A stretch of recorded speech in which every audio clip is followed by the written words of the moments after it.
The Psalms, chapter 4. Answer me when I call, O God of my righteousness. You have relieved me in my distress.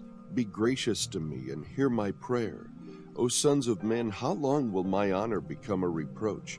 How long will you love what is worthless and aim at deception?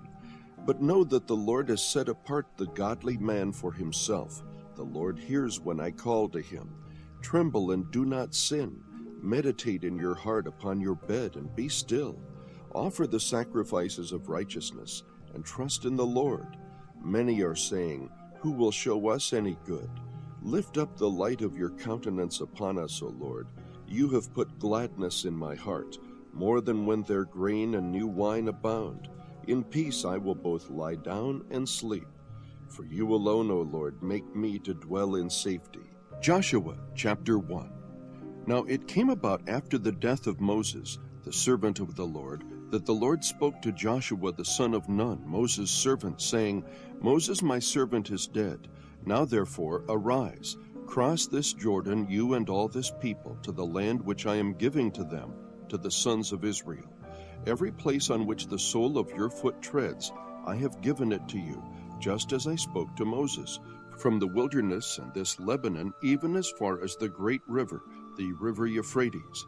All the land of the Hittites, and as far as the great sea toward the setting of the sun, will be your territory. No man will be able to stand before you all the days of your life. Just as I have been with Moses, I will be with you. I will not fail you or forsake you. Be strong and courageous, for you shall give this people possession of the land which I swore to their fathers to give them. Only be strong and very courageous. Be careful to do according to all the law which Moses my servant commanded you. Do not turn from it to the right or to the left, so that you may have success wherever you go. This book of the law shall not depart from your mouth, but you shall meditate on it day and night, so that you may be careful to do according to all that is written in it. For then you will make your way prosperous, and then you will have success. Have I not commanded you? Be strong and courageous. Do not tremble or be dismayed, for the Lord your God is with you wherever you go. Then Joshua commanded the officers of the people, saying, Pass through the midst of the camp and command the people, saying, Prepare provisions for yourselves, for within 3 days you are to cross this Jordan, to go in to possess the land which the Lord your God is giving you to possess it. To the Reubenites and to the Gadites and to the half-tribe of Manasseh, Joshua said, Remember the word which Moses the servant of the Lord commanded you, saying, The Lord your God gives you rest and will give you this land. Your wives, your little ones, and your cattle shall remain in the land which Moses gave you beyond the Jordan. But you shall cross before your brothers in battle array, all your valiant warriors, and shall help them, until the Lord gives your brothers rest, as he gives you, and they also possess the land which the Lord your God is giving them. Then you shall return to your own land and possess that which Moses, the servant of the Lord, gave you beyond the Jordan toward the sunrise. They answered Joshua, saying, All that you have commanded us we will do, and wherever you send us we will go. Just as we obeyed Moses in all things, so we will obey you. Only may the Lord your God be with you as he was with Moses. Anyone who rebels against your command and does not obey your words in all that you command him shall be put to death. Only be strong and courageous. Chapter 2. Then Joshua the son of Nun sent 2 men as spies secretly from Shittim, saying, Go view the land, especially Jericho. So they went and came into the house of a harlot, whose name was Rahab, and lodged there. It was told the king of Jericho, saying, Behold, men from the sons of Israel have come here tonight to search out the land. And the king of Jericho sent word to Rahab, saying, Bring out the men who have come to you, who have entered your house, for they have come to search out all the land. But the woman had taken the 2 men and hidden them. And she said, Yes, the men came to me, but I did not know where they were from. It came about, when it was time to shut the gate at dark, that the men went out. I do not know where the men went. Pursue them quickly, for you will overtake them. But she had brought them up to the roof and hidden them in the stalks of flax, which she had laid in order on the roof. So the men pursued them on the road to the Jordan, to the fords, and as soon as those who were pursuing them had gone out, they shut the gate. Now before they lay down, she came up to them on the roof and said to the men, I know that the Lord has given you the land, and that the terror of you has fallen on us, and that all the inhabitants of the land have melted away before you. For we have heard how the Lord dried up the water of the Red Sea before you when you came out of Egypt, and what you did to the 2 kings of the Amorites who were beyond the Jordan, to Sihon and Og, whom you utterly destroyed. When we heard it, our hearts melted, and no courage remained in any man any longer because of you. For the Lord your God, He is God in heaven above and on earth beneath.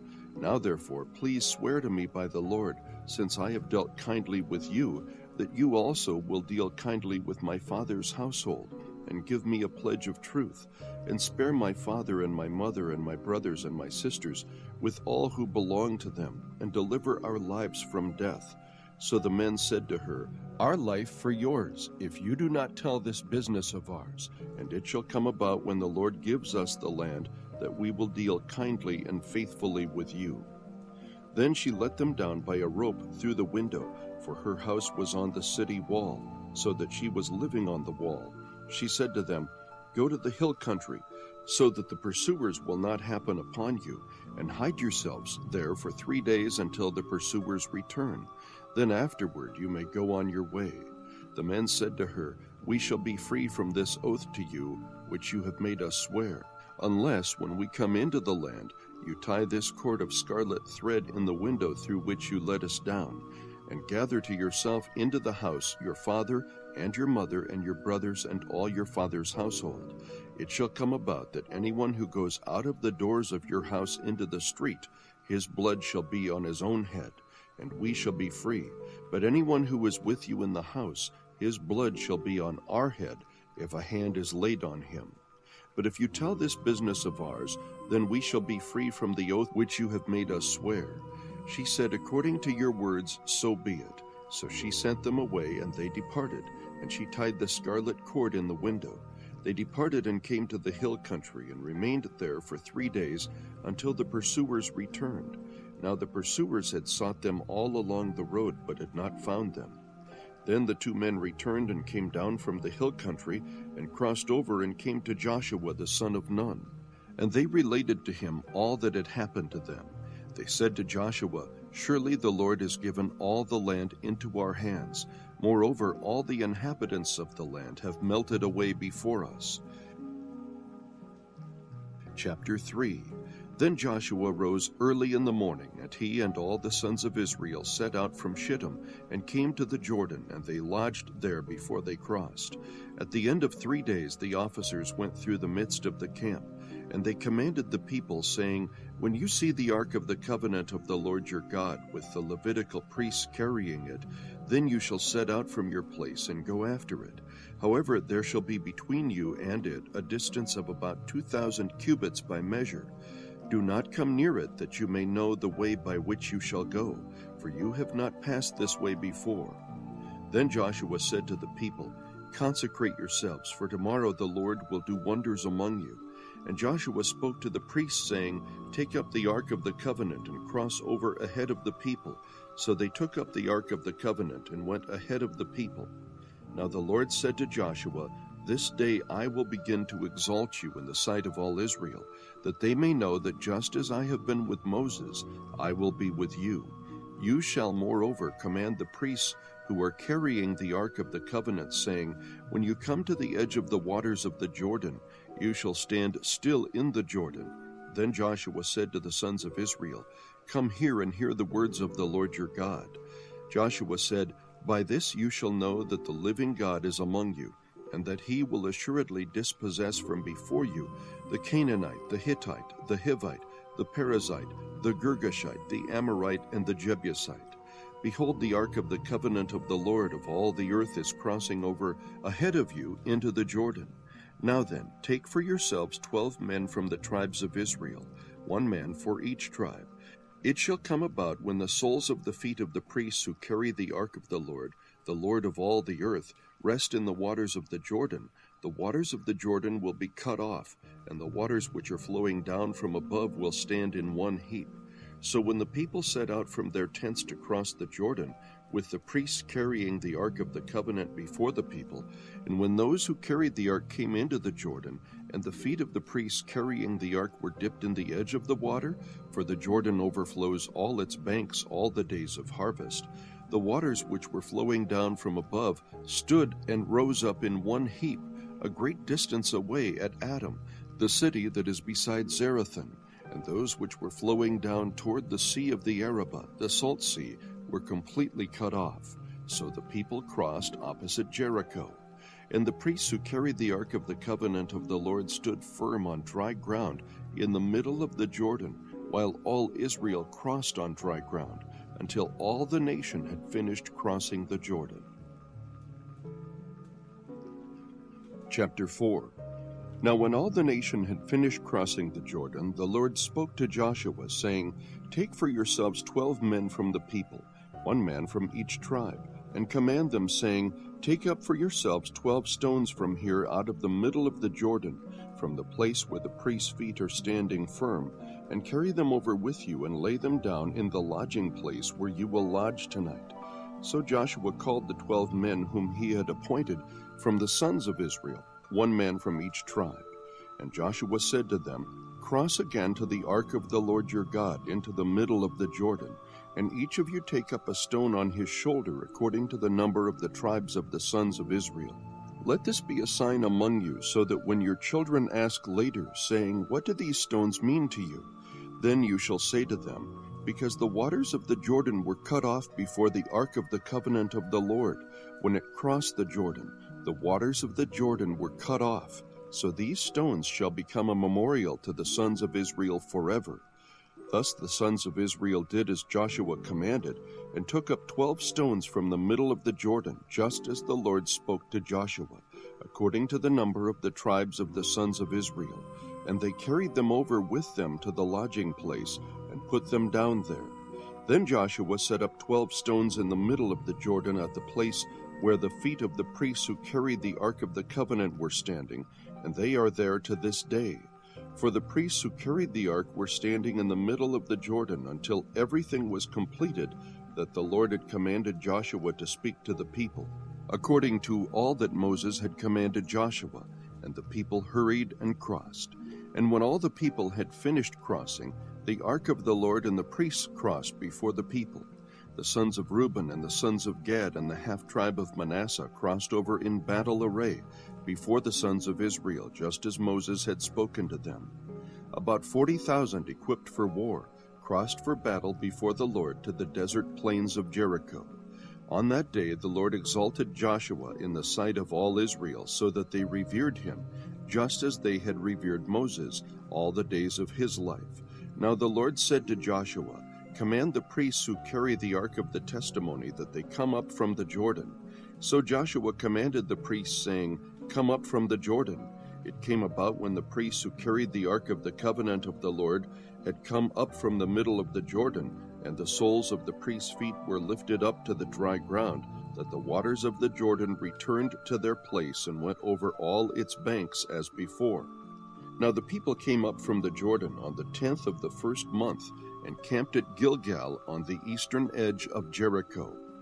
Those 12 stones which they had taken from the Jordan Joshua set up at Gilgal. He said to the sons of Israel, When your children ask their fathers in time to come, saying, What are these stones?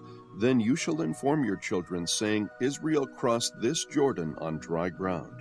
For the Lord your God dried up the waters of the Jordan before you until you had crossed, just as the Lord your God had done to the Red Sea, which he dried up before us until we had crossed, that all the peoples of the earth may know that the hand of the Lord is mighty, so that you may fear the Lord your God forever. Chapter 5. Now it came about when all the kings of the Amorites who were beyond the Jordan to the west, and all the kings of the Canaanites who were by the sea, heard how the Lord had dried up the waters of the Jordan before the sons of Israel until they had crossed, that their hearts melted, and there was no spirit in them any longer because of the sons of Israel. At that time the Lord said to Joshua, Make for yourself flint knives and circumcise again the sons of Israel the second time. So Joshua made himself flint knives and circumcised the sons of Israel at Gibeath-Haraloth. This is the reason why Joshua circumcised them. All the people who came out of Egypt who were males, all the men of war, died in the wilderness along the way after they came out of Egypt. For all the people who came out were circumcised, but all the people who were born in the wilderness along the way as they came out of Egypt had not been circumcised. For the sons of Israel walked 40 years in the wilderness until all the nation, that is, the men of war who came out of Egypt, perished because they did not listen to the voice of the Lord, to whom the Lord had sworn that he would not let them see the land which the Lord had sworn to their fathers, to give us a land flowing with milk and honey. Their children whom he raised up in their place Joshua circumcised, for they were uncircumcised, because they had not circumcised them along the way. Now when they had finished circumcising all the nation, they remained in their places in the camp until they were healed. Then the Lord said to Joshua, "Today I have rolled away the reproach of Egypt from you." So the name of that place is called Gilgal to this day. While the sons of Israel camped at Gilgal, they observed the Passover on the evening of the 14th day of the month on the desert plains of Jericho. On the day after the Passover, on that very day, they ate some of the produce of the land, unleavened cakes and parched grain. The manna ceased on the day after they had eaten some of the produce of the land, so that the sons of Israel no longer had manna, but they ate some of the yield of the land of Canaan during that year. Now it came about, when Joshua was by Jericho, that he lifted up his eyes and looked, and behold, a man was standing opposite him, with his sword drawn in his hand. And Joshua went to him and said to him, "Are you for us, or for our adversaries?" He said, "No, rather, I indeed come now as captain of the host of the Lord." And Joshua fell on his face to the earth and bowed down and said to him, "What is my Lord to say to his servant?" The captain of the Lord's host said to Joshua, "Remove your sandals from your feet, for the place where you are standing is holy." And Joshua did so. Chapter 6. Now Jericho was tightly shut because of the sons of Israel. No one went out and no one came in. The Lord said to Joshua, "See, I have given Jericho into your hand, with its king and the valiant warriors. You shall march around the city, all the men of war circling the city once. You shall do so for 6 days. Also 7 priests shall carry 7 trumpets of ram's horns before the ark. Then on the 7th day you shall march around the city 7 times, and the priests shall blow the trumpets. It shall be that when they make a long blast with the ram's horn, and when you hear the sound of the trumpet, all the people shall shout with a great shout, and the wall of the city will fall down flat, and the people will go up every man straight ahead." So Joshua the son of Nun called the priests and said to them, "Take up the ark of the covenant, and let 7 priests carry 7 trumpets of ram's horns before the ark of the Lord." Then he said to the people, "Go forward and march around the city, and let the armed men go on before the ark of the Lord." And it was so that when Joshua had spoken to the people, the 7 priests carrying the 7 trumpets of ram's horns before the Lord went forward and blew the trumpets, and the ark of the covenant of the Lord followed them.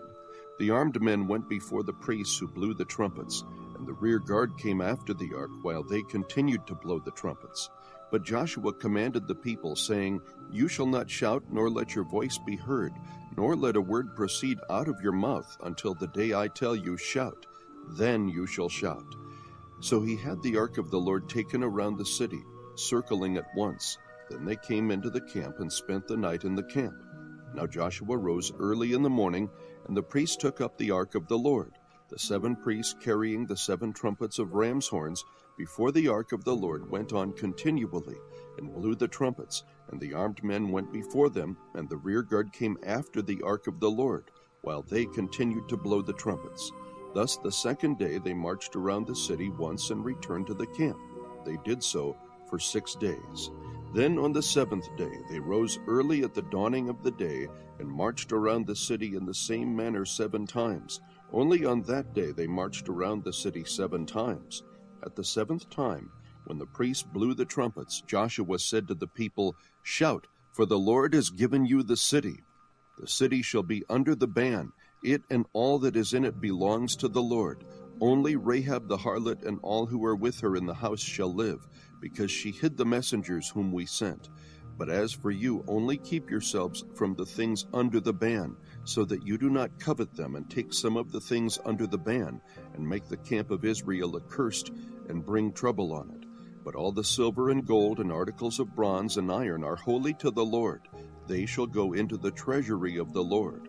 So the people shouted, and priests blew the trumpets. And when the people heard the sound of the trumpet, the people shouted with a great shout, and the wall fell down flat, so that the people went up into the city, every man straight ahead, and they took the city. They utterly destroyed everything in the city, both man and woman, young and old, and ox and sheep and donkey, with the edge of the sword. Joshua said to the 2 men who had spied out the land, "Go into the harlot's house, and bring the woman and all she has out of there, as you have sworn to her." So the young men who were spies went in and brought out Rahab and her father and her mother and her brothers and all she had. They also brought out all her relatives and placed them outside the camp of Israel. They burned the city with fire and all that was in it. Only the silver and gold and articles of bronze and iron they put into the treasury of the house of the Lord. However, Rahab the harlot and her father's household and all she had Joshua spared, and she has lived in the midst of Israel to this day, for she hid the messengers whom Joshua sent to spy out Jericho. Then Joshua made them take an oath at that time, saying, "Cursed before the Lord is the man who rises up and builds this city Jericho. With the loss of his firstborn he shall lay its foundation, and with the loss of his youngest son he shall set up its gates." So the Lord was with Joshua, and his fame was in all the land. Chapter 7. But the sons of Israel acted unfaithfully in regard to the things under the ban. For Achan the son of Carmi, the son of Zabdi, the son of Zerah, from the tribe of Judah, took some of the things under the ban. Therefore the anger of the Lord burned against the sons of Israel. Now Joshua sent men from Jericho to Ai, which is near Bethaven, east of Bethel, and said to them, "Go up and spy out the land." So the men went up and spied out Ai. They returned to Joshua and said to him, "Do not let all the people go up. Only about 2,000 or 3,000 men need go up to Ai. Do not make all the people toil up there, for they are few." So about 3,000 men from the people went up there, but they fled from the men of Ai. The men of Ai struck down about 36 of their men, and pursued them from the gate as far as Shebarim, and struck them down on the descent. So the hearts of the people melted and became as water. Then Joshua tore his clothes and fell to the earth on his face before the ark of the Lord until the evening, both he and the elders of Israel, and they put dust on their heads. Joshua said, "Alas, O Lord God, why did you ever bring this people over the Jordan, only to deliver us into the hand of the Amorites to destroy us? If only we had been willing to dwell beyond the Jordan. O Lord, what can I say, since Israel has turned their back before their enemies? For the Canaanites and all the inhabitants of the land will hear of it, and they will surround us and cut off our name from the earth. And what will you do for your great name?" So the Lord said to Joshua, "Rise up. Why is it that you have fallen on your face? Israel has sinned, and they have also transgressed my covenant which I commanded them. And they have even taken some of the things under the ban, and have both stolen and deceived. Moreover, they have also put them among their own things. Therefore the sons of Israel cannot stand before their enemies. They turn their backs before their enemies, for they have become accursed. I will not be with you any more, unless you destroy the things under the ban from your midst. Rise up, consecrate the people, and say, 'Consecrate yourselves for tomorrow.' For thus the Lord, the God of Israel, has said, 'There are things under the ban in your midst, O Israel. You cannot stand before your enemies until you have removed the things under the ban from your midst. In the morning, then, you shall come near by your tribes, and it shall be that the tribe which the Lord takes by lot shall come near by families, and the family which the Lord takes shall come near by households, and the household which the Lord takes shall come near man by man. It shall be that the one who is taken with the things under the ban shall be burned with fire, he and all that belongs to him, because he has transgressed the covenant of the Lord, and because he has committed a disgraceful thing in Israel.' So Joshua arose early in the morning and brought Israel near by tribes, and the tribe of Judah was taken. He brought the family of Judah near, and he took the family of the Zerahites, and he brought the family of the Zerahites near man by man, and Zabdi was taken. He brought his household near man by man, and Achan, son of Carmi, son of Zabdi, son of Zerah, from the tribe of Judah was taken. Then Joshua said to Achan, My son, I implore you, give glory to the Lord, the God of Israel, and give praise to him, and tell me now what you have done. Do not hide it from me. So Achan answered Joshua and said, Truly I have sinned against the Lord, the God of Israel, and this is what I did. When I saw among the spoil a beautiful mantle from Shinar, and 200 shekels of silver, and a bar of gold 50 shekels in weight, then I coveted them and took them, and behold, they are concealed in the earth inside my tent, with the silver underneath it.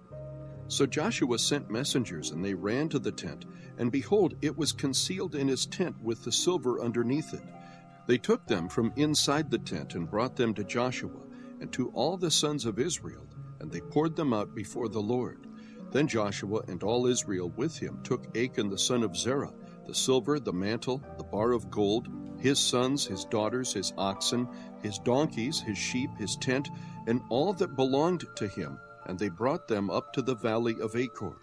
Joshua said, Why have you troubled us? The Lord will trouble you this day. And all Israel stoned them with stones, and they burned them with fire after they had stoned them with stones. They raised over him a great heap of stones that stands to this day, and the Lord turned from the fierceness of his anger. Therefore, the name of that place has been called the Valley of Achor to this day. Chapter 8. Now the Lord said to Joshua, Do not fear or be dismayed. Take all the people of war with you, and arise, go up to Ai. See, I have given into your hand the king of Ai, his people, his city, and his land. You shall do to Ai and its king just as you did to Jericho and its king. You shall take only its spoil and its cattle as plunder for yourselves. Set an ambush for the city behind it. So Joshua rose with all the people of war to go up to Ai, and Joshua chose 30,000 men, valiant warriors, and sent them out at night. He commanded them, saying, See, you are going to ambush the city from behind it. Do not go very far from the city, but all of you be ready. Then I and all the people who are with me will approach the city, and when they come out to meet us as at the first, we will flee before them. They will come out after us until we have drawn them away from the city, for they will say, They are fleeing before us as at the first, so we will flee before them. And you shall rise from your ambush and take possession of the city, for the Lord your God will deliver it into your hand. Then it will be when you have seized the city that you shall set the city on fire. You shall do it according to the word of the Lord. See, I have commanded you. So Joshua sent them away, and they went to the place of ambush, and remained between Bethel and Ai on the west side of Ai. But Joshua spent that night among the people. Now Joshua rose early in the morning and mustered the people, and he went up with the elders of Israel before the people to Ai. Then all the people of war who were with him went up and drew near and arrived in front of the city, and camped on the north side of Ai. Now there was a valley between him and Ai, and he took about 5,000 men and set them in ambush between Bethel and Ai on the west side of the city. So they stationed the people, all the army that was on the north side of the city, and its rear guard on the west side of the city. And Joshua spent that night in the midst of the valley. It came about when the king of Ai saw it, that the men of the city hurried and rose up early, and went out to meet Israel in battle, he and all his people at the appointed place before the desert plain. But he did not know that there was an ambush against him behind the city. Joshua and all Israel pretended to be beaten before them, and fled by the way of the wilderness. And all the people who were in the city were called together to pursue them. And they pursued Joshua, and were drawn away from the city. So not a man was left in Ai or Bethel who had not gone out after Israel. And they left the city unguarded, and pursued Israel. Then the Lord said to Joshua, Stretch out the javelin that is in your hand toward Ai, for I will give it into your hand. So Joshua stretched out the javelin that was in his hand toward the city. The men in ambush rose quickly from their place, and when he had stretched out his hand, they ran and entered the city and captured it, and they quickly set the city on fire. When the men of Ai turned back and looked, behold, the smoke of the city ascended to the sky, and they had no place to flee this way or that, for the people who had been fleeing to the wilderness turned against the pursuers. When Joshua and all Israel saw that the men in ambush had captured the city, and that the smoke of the city ascended, they turned back and slew the men of Ai. The others came out from the city to encounter them, so that they were trapped in the midst of Israel, some on this side and some on that side. And they slew them until no one was left of those who survived or escaped. But they took alive the king of Ai and brought him to Joshua. Now when Israel had finished killing all the inhabitants of Ai in the field in the wilderness, where they pursued them, and all of them were fallen by the edge of the sword until they were destroyed, then all Israel returned to Ai and struck it with the edge of the sword. All who fell that day, both men and women, were 12,000, all the people of Ai. For Joshua did not withdraw his hand with which he stretched out the javelin, until he had utterly destroyed all the inhabitants of Ai. Israel took only the cattle and the spoil of that city as plunder for themselves, according to the word of the Lord, which he had commanded Joshua. So Joshua burned Ai and made it a heap forever, a desolation until this day. He hanged the king of Ai on a tree until evening. And at sunset Joshua gave command, and they took his body down from the tree and threw it at the entrance of the city gate, and raised over it a great heap of stones that stands to this day. Then Joshua built an altar to the Lord, the God of Israel, in Mount Ebal, just as Moses, the servant of the Lord, had commanded the sons of Israel, as it is written in the book of the law of Moses, an altar of uncut stones on which no man had wielded an iron tool. And they offered burnt offerings on it to the Lord, and sacrificed peace offerings. He wrote there on the stones a copy of the law of Moses, which he had written in the presence of the sons of Israel. All Israel with their elders and officers and their judges were standing on both sides of the ark before the Levitical priests, who carried the ark of the covenant of the Lord, the stranger as well as the native. Half of them stood in front of Mount Gerizim, and half of them in front of Mount Ebal, just as Moses, the servant of the Lord, had given command at first to bless the people of Israel. Then afterward he read all the words of the law, the blessing and the curse according to all that is written in the book of the law.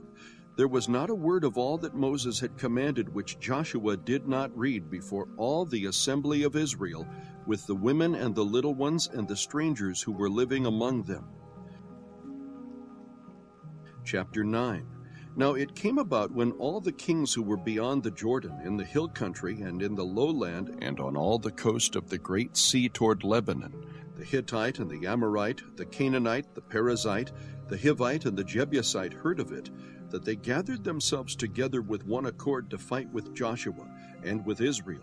When the inhabitants of Gibeon heard what Joshua had done to Jericho and to Ai, they also acted craftily and set out as envoys, and took worn-out sacks on their donkeys, and wineskins worn out and torn and mended, and worn out and patched sandals on their feet, and worn out clothes on themselves, and all the bread of their provision was dry and had become crumbled. They went to Joshua to the camp at Gilgal, and said to him and to the men of Israel, "We have come from a far country. Now therefore make a covenant with us." The men of Israel said to the Hivites, "Perhaps you are living within our land. How then shall we make a covenant with you?" But they said to Joshua, "We are your servants." Then Joshua said to them, "Who are you, and where do you come from?" They said to him, "Your servants have come from a very far country because of the fame of the Lord your God. For we have heard the report of him and all that he did in Egypt, and all that he did to the 2 kings of the Amorites who were beyond the Jordan, to Sihon, king of Heshbon, and to Og, king of Bashan, who was at Ashtaroth. So our elders and all the inhabitants of our country spoke to us, saying, Take provisions in your hand for the journey, and go to meet them, and say to them, We are your servants. Now then, make a covenant with us. This our bread was warm when we took it for our provisions out of our houses on the day that we left to come to you. But now, behold, it is dry and has become crumbled. These wineskins which we filled were new, and behold, they are torn. and these our clothes and our sandals are worn out because of the very long journey." So the men of Israel took some of their provisions and did not ask for the counsel of the Lord. Joshua made peace with them and made a covenant with them to let them live, and the leaders of the congregation swore an oath to them.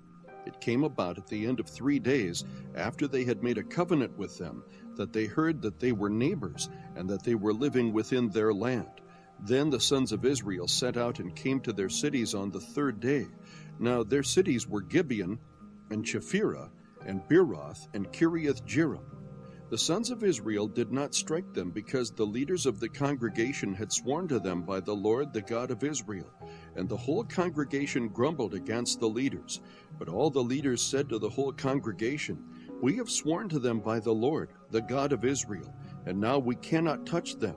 This we will do to them, even let them live, so that wrath will not be upon us for the oath which we swore to them." The leaders said to them, "Let them live." So they became hewers of wood and drawers of water for the whole congregation, just as the leaders had spoken to them. Then Joshua called for them and spoke to them, saying, "Why have you deceived us, saying we are very far from you, when you are living within our land? Now therefore you are cursed, and you shall never cease being slaves, both hewers of wood and drawers of water for the house of my God." So they answered Joshua and said, "Because it was certainly told your servants that the Lord your God had commanded his servant Moses to give you all the land, and to destroy all the inhabitants of the land before you.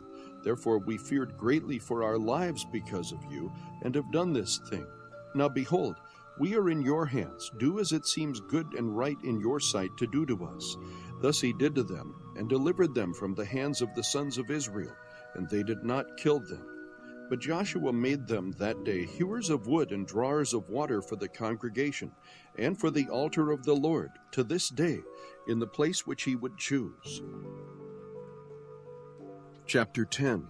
Now it came about when Adoni-Zedek, king of Jerusalem, heard that Joshua had captured Ai and had utterly destroyed it, just as he had done to Jericho and its king, so he had done to Ai and its king, and that the inhabitants of Gibeon had made peace with Israel and were within their land, that he feared greatly because Gibeon was a great city, like one of the royal cities, and because it was greater than Ai, and all its men were mighty. Therefore Adoni-Zedek, king of Jerusalem, sent word to Hoham, king of Hebron, and to Piram, king of Jarmuth, and to Japhia, king of Lachish, and to Debir, king of Eglon, saying, "Come up to me and help me, and let us attack Gibeon, for it has made peace with Joshua and with the sons of Israel." So the 5 kings of the Amorites, the king of Jerusalem, the king of Hebron, the king of Jarmuth, the king of Lachish, and the king of Eglon gathered together and went up. They, with all their armies, encamped by Gibeon and fought against it.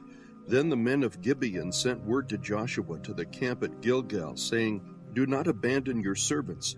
Come up to us quickly and save us and help us, for all the kings of the Amorites that live in the hill country have assembled against us." So Joshua went up from Gilgal, he and all the people of war with him, and all the valiant warriors. The Lord said to Joshua, "Do not fear them, for I have given them into your hands. Not one of them shall stand before you." So Joshua came upon them suddenly by marching all night from Gilgal. And the Lord confounded them before Israel, and he slew them with a great slaughter at Gibeon, and pursued them by the way of the ascent of Beth-horon, and struck them as far as Azekah and Makkedah. As they fled from before Israel while they were at the descent of Beth-horon, the Lord threw large stones from heaven on them as far as Azekah, and they died. There were more who died from the hailstones than those whom the sons of Israel killed with the sword. Then Joshua spoke to the Lord in the day when the Lord delivered up the Amorites before the sons of Israel, and he said in the sight of Israel, "O sun, stand still at Gibeon, and O moon in the valley of Ajalon." So the sun stood still, and the moon stopped until the nation avenged themselves of their enemies. Is it not written in the book of Jasher? And the sun stopped in the middle of the sky, and did not hasten to go down for about a whole day. There was no day like that before it or after it, when the Lord listened to the voice of a man, for the Lord fought for Israel. Then Joshua and all Israel with him returned to the camp to Gilgal. Now these 5 kings had fled and hidden themselves in the cave at Makkedah. It was told Joshua, saying, "The 5 kings have been found hidden in the cave at Makkedah." Joshua said, "Roll large stones against the mouth of the cave, and assign men by it to guard them. But do not stay there yourselves. Pursue your enemies and attack them in the rear. Do not allow them to enter their cities, for the Lord your God has delivered them into your hand." It came about when Joshua and the sons of Israel had finished slaying them with a very great slaughter, until they were destroyed, and the survivors who remained of them had entered the fortified cities, that all the people returned to the camp to Joshua at Makkedah in peace. No one uttered a word against any of the sons of Israel. Then Joshua said, "Open the mouth of the cave and bring these 5 kings out to me from the cave." They did so and brought these 5 kings out to him from the cave: the king of Jerusalem, the king of Hebron, the king of Jarmuth, the king of Lachish, and the king of Eglon. When they brought these kings out to Joshua, Joshua called for all the men of Israel and said to the chiefs of the men of war who had gone with him, "Come near, put your feet on the necks of these kings." So they came near and put their feet on their necks. Joshua then said to them, "Do not fear or be dismayed. Be strong and courageous, for thus the Lord will do to all your enemies with whom you fight." So afterward Joshua struck them and put them to death, and he hanged them on 5 trees, and they hung on the trees until evening. It came about at sunset that Joshua gave a command, and they took them down from the trees and threw them into the cave where they had hidden themselves, and put large stones over the mouth of the cave to this very day. Now Joshua captured Makkedah on that day, and struck it and its king with the edge of the sword. He utterly destroyed it, and every person who was in it. He left no survivor. Thus he did to the king of Makkedah, just as he had done to the king of Jericho. Then Joshua and all Israel with him passed on from Makkedah to Libnah, and fought against Libnah. The Lord gave it also with its king into the hands of Israel, and he struck it and every person who was in it with the edge of the sword. He left no survivor in it. Thus he did to its king just as he had done to the king of Jericho. And Joshua and all Israel with him passed on from Libnah to Lachish, and they camped by it and fought against it. The Lord gave Lachish into the hands of Israel, and he captured it on the 2nd day, and struck it and every person who was in it with the edge of the sword, according to all that he had done to Libnah. Then Horam king of Gezer came up to help Lachish, and Joshua defeated him and his people until he had left him no survivor. And Joshua and all Israel with him passed on from Lachish to Eglon, and they camped by it and fought against it. They captured it on that day and struck it with the edge of the sword, and he utterly destroyed that day every person who was in it, according to all that he had done to Lachish. Then Joshua and all Israel with him went up from Eglon to Hebron, and they fought against it. They captured it and struck it and its king and all its cities, and all the persons who were in it with the edge of the sword. He left no survivor, according to all that he had done to Eglon, and he utterly destroyed it and every person who was in it. Then Joshua and all Israel with him returned to Debir, and they fought against it. He captured it and its king and all its cities, and they struck them with the edge of the sword, and utterly destroyed every person who was in it. He left no survivor. Just as he had done to Hebron, so he did to Debir and its king, as he had also done to Libnah and its king. Thus Joshua struck all the land, the hill country and the Negev, and the lowland and the slopes and all their kings. He left no survivor, but he utterly destroyed all who breathed, just as the Lord, the God of Israel, had commanded. Joshua struck them from Kadesh Barnea even as far as Gaza, and all the country of Goshen even as far as Gibeon. Joshua captured all these kings and their lands at one time, because the Lord, the God of Israel, fought for Israel. So Joshua and all Israel with him returned to the camp at Gilgal. Chapter 11. Then it came about, when Jabin king of Hazor heard of it, that he sent to Jobab king of Madon, and to the king of Shimron, and to the king of Ashaph, and to the kings who were of the north in the hill country, and in the Arabah, south of Chinneroth, and in the lowland, and on the heights of Dor on the west, to the Canaanite on the east and on the west, and the Amorite and the Hittite, and the Perizzite and the Jebusite in the hill country, and the Hivite at the foot of Hermon in the land of Mizpah. They came out, they and all their armies with them, as many people as the sand that is on the seashore, with very many horses and chariots. So all of these kings, having agreed to meet, came and encamped together at the waters of Merom to fight against Israel. Then the Lord said to Joshua, "Do not be afraid because of them, for tomorrow at this time I will deliver all of them slain before Israel. You shall hamstring their horses and burn their chariots with fire." So Joshua and all the people of war with him came upon them suddenly by the waters of Merom and attacked them. The Lord delivered them into the hand of Israel, so that they defeated them and pursued them as far as Great Sidon and Mizraphoth Maim, and the valley of Mizpah to the east, and they struck them until no survivor was left to them. Joshua did to them as the Lord had told him. He hamstrung their horses and burned their chariots with fire. Then Joshua turned back at that time and captured Hazor and struck its king with the sword. For Hazor formerly was the head of all these kingdoms. They struck every person who was in it with the edge of the sword, utterly destroying them. There was no one left who breathed, and he burned Hazor with fire. Joshua captured all the cities of these kings and all their kings, and he struck them with the edge of the sword, and utterly destroyed them, just as Moses, the servant of the Lord, had commanded. However, Israel did not burn any cities that stood on their mounds, except Hazor alone, which Joshua burned. All the spoil of these cities and the cattle the sons of Israel took as their plunder, but they struck every man with the edge of the sword. Until they had destroyed them, they left no one who breathed. Just as the Lord had commanded Moses his servant, so Moses commanded Joshua, and so Joshua did. He left nothing undone of all that the Lord had commanded Moses.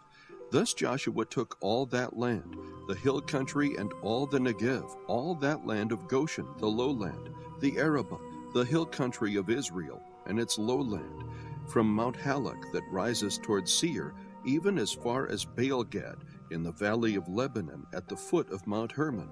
And he captured all their kings and struck them down and put them to death. Joshua waged war a long time with all these kings. There was not a city which made peace with the sons of Israel, except the Hivites living in Gibeon. They took them all in battle. For it was of the Lord to harden their hearts to meet Israel in battle, in order that he might utterly destroy them, that they might receive no mercy, but that he might destroy them, just as the Lord had commanded Moses. Then Joshua came at that time and cut off the Anakim from the hill country, from Hebron, from Debir, from Anab, and from all the hill country of Judah, and from all the hill country of Israel. Joshua utterly destroyed them with their cities. There were no Anakim left in the land of the sons of Israel. Only in Gaza, in Gath, and in Ashdod some remained. So Joshua took the whole land according to all that the Lord had spoken to Moses, and Joshua gave it for an inheritance to Israel, according to their divisions by their tribes. Thus the land had rest from war. Chapter 12. Now these are the kings of the land whom the sons of Israel defeated, and whose land they possessed beyond the Jordan toward the sunrise, from the valley of the Arnon as far as Mount Hermon, and all the Arabah to the east. Sihon, king of the Amorites, who lived in Heshbon, and ruled from Aroer, which is on the edge of the valley of the Arnon, both the middle of the valley and half of Gilead, even as far as the brook Jabbok, the border of the sons of Ammon, and the Arabah as far as the sea of Chinneroth toward the east, and as far as the sea of the Arabah, even the Salt Sea, eastward toward Beth Jeshimoth, and on the south at the foot of the slopes of Pisgah, and the territory of Og, king of Bashan, one of the remnant of Rephaim, who lived at Ashtaroth and at Edrei, and ruled over Mount Hermon and Salakah and all Bashan as far as the border of the Geshurites and the Maccathites, and half of Gilead as far as the border of Sihon, king of Heshbon. Moses, the servant of the Lord, and the sons of Israel defeated them. And Moses, the servant of the Lord, gave it to the Reubenites and the Gadites and the half-tribe of Manasseh as a possession. Now these are the kings of the land whom Joshua and the sons of Israel defeated beyond the Jordan toward the west, from Baal-Gad in the valley of Lebanon, even as far as Mount Halak, which rises toward Seir, and Joshua gave it to the tribes of Israel as a possession according to their divisions. In the hill country, in the lowland, in the Arabah, on the slopes, and in the wilderness, and in the Negev, the Hittite, the Amorite, and the Canaanite, the Perizzite, the Hivite, and the Jebusite. The king of Jericho, 1. The king of Ai, which is beside Bethel, 1. The king of Jerusalem, 1. The king of Hebron, 1. The king of Jarmuth, 1. The king of Lachish, 1. The king of Eglon, 1. The king of Gezer, 1. The king of Debir, 1. The king of Geter, 1. The king of Hormah, 1. The king of Arad, 1. The king of Libnah, 1. The king of Adullam, 1. The king of Makkedah, 1. The king of Bethel, 1. The king of Tappuah, 1. The king of Hepher, 1. The king of Aphek, 1. The king of Lasharon, 1. The king of Madon, 1. The king of Hazor, 1. The king of Shimron-Meron, 1. The king of Ashaph, 1. The king of Tanakh, 1. The king of Megiddo, 1. The king of Kedesh, 1. The king of Jokneam in Carmel, 1. The king of Dor in the heights of Dor, 1. The king of Goim in Gilgal, 1. The king of Tirzah, 1. In all, 31 kings. Chapter 13. Now Joshua was old and advanced in years when the Lord said to him, "You are old and advanced in years, and very much of the land remains to be possessed. This is the land that remains, all the regions of the Philistines, and all those of the Geshurites, from the Shihor, which is east of Egypt, even as far as the border of Ekron to the north. It is counted as Canaanite, the 5 lords of the Philistines, the Gazite, the Ashdodite, the Ashkelonite, the Gittite, the Ekronite, and the Avite. To the south all the land of the Canaanite, and Mira that belongs to the Sidonians, as far as Aphek, to the border of the Amorite, and the land of the Gebelite, and all of Lebanon, toward the east from Baal-Gad below Mount Hermon, as far as Lebo-Hamath, all the inhabitants of the hill country from Lebanon, as far as Mizrephath-Maim, all the Sidonians. I will drive them out from before the sons of Israel. Only allot it to Israel for an inheritance, as I have commanded you. Now therefore apportion this land for an inheritance to the 9 tribes, and the half-tribe of Manasseh. With the other half-tribe, the Reubenites and the Gadites received their inheritance which Moses gave them beyond the Jordan to the east, just as Moses the servant of the Lord gave to them. From Aroer, which is on the edge of the valley of the Arnon, with the city which is in the middle of the valley, and all the plain of Medeba, as far as Dibon, and all the cities of Sihon, king of the Amorites, who reigned in Heshbon, as far as the border of the sons of Ammon, and Gilead, and the territory of the Geshurites, and the Maccathites, and all Mount Hermon, and all Bashan, as far as Salakah, all the kingdom of Og in Bashan, who reigned in Ashtaroth and in Edrei. He alone was left of the remnant of the Rephaim, for Moses struck them and dispossessed them. But the sons of Israel did not dispossess the Geshurites or the Maccathites, for Gesher and Maccath live among Israel until this day. Only to the tribe of Levi he did not give an inheritance. The offerings by fire to the Lord, the God of Israel, are their inheritance, as he spoke to them. So Moses gave an inheritance to the tribe of the sons of Reuben according to their families. Their territory was from Aroer, which is on the edge of the valley of the Arnon, with the city which is in the middle of the valley, and all the plain by Medeba, Heshbon and all its cities which are on the plain, Dibon and Bamoth Baal, and Beth Baal Meon, and Jahaz, and Kedemoth, and Mephath, and Kiriathaim, and Sibmah, and Zereth Shahar on the hill of the valley, and Beth Peor, and the slopes of Pisgah, and Beth Jeshemoth, even all the cities of the plain, and all the kingdom of Sihon king of the Amorites, who reigned in Heshbon, whom Moses struck with the chiefs of Midian, Evi and Rechem and Zur and Hur and Reba, the princes of Sihon who lived in the land. The sons of Israel also killed Balaam the son of Beor, the diviner, with the sword among the rest of their slain. The border of the sons of Reuben was the Jordan. This was the inheritance of the sons of Reuben according to their families, the cities and their villages. Moses also gave an inheritance to the tribe of Gad, to the sons of Gad according to their families.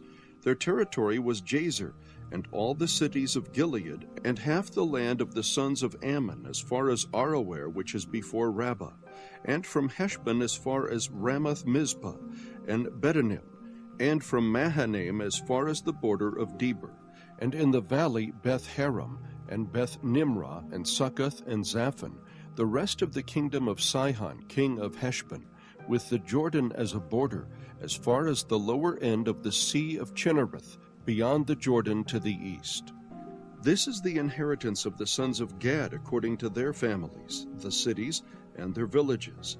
Moses also gave an inheritance to the half-tribe of Manasseh, and it was for the half-tribe of the sons of Manasseh according to their families. Their territory was from Mahanaim, all Bashan, all the kingdom of Og, king of Bashan, and all the towns of Jair, which are in Bashan, 60 cities, also half of Gilead, with Ashtaroth and Edrei, the cities of the kingdom of Og in Bashan, were for the sons of Machir, the son of Manasseh, for half of the sons of Machir according to their families. These are the territories which Moses apportioned for an inheritance in the plains of Moab, beyond the Jordan at Jericho to the east. But to the tribe of Levi Moses did not give an inheritance. The Lord, the God of Israel, is their inheritance, as he had promised to them. Chapter 14.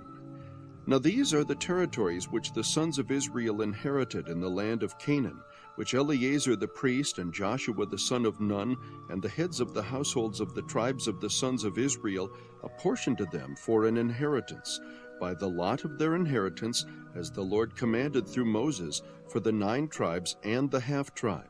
For Moses had given the inheritance of the 2 tribes and the half-tribe beyond the Jordan, but he did not give an inheritance to the Levites among them. For the sons of Joseph were 2 tribes, Manasseh and Ephraim, and they did not give a portion to the Levites in the land, except cities to live in, with their pasture lands for their livestock and for their property. Thus the sons of Israel did just as the Lord had commanded Moses, and they divided the land. Then the sons of Judah drew near to Joshua in Gilgal, and Caleb the son of Jephunneh the Kenizzite said to him, You know the word which the Lord spoke to Moses, the man of God, concerning you and me in Kadesh Barnea. I was 40 years old when Moses, the servant of the Lord, sent me from Kadesh Barnea to spy out the land, and I brought word back to him as it was in my heart. Nevertheless, my brethren who went up with me made the heart of the people melt with fear, but I followed the Lord my God fully. So Moses swore on that day, saying, Surely the land on which your foot is trodden will be an inheritance to you and to your children forever, because you have followed the Lord my God fully. Now behold, the Lord has let me live, just as he spoke, these 45 years, from the time that the Lord spoke this word to Moses, when Israel walked in the wilderness. And now behold, I am 85 years old today. I am still as strong today as I was in the day Moses sent me. As my strength was then, so my strength is now, for war and for going out and coming in. Now then, give me this hill country about which the Lord spoke on that day. For you heard on that day that Anakim were there, with great fortified cities. Perhaps the Lord will be with me, and I will drive them out as the Lord has spoken. So Joshua blessed him and gave Hebron to Caleb, the son of Jephunneh, for an inheritance. Therefore Hebron became the inheritance of Caleb, the son of Jephunneh the Kenizzite, until this day, because he followed the Lord God of Israel fully. Now the name of Hebron was formerly Kiriath Arba, for Arba was the greatest man among the Anakim. Then the land had rest from war. Chapter 15. Now the lot for the tribe of the sons of Judah, according to their families, reached the border of Edom, southward to the wilderness of Zin, at the extreme south. Their south border was from the lower end of the Salt Sea, from the bay that turns to the south. Then it proceeded southward to the ascent of Akrabim, and continued to Zin, then went up by the south of Kadesh Barnea, and continued to Hezron, and went up to Adar, and turned about to Karka. It continued to Asmon, and proceeded to the brook of Egypt, and the border ended at the sea. This shall be your south border. The east border was the Salt Sea as far as the mouth of the Jordan, and the border of the north side was from the bay of the sea at the mouth of the Jordan. Then the border went up to Beth-Hogla and continued on the north of Beth-Arabah, and the border went up to the stone of Boan, the son of Reuben. The border went up to Deber from the valley of Achor, and turned northward toward Gilgal, which is opposite the ascent of Adumim, which is on the south of the valley. And the border continued to the waters of En-Shemesh, and it ended at En-Rogel. Then the border went up the valley of Beth-Hinnom to the slope of the Jebusite on the south, that is Jerusalem. And the border went up to the top of the mountain, which is before the valley of Hinnom, to the west, which is at the end of the valley of Rephaim toward the north. From the top of the mountain the border curved to the spring of the waters of Nephtoah, and proceeded to the cities of Mount Ephron.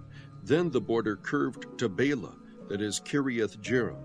The border turned about from Bela westward to Mount Seir, and continued to the slope of Mount Jearim on the north, that is Chesalon, and went down to Beth-Shemesh and continued through Timnah. The border proceeded to the side of Ekron northward. Then the border curved to Shikharon and continued to Mount Bela, and proceeded to Jabneel, and the border ended at the sea. The west border was at the Great Sea, even its coastline. This is the border around the sons of Judah according to their families. Now he gave to Caleb the son of Jephunneh a portion among the sons of Judah, according to the command of the Lord to Joshua, namely Kiriath Arba, Arba being the father of Anak, that is Hebron. Caleb drove out from there the 3 sons of Anak, Shishai and Ahiman and Talmi, the children of Anak. Then he went up from there against the inhabitants of Deber. Now the name of Deber formerly was Kiriath-Sepher. And Caleb said, "The one who attacks Kiriath-Sepher and captures it, I will give him Asha, my daughter, as a wife." Othniel, the son of Kenaz, the brother of Caleb, captured it, so he gave him Asha, his daughter, as a wife. It came about that when she came to him, she persuaded him to ask her father for a field. So she alighted from the donkey, and Caleb said to her, "What do you want?" Then she said, "Give me a blessing, since you have given me the land of the Negev. Give me also springs of water." So he gave her the upper springs and the lower springs. This is the inheritance of the tribe of the sons of Judah according to their families. Now the cities at the extremity of the tribe of the sons of Judah toward the border of Edom in the south were Kabzeel and Eder and Jagur, and Kinnah, and Damonah, and Adadah, and Kedesh, and Hazor, and Ithnan, Ziph, and Telem, and Beloth, and Hazor Hattattah, and Kiriath Hezron, that is Hazor, Ammon, and Shema, and Maladah, and Hazor Gaddah, and Heshmon, and Beth Pelet, and Hazor Shual, and Beersheba, and Biziothaiah, Bela, and Eam, and Ezem, and Eltalad, and Chezel, and Hormah, and Ziklag, and Madmanah, and Sansannah, and Lebaoth, and Shillim, and Ain, and Rimmon, in all 29 cities with their villages.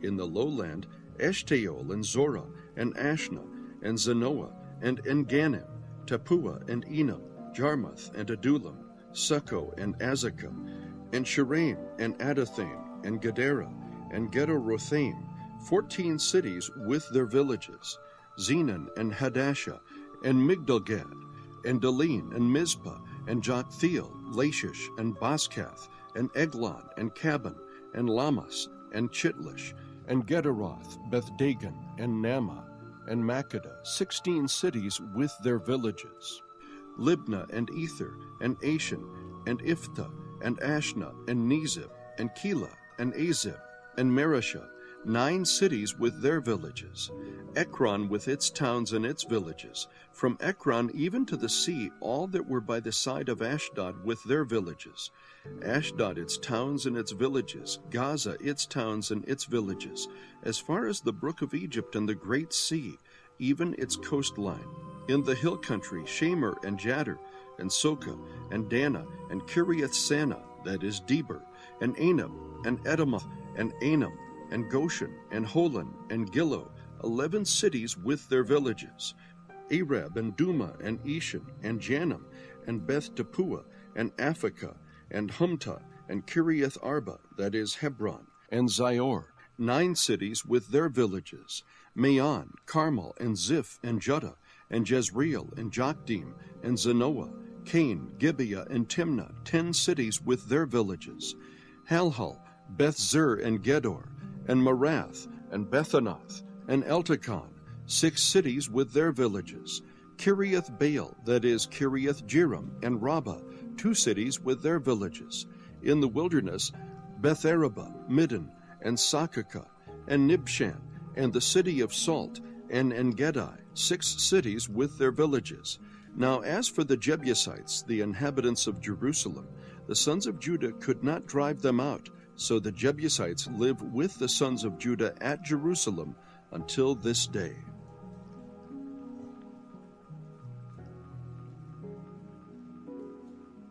Chapter 16. Then the lot for the sons of Joseph went from the Jordan at Jericho to the waters of Jericho on the east, into the wilderness, going up from Jericho through the hill country to Bethel. It went from Bethel to Luz, and continued to the border of the Archites at Ataroth.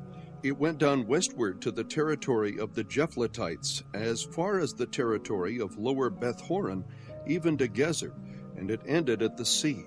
The sons of Joseph, Manasseh, and Ephraim received their inheritance. Now this was the territory of the sons of Ephraim according to their families. The border of their inheritance eastward was Ataroth Adar, as far as upper Beth-horon. Then the border went westward at Michmethath on the north, and the border turned about eastward to Tanath Shiloh and continued beyond it to the east of Genoa. It went down from Genoa to Ataroth and to Nara, then reached Jericho and came out at the Jordan. From Tappuah the border continued westward to the brook of Cana, and it ended at the sea. This is the inheritance of the tribe of the sons of Ephraim according to their families, together with the cities which were set apart for the sons of Ephraim in the midst of the inheritance of the sons of Manasseh, all the cities with their villages. But they did not drive out the Canaanites who lived in Gezer, so the Canaanites live in the midst of Ephraim to this day, and they became forced laborers. Chapter 17. Now this was the lot for the tribe of Manasseh, for he was the firstborn of Joseph. To Machir, the firstborn of Manasseh, the father of Gilead, were allotted Gilead and Bashan, because he was a man of war. So the lot was made for the rest of the sons of Manasseh according to their families, for the sons of Abiezer, and for the sons of Helek, and for the sons of Azriel, and for the sons of Shechem, and for the sons of Hepher, and for the sons of Shemitah. These were the male descendants of Manasseh, the son of Joseph, according to their families. However, Zelophehad, the son of Hepher, the son of Gilead, the son of Machir, the son of Manasseh, had no sons, only daughters, and these are the names of his daughters, Mahlah and Noah, Hoglah, Milcah, and Tirzah. They came near before Eleazar the priest, and before Joshua the son of Nun, and before the leaders, saying, The Lord commanded Moses to give us an inheritance among our brothers. So according to the command of the Lord, he gave them an inheritance among their father's brothers. Thus there fell 10 portions to Manasseh, besides the land of Gilead and Bashan, which is beyond the Jordan, because the daughters of Manasseh received an inheritance among his sons, and the land of Gilead belonged to the rest of the sons of Manasseh.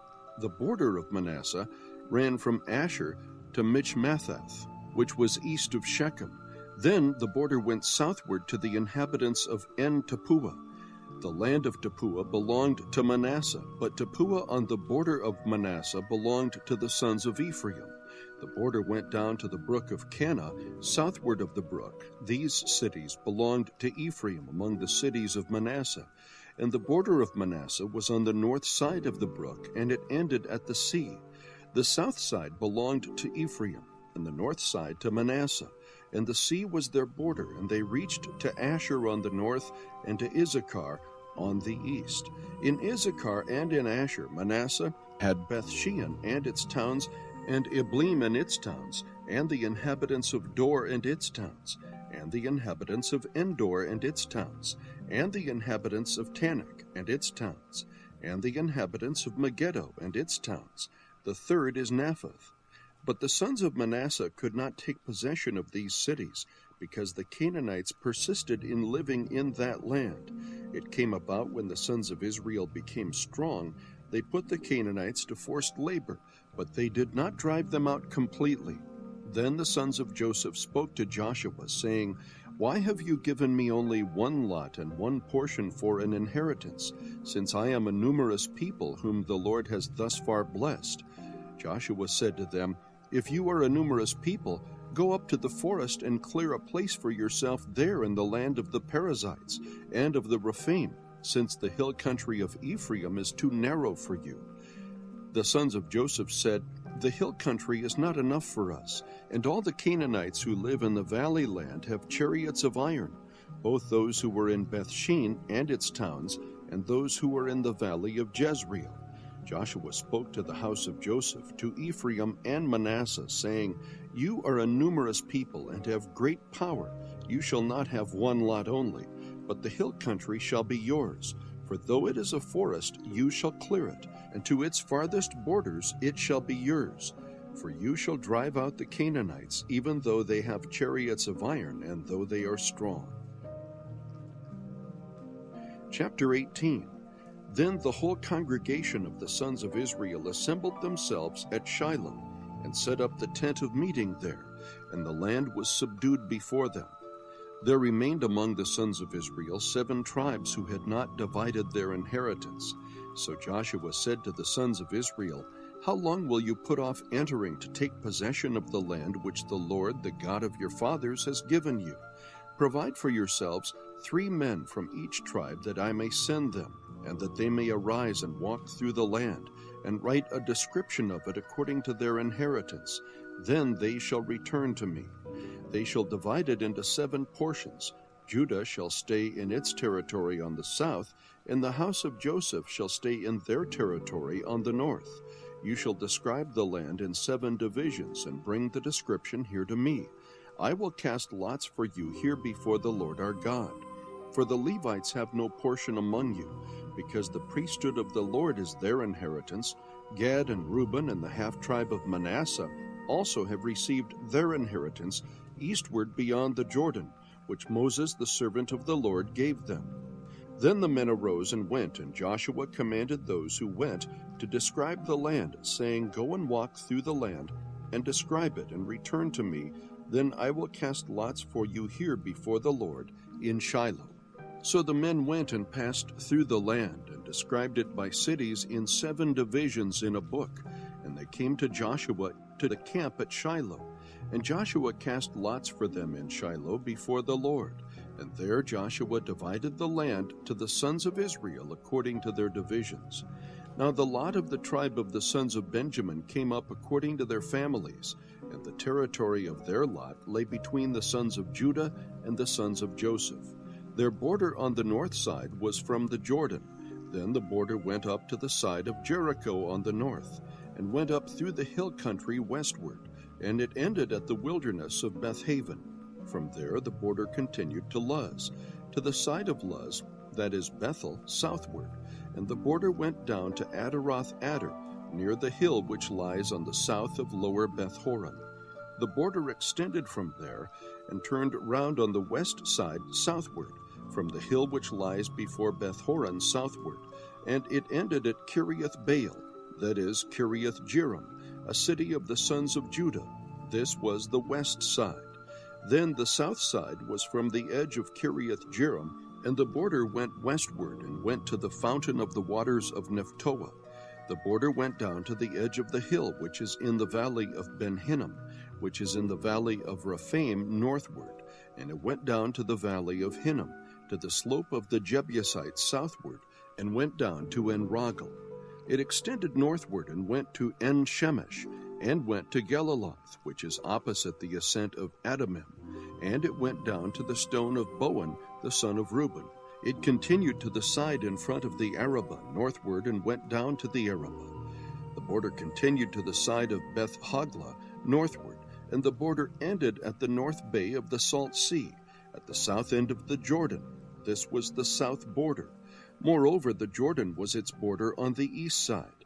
This was the inheritance of the sons of Benjamin according to their families, and according to its borders all around. Now the cities of the tribe of the sons of Benjamin, according to their families, were Jericho and Beth Hoglah, and Emek Keziz, and Beth Arabah, and Zemaraim, and Bethel, and Avim, and Perah, and Ophrah, and Chephar Ammonah, and Ophni, and Geba, 12 cities with their villages, Gibeon, and Ramah, and Beeroth, and Mizpah, and Chipharah, and Masrah, and Rechem, and Irpeel, and Teralah, and Zelah, Haleph, and the Jebusite, that is Jerusalem, Gibeah, Kiriath, 14 cities with their villages. This is the inheritance of the sons of Benjamin according to their families. Chapter 19. Then the second lot fell to Simeon, to the tribe of the sons of Simeon according to their families, and their inheritance was in the midst of the inheritance of the sons of Judah.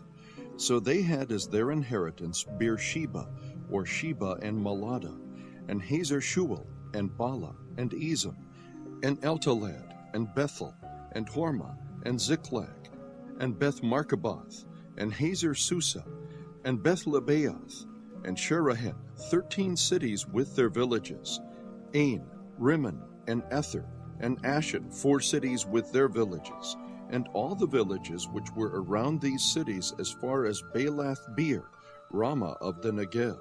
This was the inheritance of the tribe of the sons of Simeon according to their families. The inheritance of the sons of Simeon was taken from the portion of the sons of Judah, for the share of the sons of Judah was too large for them. So the sons of Simeon received an inheritance in the midst of Judah's inheritance. Now the third lot came up for the sons of Zebulun according to their families, and the territory of their inheritance was as far as Sarid. Then their border went up to the west and to Merilah. It then touched Dabasheth and reached to the brook that is before Jokneam. Then it turned from Sarid to the east toward the sunrise as far as the border of Chisloth-Tabor, and it proceeded to Daberath and up to Japhia. From there it continued eastward toward the sunrise to Gath-Hepher and Eth-Kazin, and it proceeded to Rimmon, which stretches to Neah. The border circled around it on the north to Hanathon, and it ended at the valley of Iftahel. Included also were Kadah, and Nahalel, and Shimron, and Idlah, and Bethlehem, 12 cities with their villages. This was the inheritance of the sons of Zebulun according to their families, these cities with their villages. The fourth lot fell to Issachar, to the sons of Issachar according to their families. Their territory was to Jezreel, and included Chesulloth, and Shunem, and Hapharaim, and Shion, and Anaharath, and Ribbath, and Kishion, and Ebez, and Remeth, and Ganim, and Enhaddah, and Beth-Pazez. The border reached to Tabor, and Shahazumah, and Beth-Shemesh, and their border ended at the Jordan, 16 cities with their villages. This was the inheritance of the tribe of the sons of Issachar according to their families, the cities with their villages. Now the fifth lot fell to the tribe of the sons of Asher according to their families. Their territory was Helkath, and Hali, and Beton, and Ashaph, and Alamelech, and Amad, and Mishal, and it reached to Carmel on the west, and to Shihor-Libnath. It turned toward the east to Beth-Dagon, and reached to Zebulun, and to the valley of Iftahel, northward to Beth-Emek and Neiel. Then it proceeded on north to Kabul, and Ebron, and Rehob, and Hammon, and Kanah, as far as Great Sidon. The border turned to Ramah, and the fortified city of Tyre. Then the border turned to Hosah, and it ended at the sea by the region of Hzib. Included also were Umah, and Aphek, and Rehob, 22 cities with their villages. This was the inheritance of the tribe of the sons of Asher according to their families, these cities with their villages.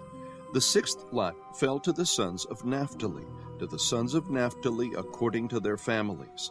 Their border was from Heleph, from the oak in Zananim, and Admi Nekeb, and Jabneel, as far as Lacham, and it ended at the Jordan. Then the border turned westward to Aznoth Tabor, and proceeded from there to Hukkok, and it reached to Zebulun on the south, and touched Asher on the west, and to Judah at the Jordan toward the east. The fortified cities were Ziddim, Zer, and Hamath, Rakkath, and Chinnereth, and Adamah, and Ramah, and Hazor, and Kedesh, and Edrei, and Enhazor, and Yiron, and Migdalel, Horem, and Beth-Anath, and Beth-Shemesh, 19 cities with their villages. This was the inheritance of the tribe of the sons of Naphtali, according to their families, the cities with their villages. The seventh lot fell to the tribe of the sons of Dan, according to their families.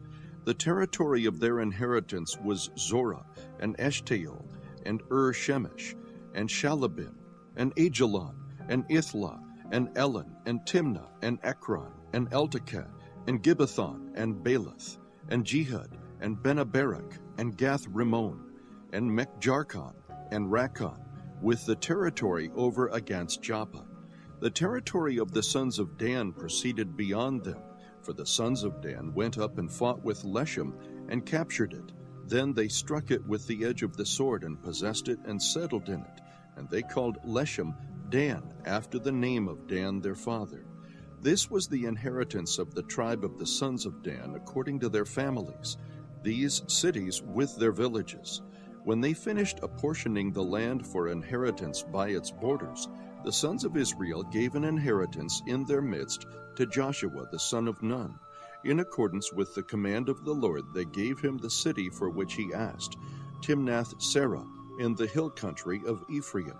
So he built the city and settled in it. These are the inheritances which Eleazar the priest and Joshua the son of Nun, and the heads of the households of the tribes of the sons of Israel, distributed by lot in Shiloh before the Lord at the doorway of the tent of meeting.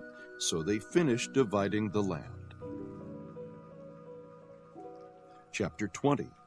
Then the Lord spoke to Joshua, saying, Speak to the sons of Israel, saying, Designate the cities of refuge, of which I spoke to you through Moses, that the manslayer who kills any person unintentionally, without premeditation, may flee there, and they shall become your refuge from the avenger of blood.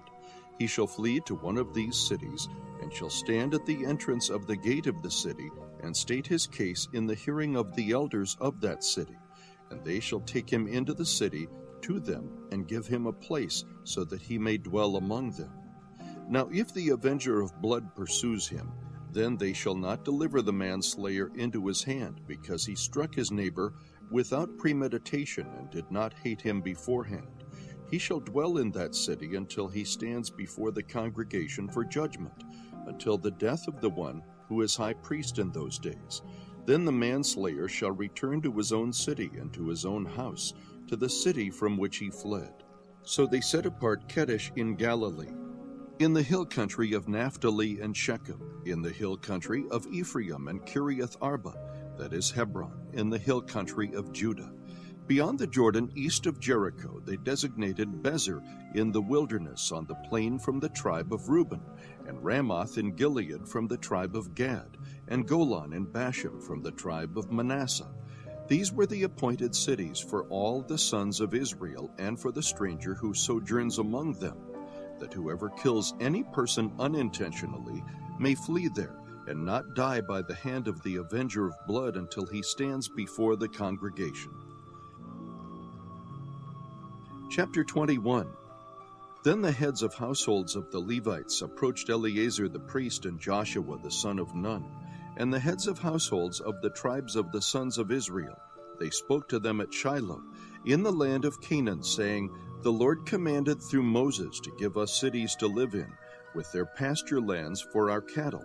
So the sons of Israel gave the Levites from their inheritance these cities with their pasture lands, according to the command of the Lord. Then the lot came out for the families of the Kohathites, and the sons of Aaron the priest, who were of the Levites, received 13 cities by lot from the tribe of Judah, and from the tribe of the Simeonites, and from the tribe of Benjamin. The rest of the sons of Kohath received 10 cities by lot from the families of the tribe of Ephraim, and from the tribe of Dan, and from the half-tribe of Manasseh. The sons of Gershon received 13 cities by lot from the families of the tribe of Issachar, and from the tribe of Asher, and from the tribe of Naphtali, and from the half-tribe of Manasseh in Bashan. The sons of Merari, according to their families, received 12 cities from the tribe of Reuben, and from the tribe of Gad, and from the tribe of Zebulun. Now the sons of Israel gave by lot to the Levites these cities with their pasture lands, as the Lord had commanded through Moses. They gave these cities which are here mentioned by name from the tribe of the sons of Judah and from the tribe of the sons of Simeon. And they were for the sons of Aaron, one of the families of the Kohathites, of the sons of Levi, for the lot was theirs first. Thus they gave them Kiriath Arba, Arba being the father of Anak, that is Hebron, in the hill country of Judah, with its surrounding pasture lands. But the fields of the city and its villages they gave to Caleb the son of Jephunneh as his possession. So to the sons of Aaron the priest they gave Hebron, the city of refuge for the manslayer, with its pasture lands, and Libnah with its pasture lands, and Jadar with its pasture lands, and Eshtemoa with its pasture lands, and Holon with its pasture lands, and Deber with its pasture lands, and Ain with its pasture lands, and Judah with its pasture lands, and Beth Shemesh with its pasture lands. 9 cities from these 2 tribes. From the tribe of Benjamin, Gibeon with its pasture lands, Geba with its pasture lands, Anathoth with its pasture lands, and Almon with its pasture lands. 4 cities. All the cities of the sons of Aaron the priests were 13 cities with their pasture lands. Then the cities from the tribe of Ephraim were allotted to the families of the sons of Kohath, the Levites even to the rest of the sons of Kohath. They gave them Shechem, the city of refuge for the manslayer, with its pasture lands, in the hill country of Ephraim, and Gezer with its pasture lands, and Gibzaim with its pasture lands, and Beth-horon with its pasture lands. 4 cities. From the tribe of Dan, Eltekeh with its pasture lands, Gibbethon with its pasture lands, Ajalon with its pasture lands, Gath-Rimmon with its pasture lands. 4 cities. From the half-tribe of Manasseh they allotted Tanakh with its pasture lands, and Gath-Rimmon with its pasture lands. 2 cities.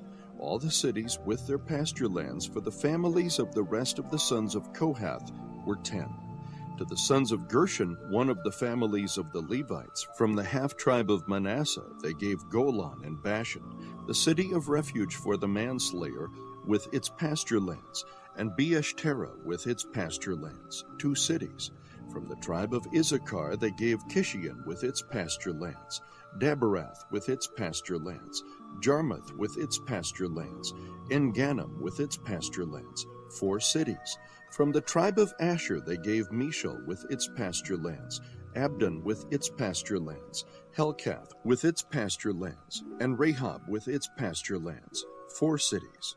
From the tribe of Naphtali they gave Kedesh in Galilee, the city of refuge for the manslayer, with its pasture lands, and Hamath-dor with its pasture lands, and Kartan with its pasture lands. 3 cities. All the cities of the Gershonites, according to their families, were 13 cities with their pasture lands. To the families of the sons of Merari, the rest of the Levites, they gave from the tribe of Zebulun, Jokneam with its pasture lands, and Karta with its pasture lands, Dimnah with its pasture lands, Nahalal with its pasture lands. 4 cities. From the tribe of Reuben they gave Bezer with its pasture lands, Jahaz with its pasture lands, Kedemoth with its pasture lands, and Mephath with its pasture lands. 4 cities. From the tribe of Gad they gave Ramoth in Gilead, the city of refuge for the manslayer, with its pasture lands, and Mahanaim with its pasture lands, Heshbon with its pasture lands, Jazer with its pasture lands. 4 cities in all. All these were the cities of the sons of Merari according to their families. The rest of the families of the Levites and their lot was 12 cities. All the cities of the Levites in the midst of the possession of the sons of Israel were 48 cities with their pasture lands. These cities each had its surrounding pasture lands. Thus it was with all these cities. So the Lord gave Israel all the land which he had sworn to give to their fathers, and they possessed it and lived in it. And the Lord gave them rest on every side according to all that he had sworn to their fathers, and no one of all their enemies stood before them. The Lord gave all their enemies into their hand. Not one of the good promises which the Lord had made to the house of Israel failed. All came to pass. Chapter 22. Then Joshua summoned the Reubenites and the Gadites and the half-tribe of Manasseh, and said to them, You have kept all that Moses the servant of the Lord commanded you, and have listened to my voice in all that I commanded you. You have not forsaken your brothers these many days to this day, but have kept the charge of the commandment of the Lord your God. And now the Lord your God has given rest to your brothers, as he spoke to them. Therefore, turn now and go to your tents, to the land of your possession, which Moses the servant of the Lord gave you beyond the Jordan. Only be very careful to observe the commandment and the law which Moses the servant of the Lord commanded you, to love the Lord your God, and walk in all his ways, and keep his commandments, and hold fast to him, and serve him with all your heart, and with all your soul. So Joshua blessed them, and sent them away, and they went to their tents. Now to the one half-tribe of Manasseh Moses had given a possession in Bashan, but to the other half Joshua gave a possession among their brothers westward beyond the Jordan. So when Joshua sent them away to their tents, he blessed them, and said to them, Return to your tents with great riches and with very much livestock, with silver, gold, bronze, iron, and with very many clothes. Divide the spoil of your enemies with your brothers. The sons of Reuben and the sons of Gad and the half-tribe of Manasseh returned home and departed from the sons of Israel at Shiloh, which is in the land of Canaan, to go to the land of Gilead, to the land of their possession which they had possessed, according to the command of the Lord through Moses. When they came to the region of the Jordan, which is in the land of Canaan, the sons of Reuben and the sons of Gad and the half-tribe of Manasseh built an altar there by the Jordan, a large altar in appearance. And the sons of Israel heard it said, Behold, the sons of Reuben and the sons of Gad and the half-tribe of Manasseh have built an altar at the frontier of the land of Canaan, in the region of the Jordan, on the side belonging to the sons of Israel. When the sons of Israel heard of it, the whole congregation of the sons of Israel gathered themselves at Shiloh to go up against them in war. Then the sons of Israel sent to the sons of Reuben and to the sons of Gad and to the half-tribe of Manasseh into the land of Gilead, Phinehas the son of Eleazar the priest, and with him 10 chiefs, 1 chief for each father's household, from each of the tribes of Israel, and each one of them was the head of his father's household among the thousands of Israel. They came to the sons of Reuben and to the sons of Gad and to the half-tribe of Manasseh, to the land of Gilead, and they spoke with them, saying, Thus says the whole congregation of the Lord, What is this unfaithful act which you have committed against the God of Israel, turning away from following the Lord this day, by building yourselves an altar to rebel against the Lord this day?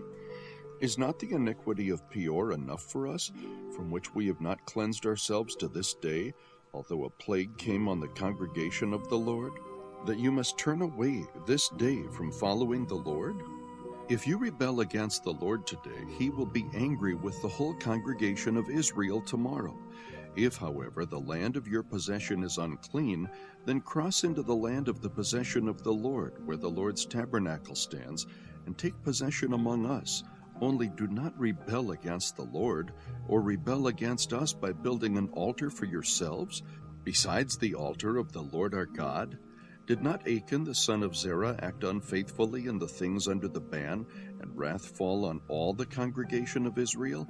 And that man did not perish alone in his iniquity. Then the sons of Reuben and the sons of Gad and the half-tribe of Manasseh answered and spoke to the heads of the families of Israel. The mighty one, God the Lord, the mighty one, God the Lord, he knows, and may Israel itself know, if it was in rebellion or if in an unfaithful act against the Lord. Do not save us this day. If we have built us an altar to turn away from following the Lord, or if to offer a burnt offering or grain offering on it, or if to offer sacrifices of peace offerings on it, may the Lord himself require it. But truly we have done this out of concern for a reason, saying, In time to come, your sons may say to our sons, What have you to do with the Lord, the God of Israel? For the Lord has made the Jordan a border between us and you. You sons of Reuben and sons of Gad, you have no portion in the Lord, so your sons may make our sons stop fearing the Lord. Therefore we said, let us build an altar, not for burnt offering or for sacrifice. Rather, it shall be a witness between us and you and between our generations after us, that we are to perform the service of the Lord before him with our burnt offerings, and with our sacrifices, and with our peace offerings, so that your sons will not say to our sons in time to come, you have no portion in the Lord. Therefore we said, it shall also come about, if they say this to us or to our generations in time to come, then we shall say, see the copy of the altar of the Lord which our fathers made, not for burnt offering or for sacrifice, rather it is a witness between us and you.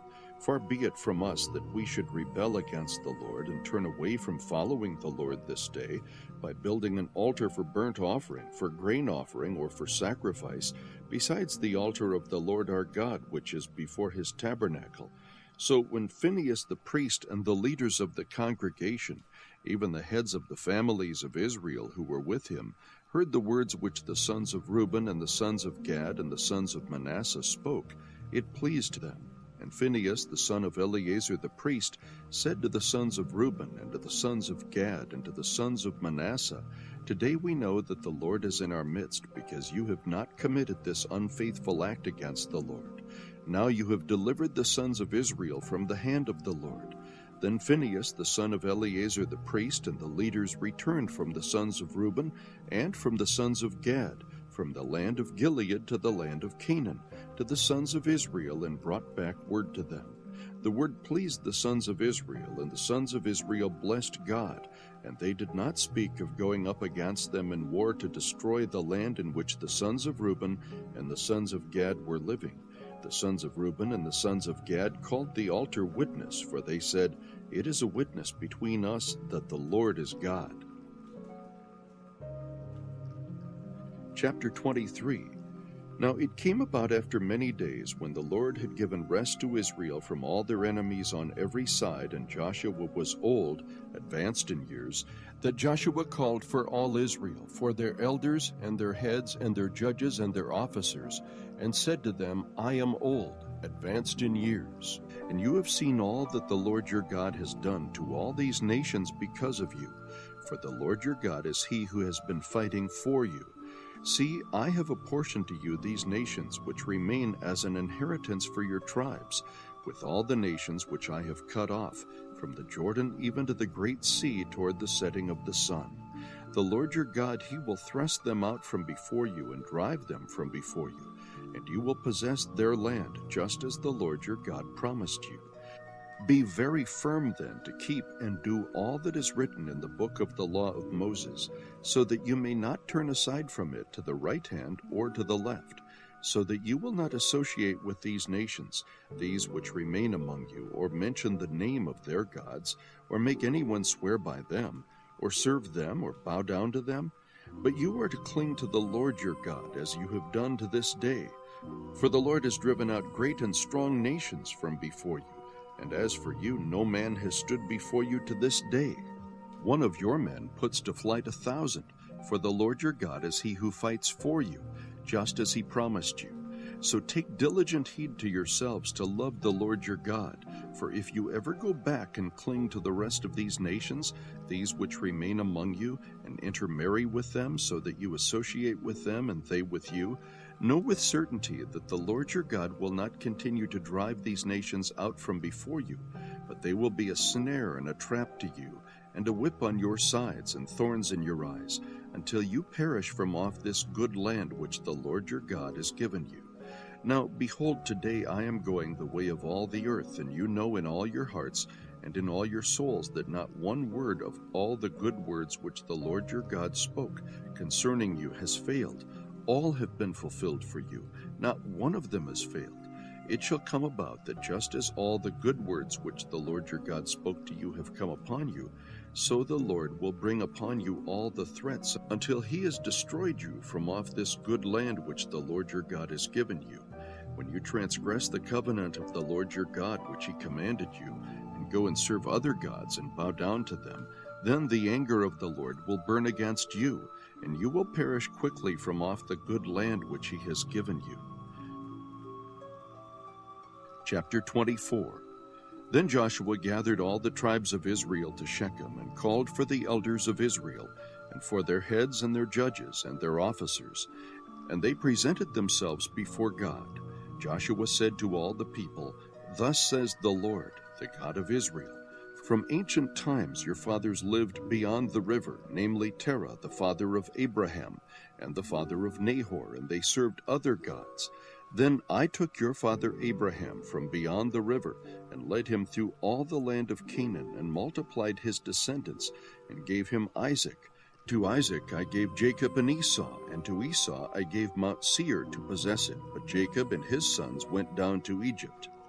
Then I sent Moses and Aaron, and I plagued Egypt by what I did in its midst, and afterward I brought you out. I brought your fathers out of Egypt, and you came to the sea, and Egypt pursued your fathers with chariots and horsemen to the Red Sea.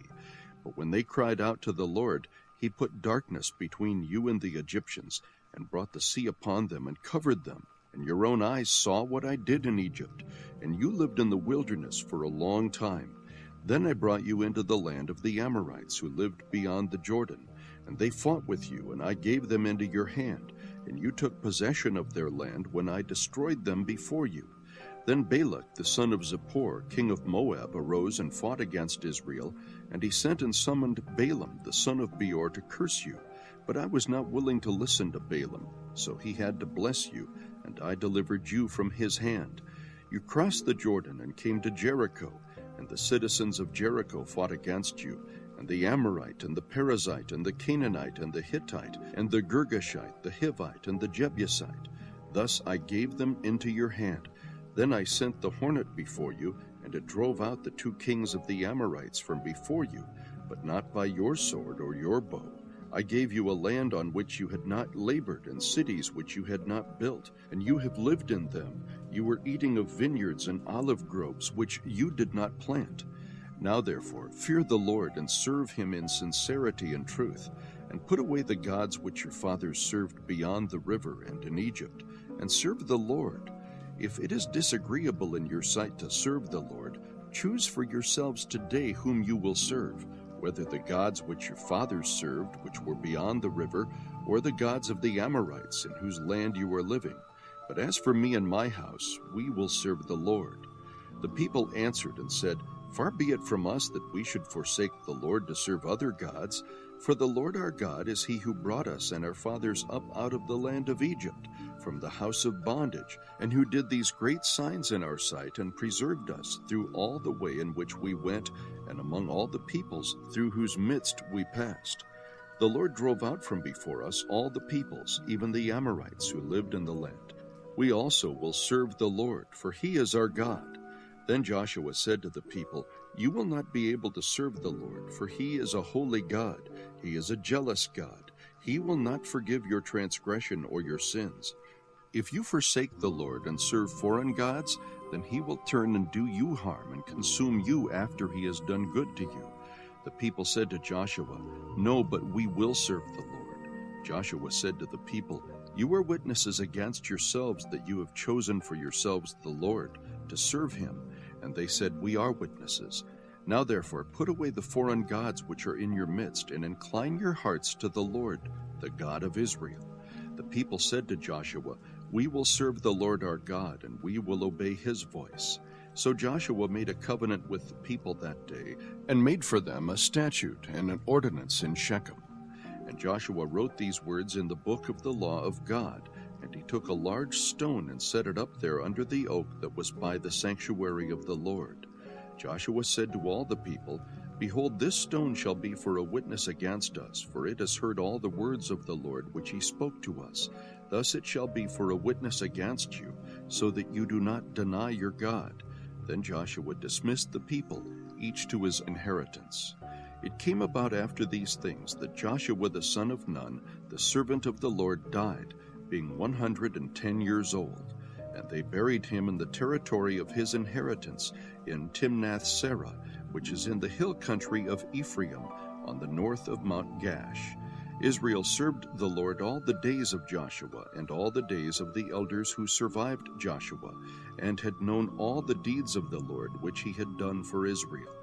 Now they buried the bones of Joseph, which the sons of Israel brought up from Egypt, at Shechem, in the piece of ground which Jacob had bought from the sons of Hamor, the father of Shechem, for 100 pieces of money, and they became the inheritance of Joseph's sons. And Eleazar the son of Aaron died, and they buried him at Gibeah of Phinehas his son, which was given him in the hill country of Ephraim. The New American Standard Bible, copyright by the Lockman Foundation. Judges, chapter 1. Now it came about after the death of Joshua that the sons of Israel inquired of the Lord, saying, Who shall go up first for us against the Canaanites to fight against them? The Lord said, Judah shall go up. Behold, I have given the land into his hand. Then Judah said to Simeon his brother, Come up with me into the territory allotted me, that we may fight against the Canaanites, and I in turn will go with you into the territory allotted you. So Simeon went with him. Judah went up, and the Lord gave the Canaanites and the Perizzites into their hands, and they defeated 10,000 men at Bezek. They found Adoni-Bezek in Bezek and fought against him, and they defeated the Canaanites and the Perizzites. But Adoni-Bezek fled, and they pursued him and caught him and cut off his thumbs and big toes. Adoni-Bezek said, 70 kings with their thumbs and their big toes cut off used to gather up scraps under my table, as I have done. So God has repaid me. So they brought him to Jerusalem, and he died there. Then the sons of Judah fought against Jerusalem, and captured it, and struck it with the edge of the sword, and set the city on fire. Afterward the sons of Judah went down to fight against the Canaanites living in the hill country, and in the Negev, and in the lowland. So Judah went against the Canaanites who lived in Hebron. Now the name of Hebron formerly was Kiriath-Arba. And they struck Shishai, and Ahiman, and Talmai. Then from there he went against the inhabitants of Debir. Now the name of Debir formerly was Kiriath-Sepher. And Caleb said, The one who attacks Kiriath-Sepher and captures it, I will even give him my daughter Asha for a wife. Othniel the son of Kenaz, Caleb's younger brother, captured it. So he gave him his daughter Asha for a wife. Then it came about, when she came to him, that she persuaded him to ask her father for a field. Then she alighted from her donkey, and Caleb said to her, What do you want? She said to him, Give me a blessing, since you have given me the land of the Negev. Give me also springs of water. So Caleb gave her the upper springs and the lower springs. The descendants of the Kenite, Moses' father-in-law, went up from the city of palms with the sons of Judah to the wilderness of Judah, which is in the south of Arad. And they went and lived with the people. Then Judah went with Simeon his brother, and they struck the Canaanites living in Zephath, and utterly destroyed it. So the name of the city was called Hormah. And Judah took Gaza with its territory, and Ashkelon with its territory, and Ekron with its territory. Now the Lord was with Judah, and they took possession of the hill country. But they could not drive out the inhabitants of the valley, because they had iron chariots. Then they gave Hebron to Caleb, as Moses had promised, and he drove out from there the 3 sons of Anak. But the sons of Benjamin did not drive out the Jebusites who lived in Jerusalem. So the Jebusites have lived with the sons of Benjamin in Jerusalem to this day. Likewise the house of Joseph went up against Bethel, and the Lord was with them. The house of Joseph spied out Bethel. Now the name of the city was formerly Luz. The spies saw a man coming out of the city, and they said to him, Please show us the entrance to the city, and we will treat you kindly. So he showed them the entrance to the city, and they struck the city with the edge of the sword. But they let the man and all his family go free. The man went into the land of the Hittites, and built a city, and named it Luz, which is its name to this day. But Manasseh did not take possession of Bethshem and its villages, or Tanakh and its villages, or the inhabitants of Dor and its villages, or the inhabitants of Iblim and its villages, or the inhabitants of Megiddo and its villages. So the Canaanites persisted in living in that land. It came about when Israel became strong that they put the Canaanites to forced labor, but they did not drive them out completely. Ephraim did not drive out the Canaanites who were living in Gezer, so the Canaanites lived in Gezer among them. Zebulun did not drive out the inhabitants of Kitron, or the inhabitants of Nealah. So the Canaanites lived among them and became subject to forced labor. Asher did not drive out the inhabitants of Akko, or the inhabitants of Sidon, or of Elab, or of Ashib, or of Helba, or of Aphek, or of Rehob. So the Asherites lived among the Canaanites, the inhabitants of the land, for they did not drive them out. Naphtali did not drive out the inhabitants of Beth-Shemesh, or the inhabitants of Bethanath, but lived among the Canaanites, the inhabitants of the land, and the inhabitants of Beth-Shemesh, and Beth-Anath became forced labor for them. Then the Amorites forced the sons of Dan into the hill country, for they did not allow them to come down to the valley. Yet the Amorites persisted in living in Mount Heres, in Ajalon, and in Shalbim. But when the power of the house of Joseph grew strong, they became forced labor. The border of the Amorites ran from the ascent of Akrabim, from Selah and upward. Chapter 2. Now the angel of the Lord came up from Gilgal to Bochim, and he said, I brought you up out of Egypt and led you into the land which I have sworn to your fathers. And I said, I will never break my covenant with you. And as for you, you shall make no covenant with the inhabitants of this land. You shall tear down their altars. But you have not obeyed me. What is this you have done? Therefore I also said, I will not drive them out before you, but they will become as thorns in your sides, and their gods will be a snare to you. When the angel of the Lord spoke these words to all the sons of Israel, the people lifted up their voices and wept. So they named that place Bochim, and there they sacrificed to the Lord. When Joshua had dismissed the people, the sons of Israel went each to his inheritance to possess the land. The people served the Lord all the days of Joshua and all the days of the elders who survived Joshua, who had seen all the great work of the Lord which he had done for Israel. Then Joshua the son of Nun, the servant of the Lord, died at the age of 110, and they buried him in the territory of his inheritance in Timnath-Heres, in the hill country of Ephraim, north of Mount Gash.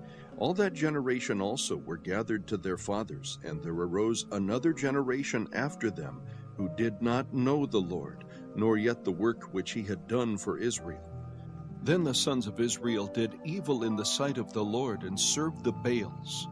And they forsook the Lord, the God of their fathers, who had brought them out of the land of Egypt, and followed other gods from among the gods of the peoples who were around them, and bowed themselves down to them. Thus they provoked the Lord to anger. So they forsook the Lord and served Baal and the Ashtaroth. The anger of the Lord burned against Israel, and he gave them into the hands of plunderers who plundered them, and he sold them into the hands of their enemies around them, so that they could no longer stand before their enemies. Wherever they went, the hand of the Lord was against them for evil, as the Lord had spoken, and as the Lord had sworn to them, so that they were severely distressed. Then the Lord raised up judges who delivered them from the hands of those who plundered them. Yet they did not listen to their judges, for they played the harlot after other gods and bowed themselves down to them. They turned aside quickly from the way in which their fathers had walked. In obeying the commandments of the Lord, they did not do as their fathers. When the Lord raised up judges for them, the Lord was with the judge and delivered them from the hand of their enemies all the days of the judge. For the Lord was moved to pity by their groaning because of those who oppressed and afflicted them. But it came about when the judge died that they would turn back and act more corruptly than their fathers, in following other gods to serve them and bow down to them. They did not abandon their practices or their stubborn ways. So the anger of the Lord burned against Israel.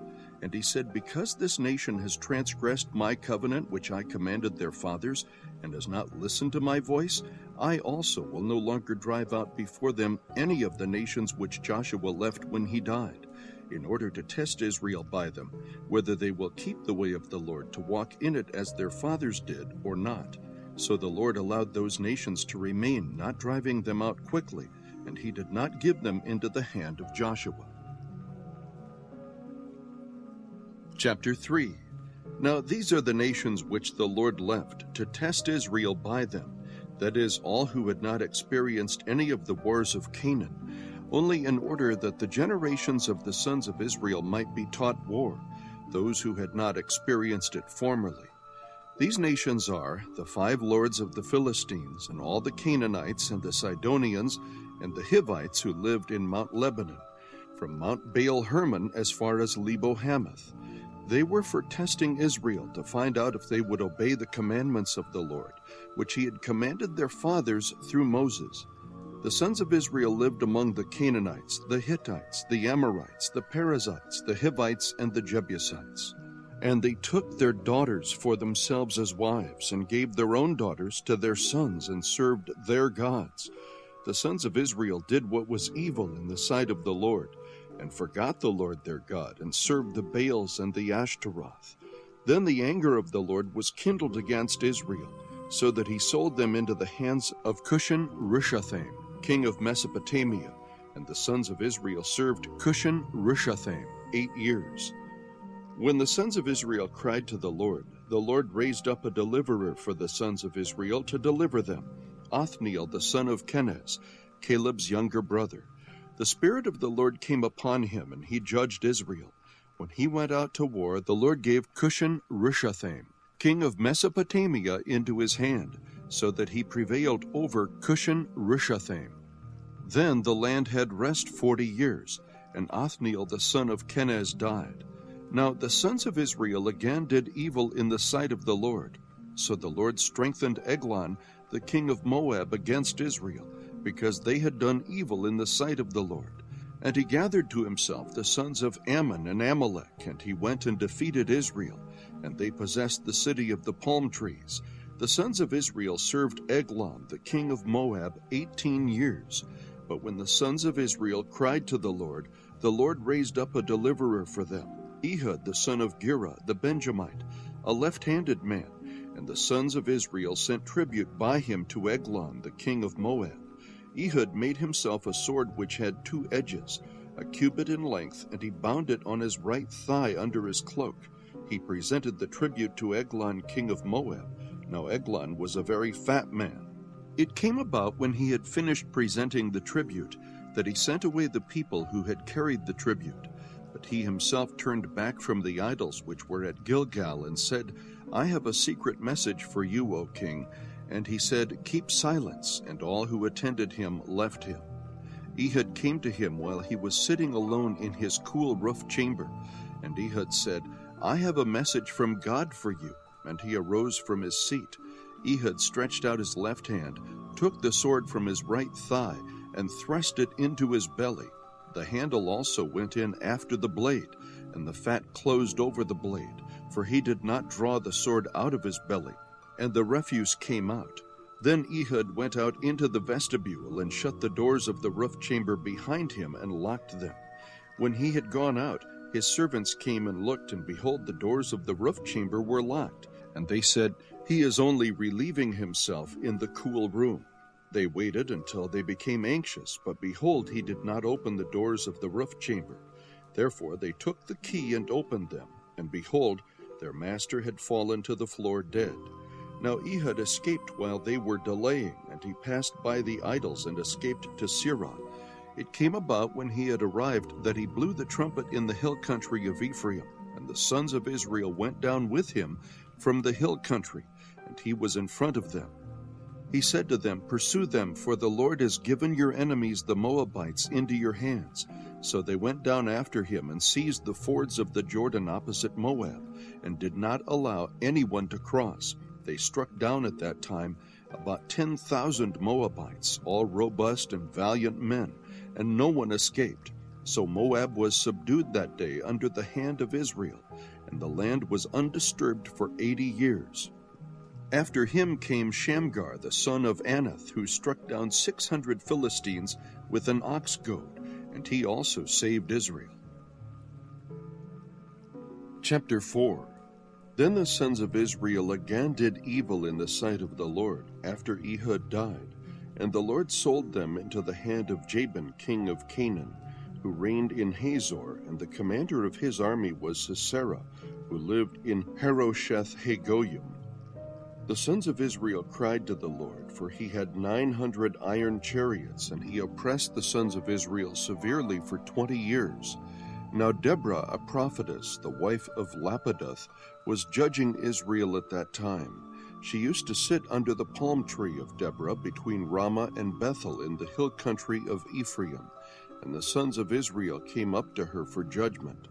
Now she sent and summoned Barak the son of Abinoam from Kadesh Naphtali, and said to him, Behold, the Lord, the God of Israel, has commanded, Go and march to Mount Tabor, and take with you 10,000 men from the sons of Naphtali, and from the sons of Zebulun.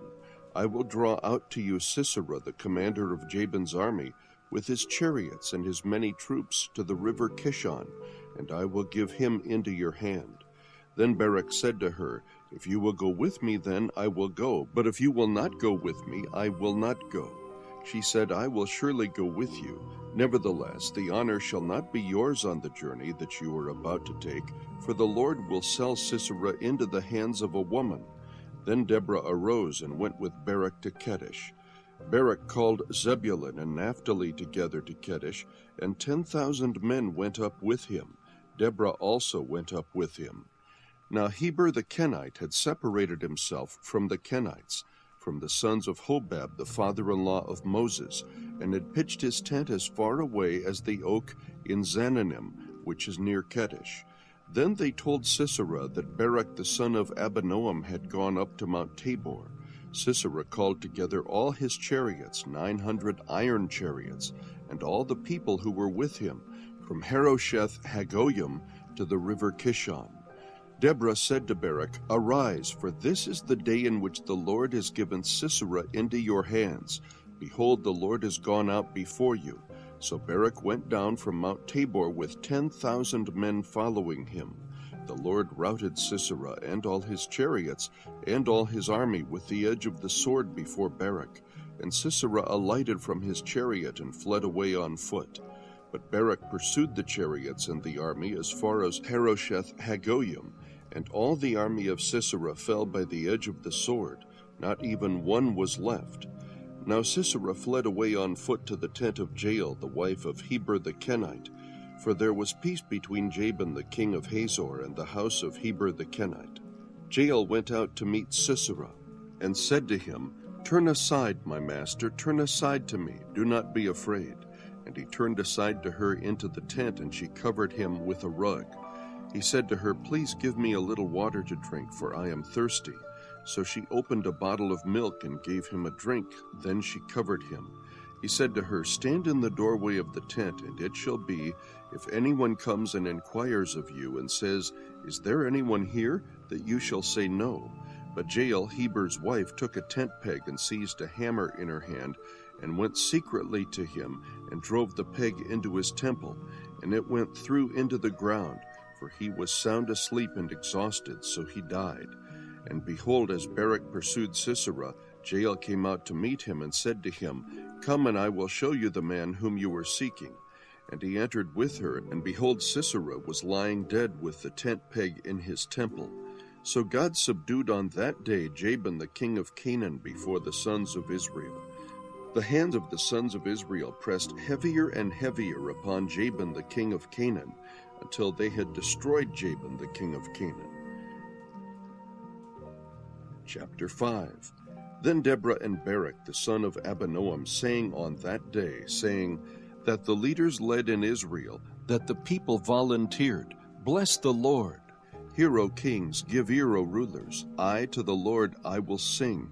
I will sing praise to the Lord, the God of Israel. Lord, when you went out from Seir, when you marched from the field of Edom, the earth quaked, the heavens also dripped, even the clouds dripped water, the mountains quaked at the presence of the Lord, this Sinai at the presence of the Lord, the God of Israel, in the days of Shamgar, the son of Anath, in the days of Jael the highways were deserted, and travelers went by roundabout ways. The peasantry ceased. They ceased in Israel until I, Deborah, arose, a mother in Israel. New gods were chosen. Then war was in the gates. Not a shield or a spear was seen among 40,000 in Israel. My heart goes out to the commanders of Israel, the volunteers among the people. Bless the Lord, you who ride on white donkeys, you who sit on rich carpets, and you who travel on the road. Sing. At the sound of those who divide flocks among the watering places, there they shall recount the righteous deeds of the Lord, the righteous deeds for his peasantry in Israel. Then the people of the Lord went down to the gates. Awake, awake, Deborah! Awake, awake, sing a song! Arise, Barak, and take away your captives, O son of Abinoam. Then survivors came down to the nobles. The people of the Lord came down to me as warriors. From Ephraim those whose root is in Amalek came down. Following you, Benjamin, with your peoples. From Maker commanders came down, and from Zebulun those who wield the staff of office.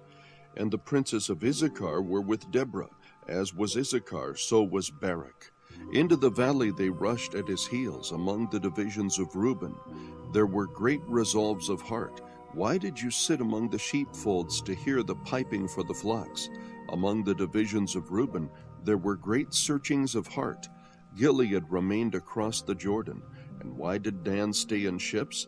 Asher sat at the seashore, and remained by its landings. Zebulun was a people who despised their lives even to death, and Naphtali also on the high places of the field. The kings came and fought, then fought the kings of Canaan. At Tanakh near the waters of Megiddo, they took no plunder in silver. The stars fought from heaven. From their courses they fought against Sisera. The torrent of Kishon swept them away, the ancient torrent, the torrent Kishon. O my soul, march on with strength. Then the horse's hoofs beat from the dashing of his valiant steeds. Curse Meroz, said the angel of the Lord, utterly curse its inhabitants, because they did not come to the help of the Lord, against the warriors. Most blessed of women is Jael, the wife of Heber the Kenite. Most blessed is she of women in the tent.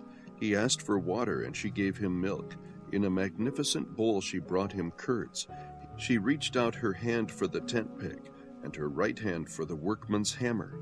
Then she struck Sisera, she smashed his head, and she shattered and pierced his temple. Between her feet he bowed, he fell, he lay. Between her feet he bowed, he fell. Where he bowed, there he fell dead. Out of the window she looked and lamented, the mother of Sisera, through the lattice. Why does his chariot delay in coming? Why do the hoofbeats of his chariots tarry? Her wise princesses would answer her. Indeed, she repeats her words to herself. Are they not finding? Are they not dividing the spoil? A maiden, 2 maidens for every warrior? To Sisera a spoil of dyed work, a spoil of dyed work embroidered, dyed work of double embroidery on the neck of the spoiler. Thus let all your enemies perish, O Lord, but let those who love him be like the rising of the sun in its might. And the land was undisturbed for 40 years. Chapter 6. Then the sons of Israel did what was evil in the sight of the Lord, and the Lord gave them into the hands of Midian 7 years. The power of Midian prevailed against Israel. Because of Midian, the sons of Israel made for themselves the dens which were in the mountains, and the caves and the strongholds. For it was when Israel had sown that the Midianites would come up with the Amalekites and the sons of the east and go against them. So they would camp against them and destroy the produce of the earth as far as Gaza, and leave no sustenance in Israel, as well as no sheep, ox, or donkey. For they would come up with their livestock and their tents. They would come in like locusts for number. Both they and their camels were innumerable, and they came into the land to devastate it. So Israel was brought very low because of Midian, and the sons of Israel cried to the Lord. Now it came about when the sons of Israel cried to the Lord on account of Midian, that the Lord sent a prophet to the sons of Israel. And he said to them, Thus says the Lord, the God of Israel, It was I who brought you up from Egypt and brought you out from the house of slavery. I delivered you from the hands of the Egyptians and from the hands of all your oppressors, and dispossessed them before you and gave you their land. And I said to you, I am the Lord your God. You shall not fear the gods of the Amorites in whose land you live, but you have not obeyed me. Then the angel of the Lord came and sat under the oak that was in Ophrah, which belonged to Joash the Abiezrite, as his son Gideon was beating out wheat in the winepress in order to save it from the Midianites. The angel of the Lord appeared to him and said to him, The Lord is with you, O valiant warrior. Then Gideon said to him, O my Lord, if the Lord is with us, why then has all this happened to us? And where are all his miracles which our fathers told us about, saying, Did not the Lord bring us up from Egypt? But now the Lord has abandoned us and given us into the hand of Midian. The Lord looked at him and said, Go in this your strength and deliver Israel from the hand of Midian. Have I not sent you? He said to him, O Lord, how shall I deliver Israel? Behold, my family is the least in Manasseh, and I am the youngest in my father's house. But the Lord said to him, Surely I will be with you, and you shall defeat Midian as one man. So Gideon said to him, If now I have found favor in your sight, then show me a sign that it is you who speak with me. Please do not depart from here until I come back to you, and bring out my offering and lay it before you. And he said, I will remain until you return. Then Gideon went in and prepared a young goat and unleavened bread from an ephah of flour. He put the meat in a basket and the broth in a pot, and brought them out to him under the oak and presented them. The angel of God said to him, Take the meat and the unleavened bread and lay them on this rock, and pour out the broth. And he did so. Then the angel of the Lord put out the end of the staff that was in his hand, and touched the meat and the unleavened bread. And fire sprang up from the rock and consumed the meat and the unleavened bread. Then the angel of the Lord vanished from his sight. When Gideon saw that he was the angel of the Lord, he said, Alas, O Lord God, for now I have seen the angel of the Lord face to face. The Lord said to him, Peace to you, do not fear, you shall not die. Then Gideon built an altar there to the Lord and named it The Lord is Peace. To this day it is still in Ophrah of the Abiezrites. Now on the same night the Lord said to him, Take your father's bull and a second bull 7 years old, and pull down the altar of Baal which belongs to your father, and cut down the Asherah that is beside it, and build an altar to the Lord your God on the top of this stronghold in an orderly manner, and take a second bull and offer a burnt offering with the wood of the Asherah, which you shall cut down. Then Gideon took 10 men of his servants and did as the Lord had spoken to him. And because he was too afraid of his father's household and the men of the city to do it by day, he did it by night. When the men of the city arose early in the morning, behold, the altar of Baal was torn down, and the Asherah which was beside it was cut down, and the second bull was offered on the altar which had been built. They said to one another, Who did this thing? And when they searched about and inquired, they said, Gideon, the son of Joash, did this thing. Then the men of the city said to Joash, Bring out your son that he may die, for he has torn down the altar of Baal, and indeed he has cut down the Asherah which was beside it. But Joash said to all who stood against him, Will you contend for Baal, or will you deliver him? Whoever will plead for him shall be put to death by morning. If he is a god, let him contend for himself, because someone has torn down his altar. Therefore on that day he named him Jerubbaal, that is to say, let Baal contend against him, because he had torn down his altar.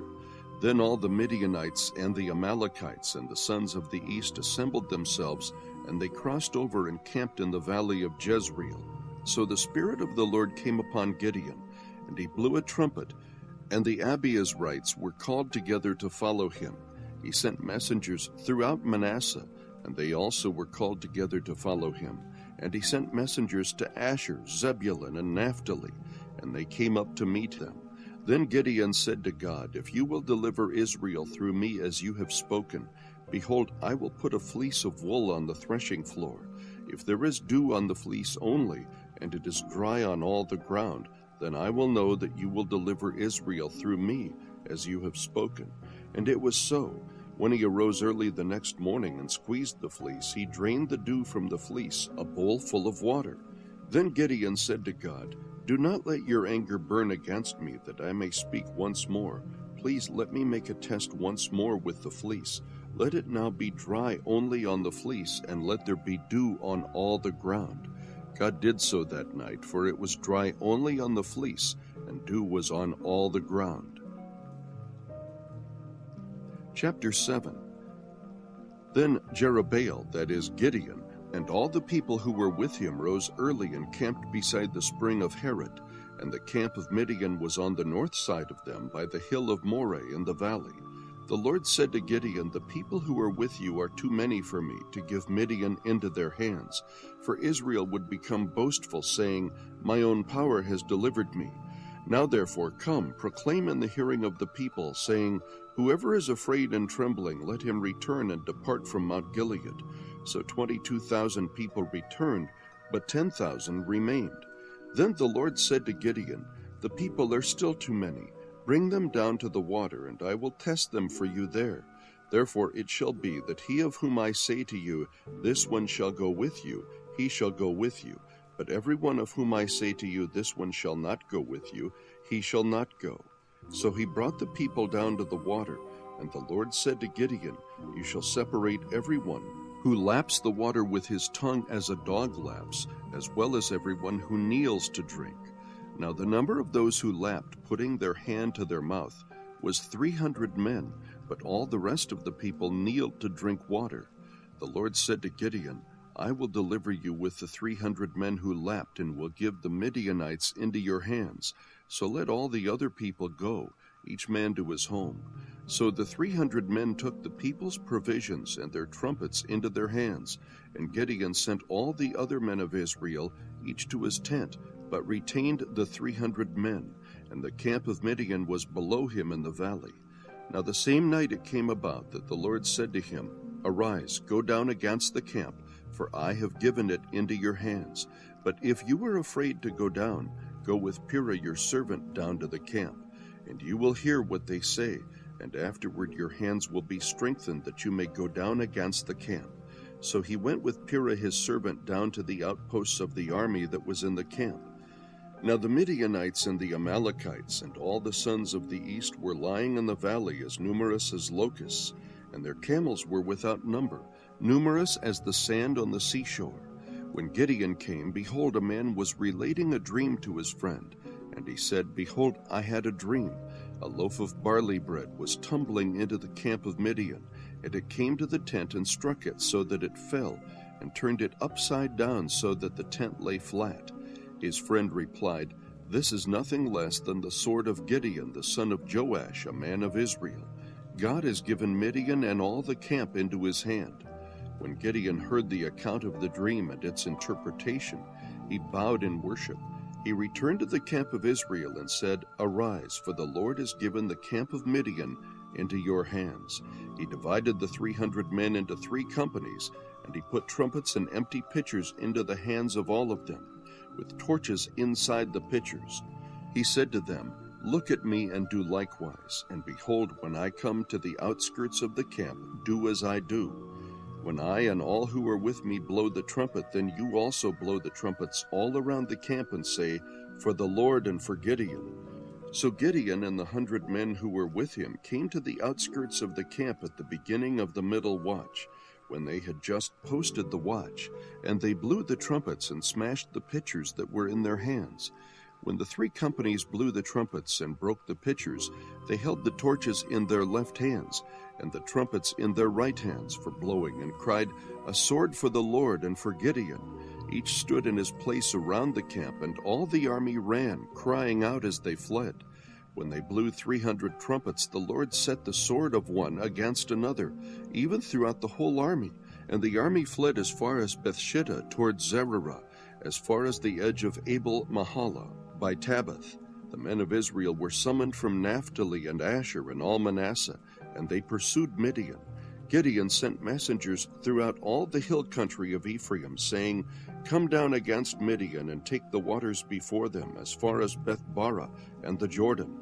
So all the men of Ephraim were summoned, and they took the waters as far as Beth-barah and the Jordan. They captured the 2 leaders of Midian, Oreb and Zeb, and they killed Oreb at the rock of Oreb, and they killed Zeb at the winepress of Zeb, while they pursued Midian, and they brought the heads of Oreb and Zeb to Gideon from across the Jordan. Chapter 8. Then the men of Ephraim said to him, 'What is this thing you have done to us, not calling us when you went to fight against Midian?' And they contended with him vigorously. But he said to them, 'What have I done now in comparison with you? Is not the gleaning of the grapes of Ephraim better than the vintage of Abiezer? God has given the leaders of Midian Oreb and Zeb into your hands.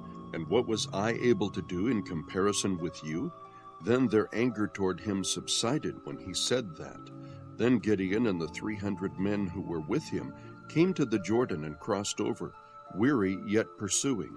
He said to the men of Succoth, Please give loaves of bread to the people who are following me, for they are weary, and I am pursuing Zebah and Zalmunna, the kings of Midian. The leaders of Succoth said, Are the hands of Zebah and Zalmunna already in your hands, that we should give bread to your army? Gideon said, All right, when the Lord has given Zebah and Zalmunna into my hand, then I will thrash your bodies with the thorns of the wilderness and with briars. He went up from there to Penuel, and spoke similarly to them, and the men of Penuel answered him just as the men of Succoth had answered. So he spoke also to the men of Penuel, saying, When I return safely, I will tear down this tower. Now Zebah and Zalmunna were in Karkor, and their armies with them about 15,000 men, all who were left of the entire army of the sons of the east, for the fallen were 120,000 swordsmen. Gideon went up by the way of those who lived in tents on the east of Nobah and Jogbehah, and attacked the camp when the camp was unsuspecting. When Zebah and Zalmunna fled, he pursued them and captured the 2 kings of Midian, Zebah and Zalmunna, and routed the whole army. Then Gideon the son of Joash returned from the battle by the ascent of Heres, and he captured a youth from Succoth and questioned him. Then the youth wrote down for him the princes of Succoth and its elders, 77 men. He came to the men of Succoth and said, Behold, Zebah and Zalmunna, concerning whom you taunted me, saying, Are the hands of Zebah and Zalmunna already in your hand, that we should give bread to your men who are weary? He took the elders of the city and thorns of the wilderness and briars, and he disciplined the men of Succoth with them. He tore down the tower of Penuel and killed the men of the city. Then he said to Zebah and Zalmunna, What kind of men were they whom you killed at Tabor? And they said, They were like you, each one resembling the son of a king. He said, They were my brothers, the sons of my mother. As the Lord lives, if only you had let them live, I would not kill you. So he said to Jether his firstborn, Rise, kill them. But the youth did not draw his sword, for he was afraid, because he was still a youth. Then Zebah and Zalmunna said, Rise up yourself and fall on us, for as the man so is his strength. So Gideon arose and killed Zebah and Zalmunna, and took the crescent ornaments which were on their camels' necks. Then the men of Israel said to Gideon, Rule over us, both you and your son, also your son's son, for you have delivered us from the hand of Midian. But Gideon said to them, I will not rule over you, nor shall my son rule over you. The Lord shall rule over you. Yet Gideon said to them, I would request of you that each of you give me an earring from his spoil, for they had gold earrings because they were Ishmaelites. They said, We will surely give them. So they spread out a garment, and every one of them threw an earring there from his spoil.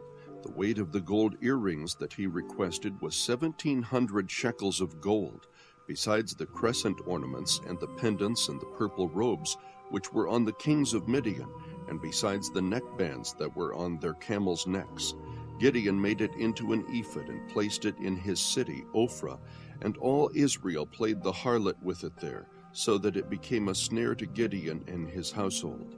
So Midian was subdued before the sons of Israel, and they did not lift up their heads any more, and the land was undisturbed for 40 years in the days of Gideon. Then Jerubbaal the son of Joash went and lived in his own house. Now Gideon had 70 sons who were his direct descendants, for he had many wives. His concubine, who was in Shechem, also bore him a son, and he named him Abimelech. And Gideon the son of Joash died at a ripe old age, and was buried in the tomb of his father Joash in Ophrah of the Abiezrites. Then it came about, as soon as Gideon was dead, that the sons of Israel again played the harlot with the Baals, and made Baal-berith their god. Thus the sons of Israel did not remember the Lord their God, who had delivered them from the hands of all their enemies on every side, nor did they show kindness to the household of Jerubbaal, that is Gideon, in accord with all the good that he had done to Israel. Chapter 9. And Abimelech the son of Jerubbaal went to Shechem to his mother's relatives, and spoke to them, and to the whole clan of the household of his mother's fathers, saying, Speak now in the hearing of all the leaders of Shechem. Which is better for you, that 70 men, all the sons of Jerubbaal, rule over you, or that one man rule over you? Also remember that I am your bone and your flesh. And his mother's relatives spoke all these words on his behalf in the hearing of all the leaders of Shechem. And they were inclined to follow Abimelech, for they said, He is our relative. They gave him 70 pieces of silver from the house of Baal-berith, with which Abimelech hired worthless and reckless fellows, and they followed him. Then he went to his father's house at Ophrah and killed his brothers, the sons of Jerubbaal, 70 men, on one stone.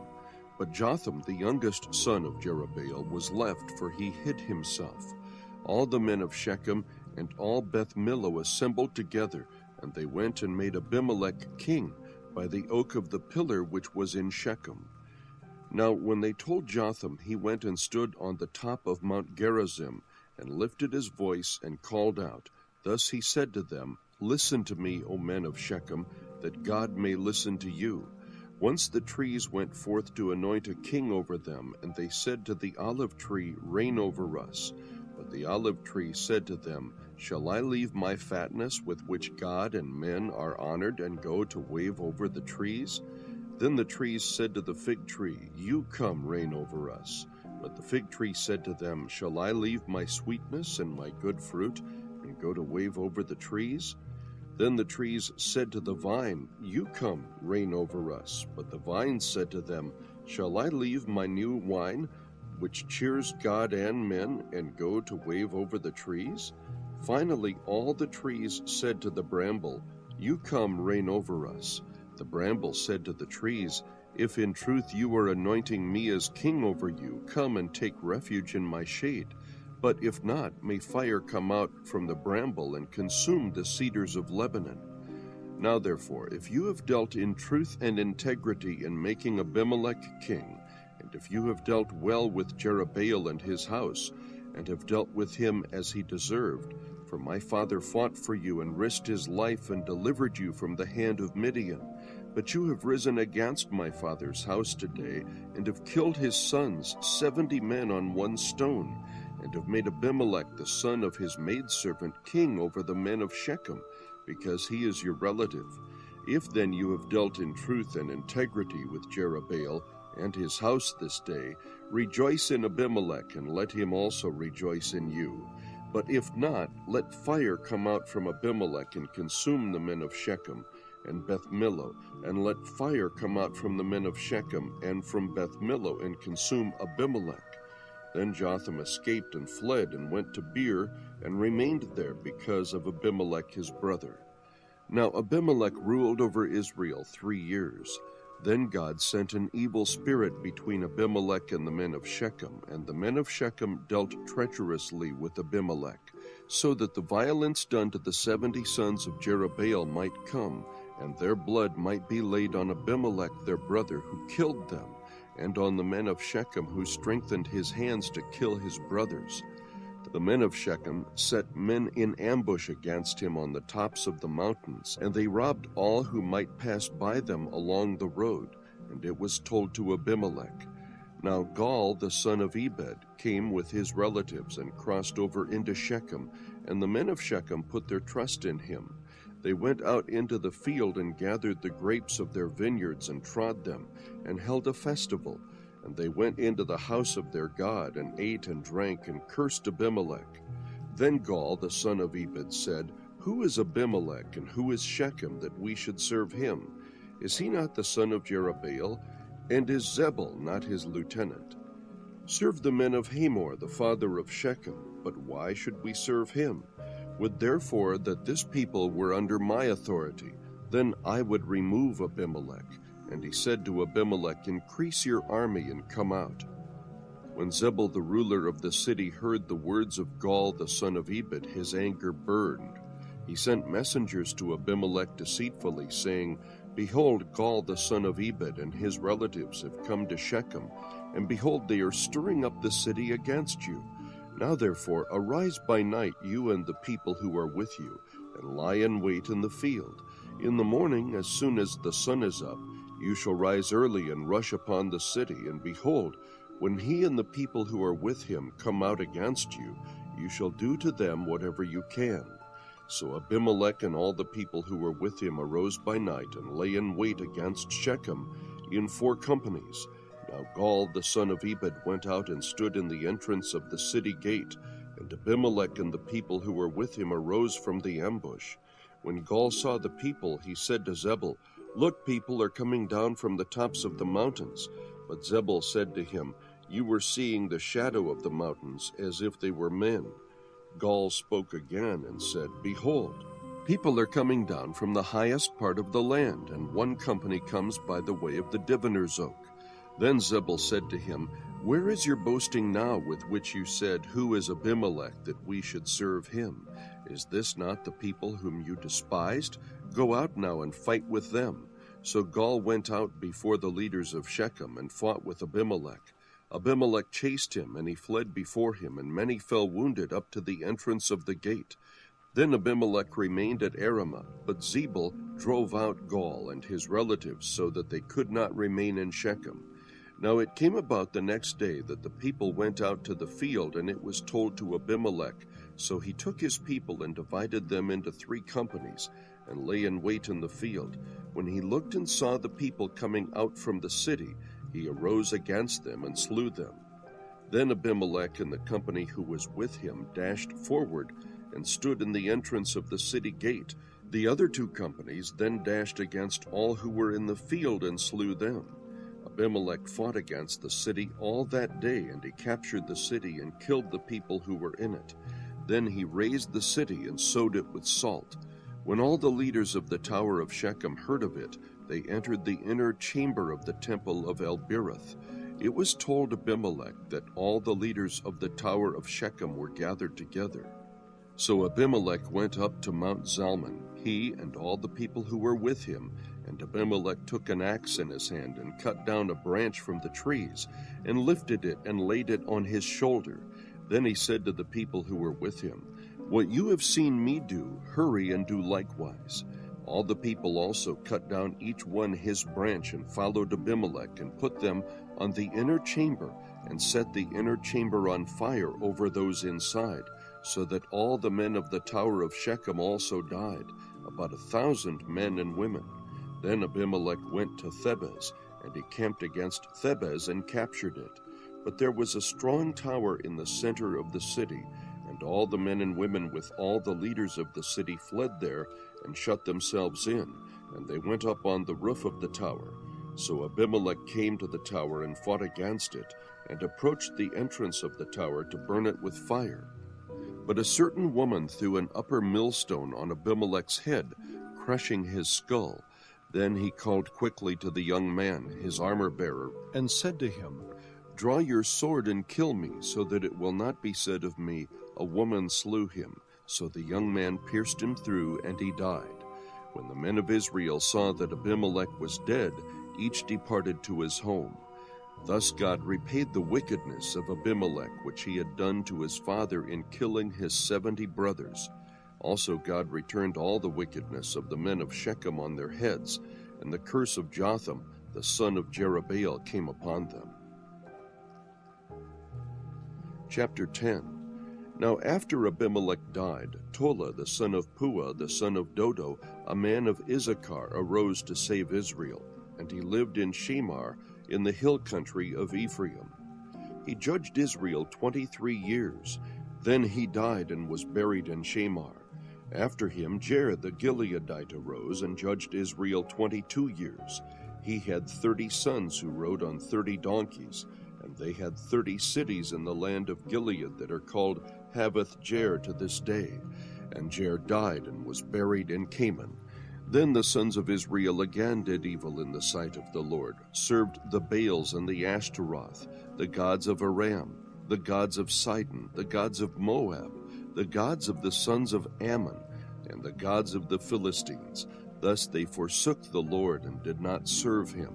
The anger of the Lord burned against Israel, and he sold them into the hands of the Philistines, and into the hands of the sons of Ammon.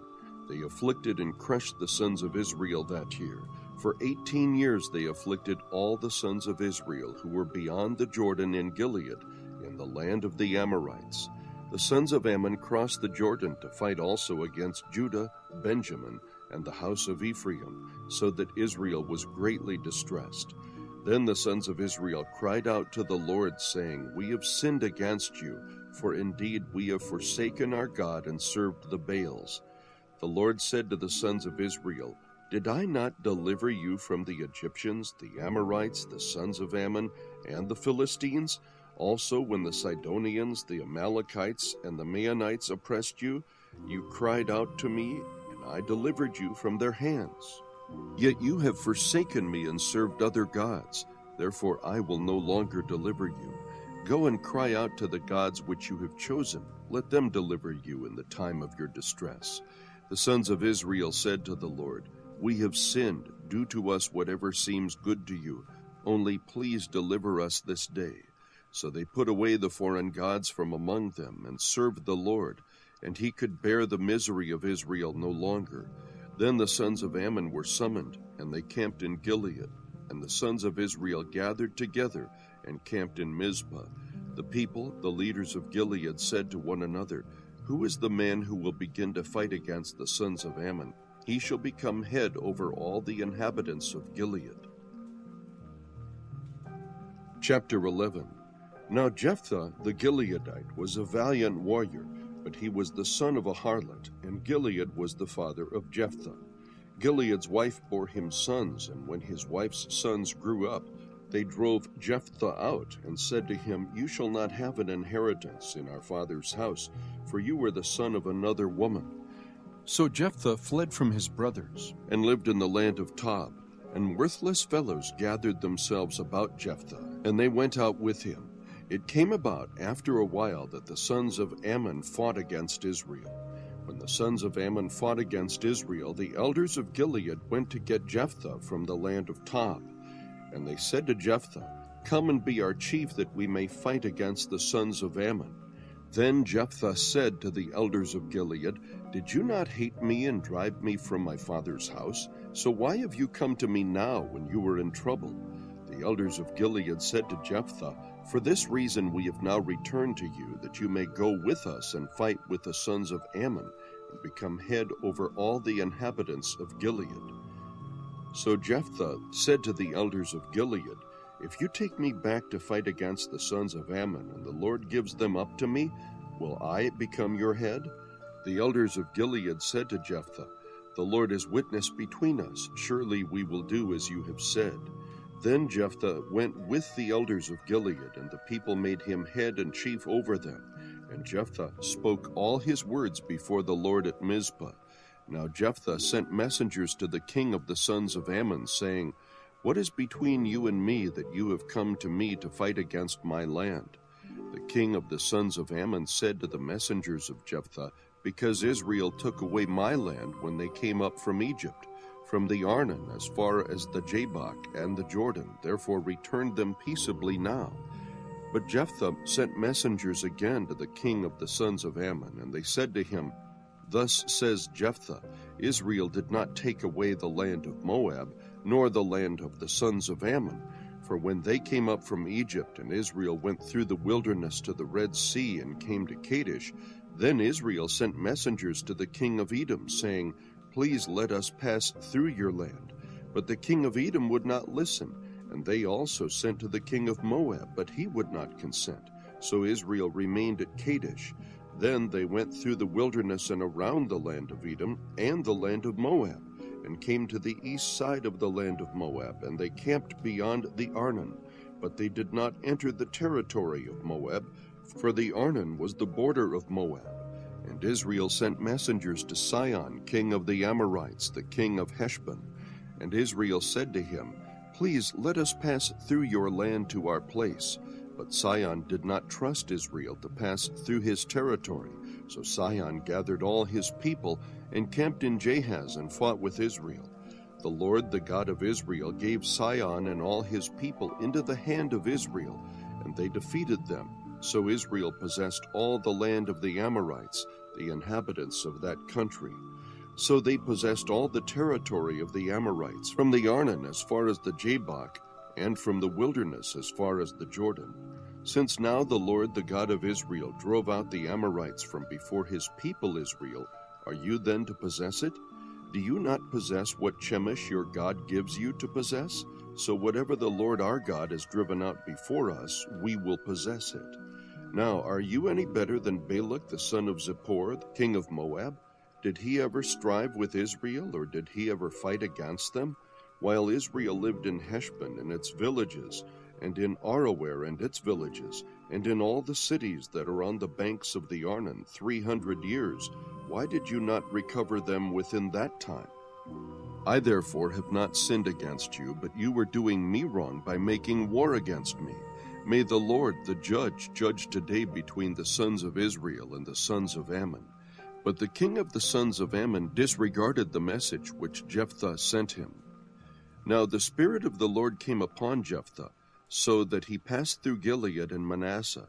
Then he passed through Mizpah of Gilead, and from Mizpah of Gilead he went on to the sons of Ammon. Jephthah made a vow to the Lord and said, If you will indeed give the sons of Ammon into my hand, then it shall be that whatever comes out of the doors of my house to meet me when I return in peace from the sons of Ammon, it shall be the Lord's, and I will offer it up as a burnt offering.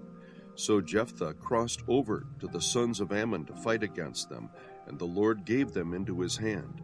He struck them with a very great slaughter from Aroer to the entrance of Minnith, 20 cities, and as far as Abel Keramim. So the sons of Ammon were subdued before the sons of Israel. When Jephthah came to his house at Mizpah, behold, his daughter was coming out to meet him with tambourines and with dancing. Now she was his one and only child. Besides her, he had no son or daughter. When he saw her, he tore his clothes and said, Alas, my daughter, you have brought me very low, and you are among those who trouble me, for I have given my word to the Lord, and I cannot take it back. So she said to him, My father, you have given your word to the Lord. Do to me as you have said. Since the Lord has avenged you of your enemies, the sons of Ammon. She said to her father, Let this thing be done for me. Let me alone 2 months, that I may go to the mountains and weep because of my virginity, I and my companions. Then he said, Go. So he sent her away for 2 months, and she left with her companions, and wept on the mountains because of her virginity. At the end of 2 months she returned to her father, who did to her according to the vow which he had made, and she had no relations with a man. Thus it became a custom in Israel. The daughters of Israel went yearly to commemorate the daughter of Jephthah the Gileadite 4 days in the year. Chapter 12. Then the men of Ephraim were summoned, and they crossed the Zaphon, and said to Jephthah, Why did you cross over to fight against the sons of Ammon without calling us to go with you? We will burn your house down on you. Jephthah said to them, I and my people were at great strife with the sons of Ammon. When I called you, you did not deliver me from their hand. When I saw that you would not deliver me, I took my life in my hands and crossed over against the sons of Ammon, and the Lord gave them into my hand. Why then have you come up to me this day to fight against me? Then Jephthah gathered all the men of Gilead and fought Ephraim. And the men of Gilead defeated Ephraim, because they said, You were fugitives of Ephraim, O Gileadites, in the midst of Ephraim and in the midst of Manasseh. The Gileadites captured the fords of the Jordan opposite Ephraim. And it happened, when any of the fugitives of Ephraim said, Let me cross over, the men of Gilead would say to him, Are you an Ephraimite? If he said no, then they would say to him, Say now, Shibboleth. But he said, Sibboleth, for he could not pronounce it correctly. Then they seized him and slew him at the fords of the Jordan. Thus there fell at that time 42,000 of Ephraim. Jephthah judged Israel 6 years. Then Jephthah the Gileadite died, and was buried in one of the cities of Gilead. Now Ibzan of Bethlehem judged Israel after him. He had 30 sons and 30 daughters, whom he gave in marriage outside the family. And he brought in 30 daughters from outside for his sons, and he judged Israel 7 years. Then Ibzan died and was buried in Bethlehem. Now Elon the Zebulunite judged Israel after him, and he judged Israel 10 years. Then Elon the Zebulunite died and was buried at Ajalon in the land of Zebulun. Now Abdon the son of Hillel, the Pirathonite, judged Israel after him. He had 40 sons and 30 grandsons who rode on 70 donkeys, and he judged Israel 8 years. Then Abdon the son of Hillel, the Pirathonite, died and was buried at Pirathon in the land of Ephraim, in the hill country of the Amalekites. Chapter 13. Now the sons of Israel again did evil in the sight of the Lord, so that the Lord gave them into the hands of the Philistines 40 years. There was a certain man of Zorah, of the family of the Danites, whose name was Manoah, and his wife was barren and had borne no children. Then the angel of the Lord appeared to the woman and said to her, Behold now, you are barren and have borne no children, but you shall conceive and give birth to a son. Now therefore be careful not to drink wine or strong drink, nor eat any unclean thing.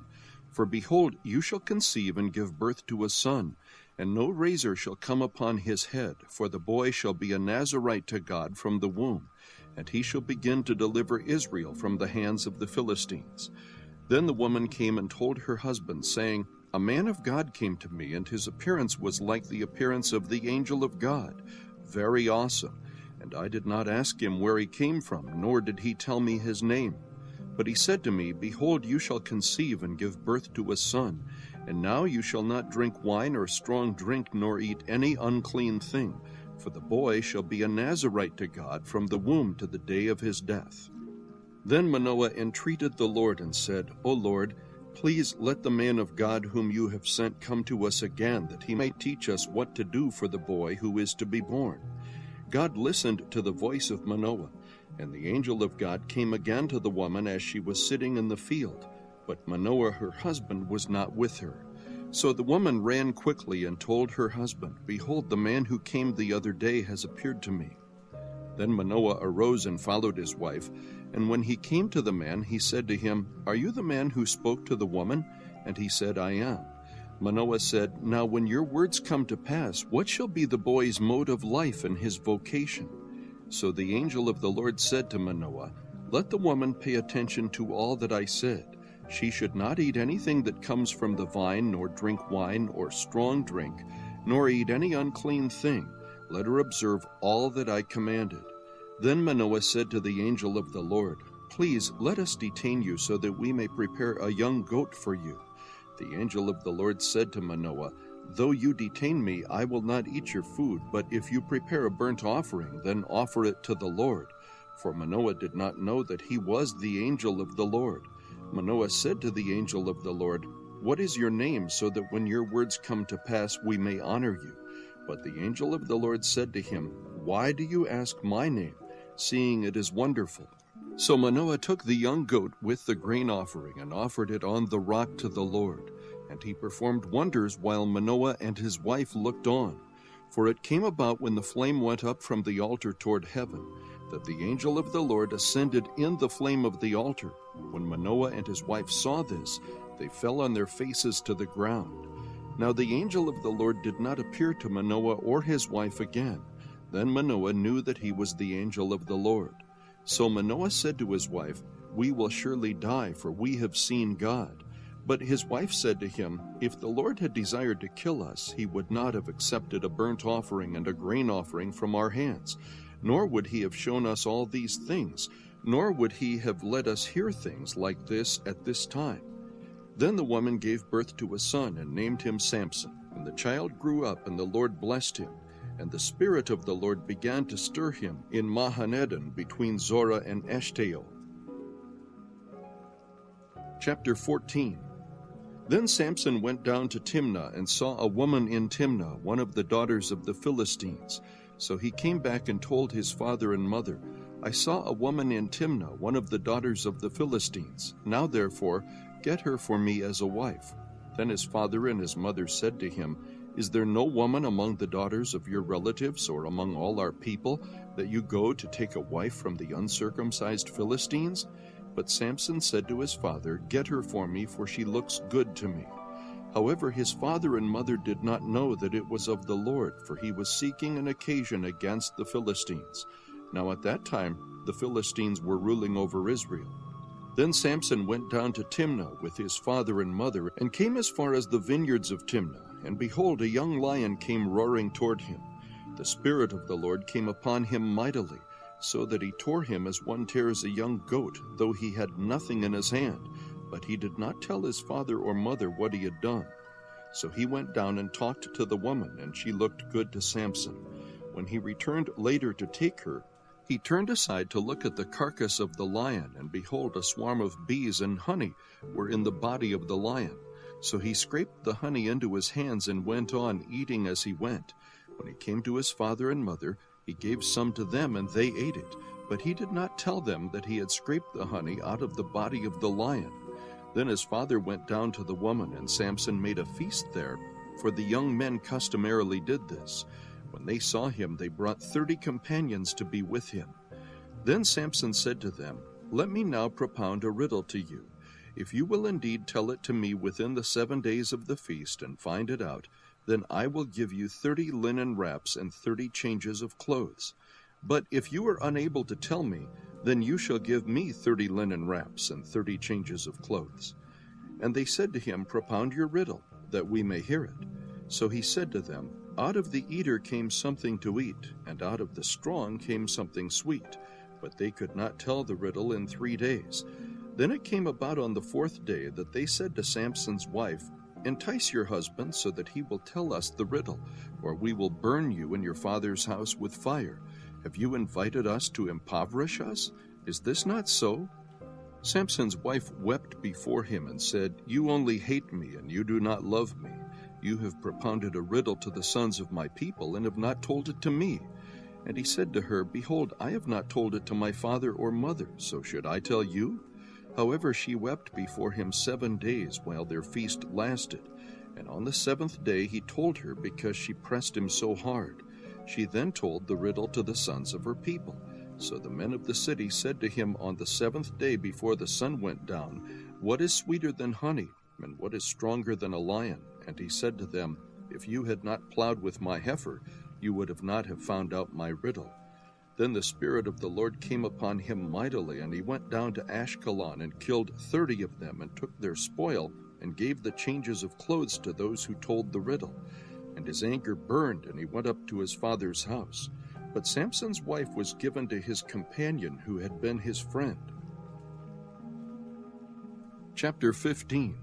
But after a while, in the time of wheat harvest, Samson visited his wife with a young goat, and said, "I will go in to my wife in her room." But her father did not let him enter.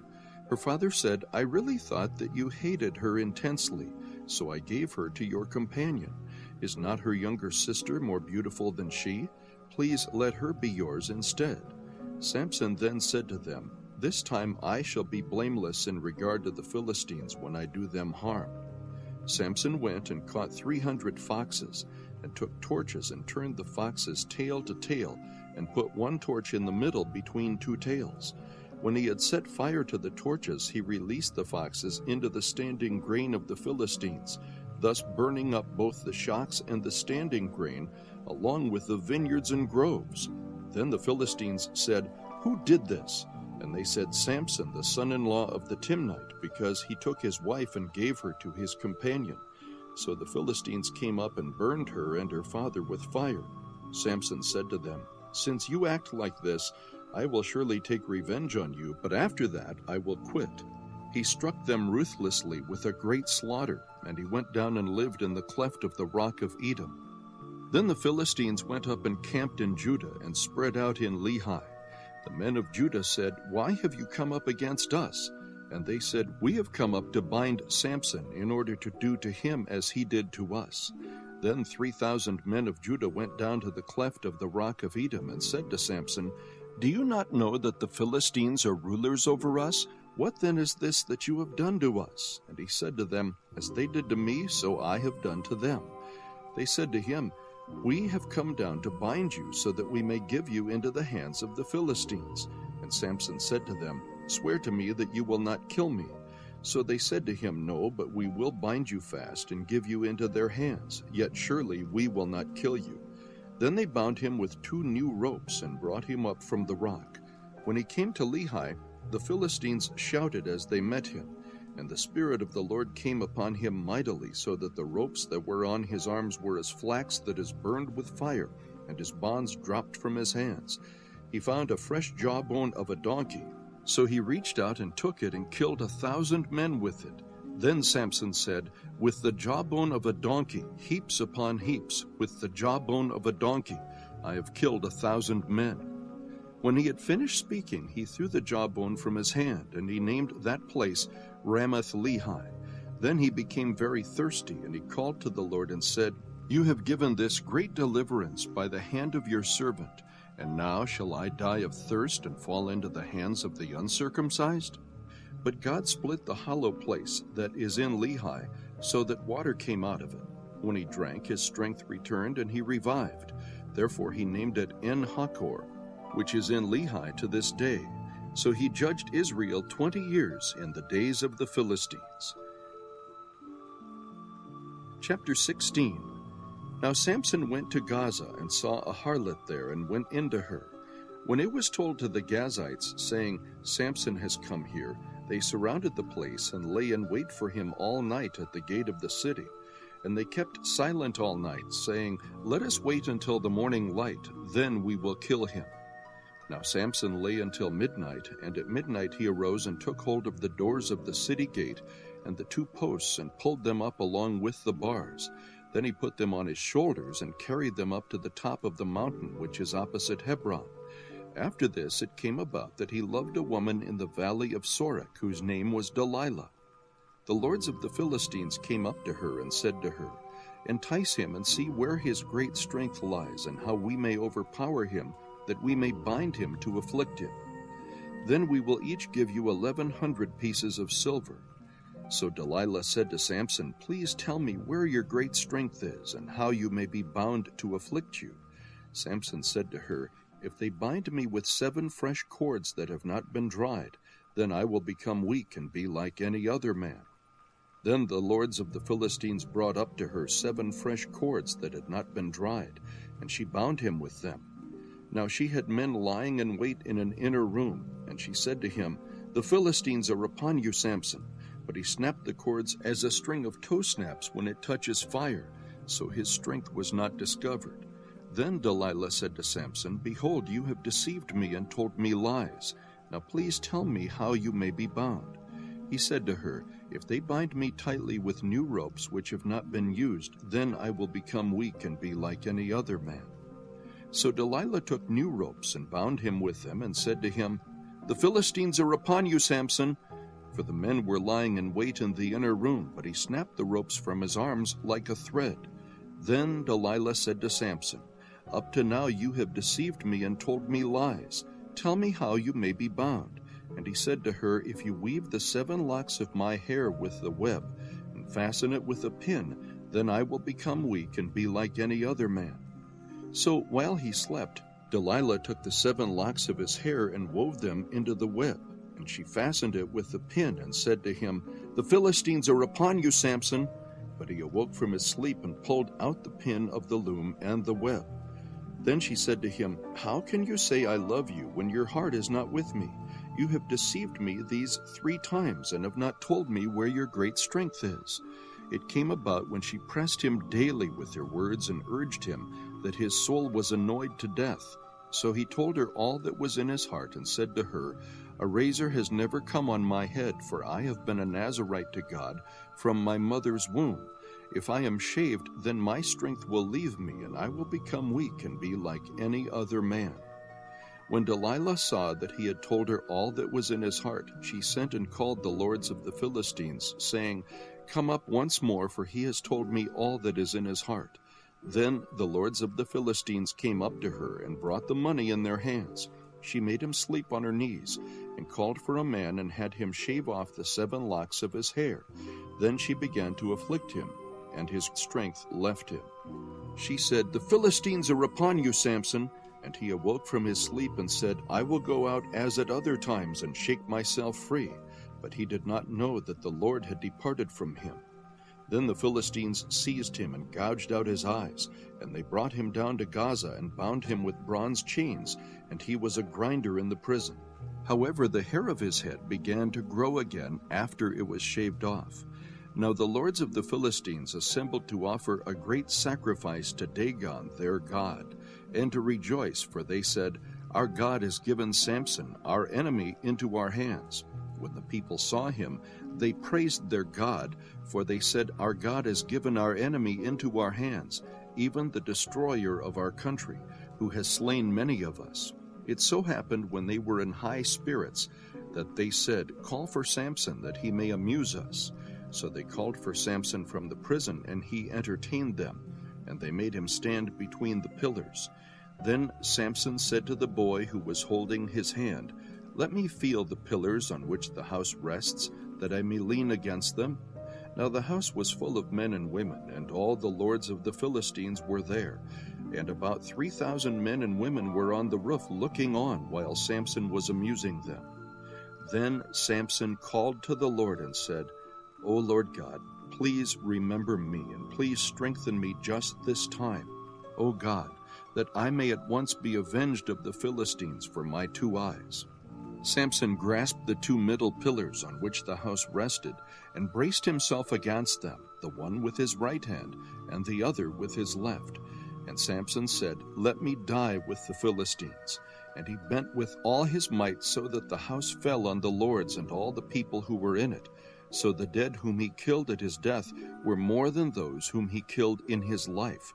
Then his brothers and all his father's household came down, took him, brought him up, and buried him between Zorah and Eshtaol, in the tomb of Manoah his father. Thus he had judged Israel 20 years. Chapter 17.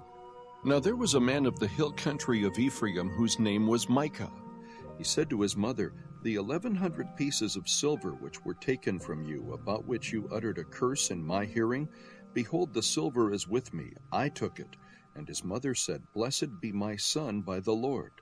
He then returned the 1,100 pieces of silver to his mother, and his mother said, "I wholly dedicate the silver from my hand to the Lord for my son, to make a graven image and a molten image. Now therefore I will return them to you." So when he returned the silver to his mother took 200 pieces of silver and gave them to the silversmith, who made them into a graven image and a molten image, and they were in the house of Micah.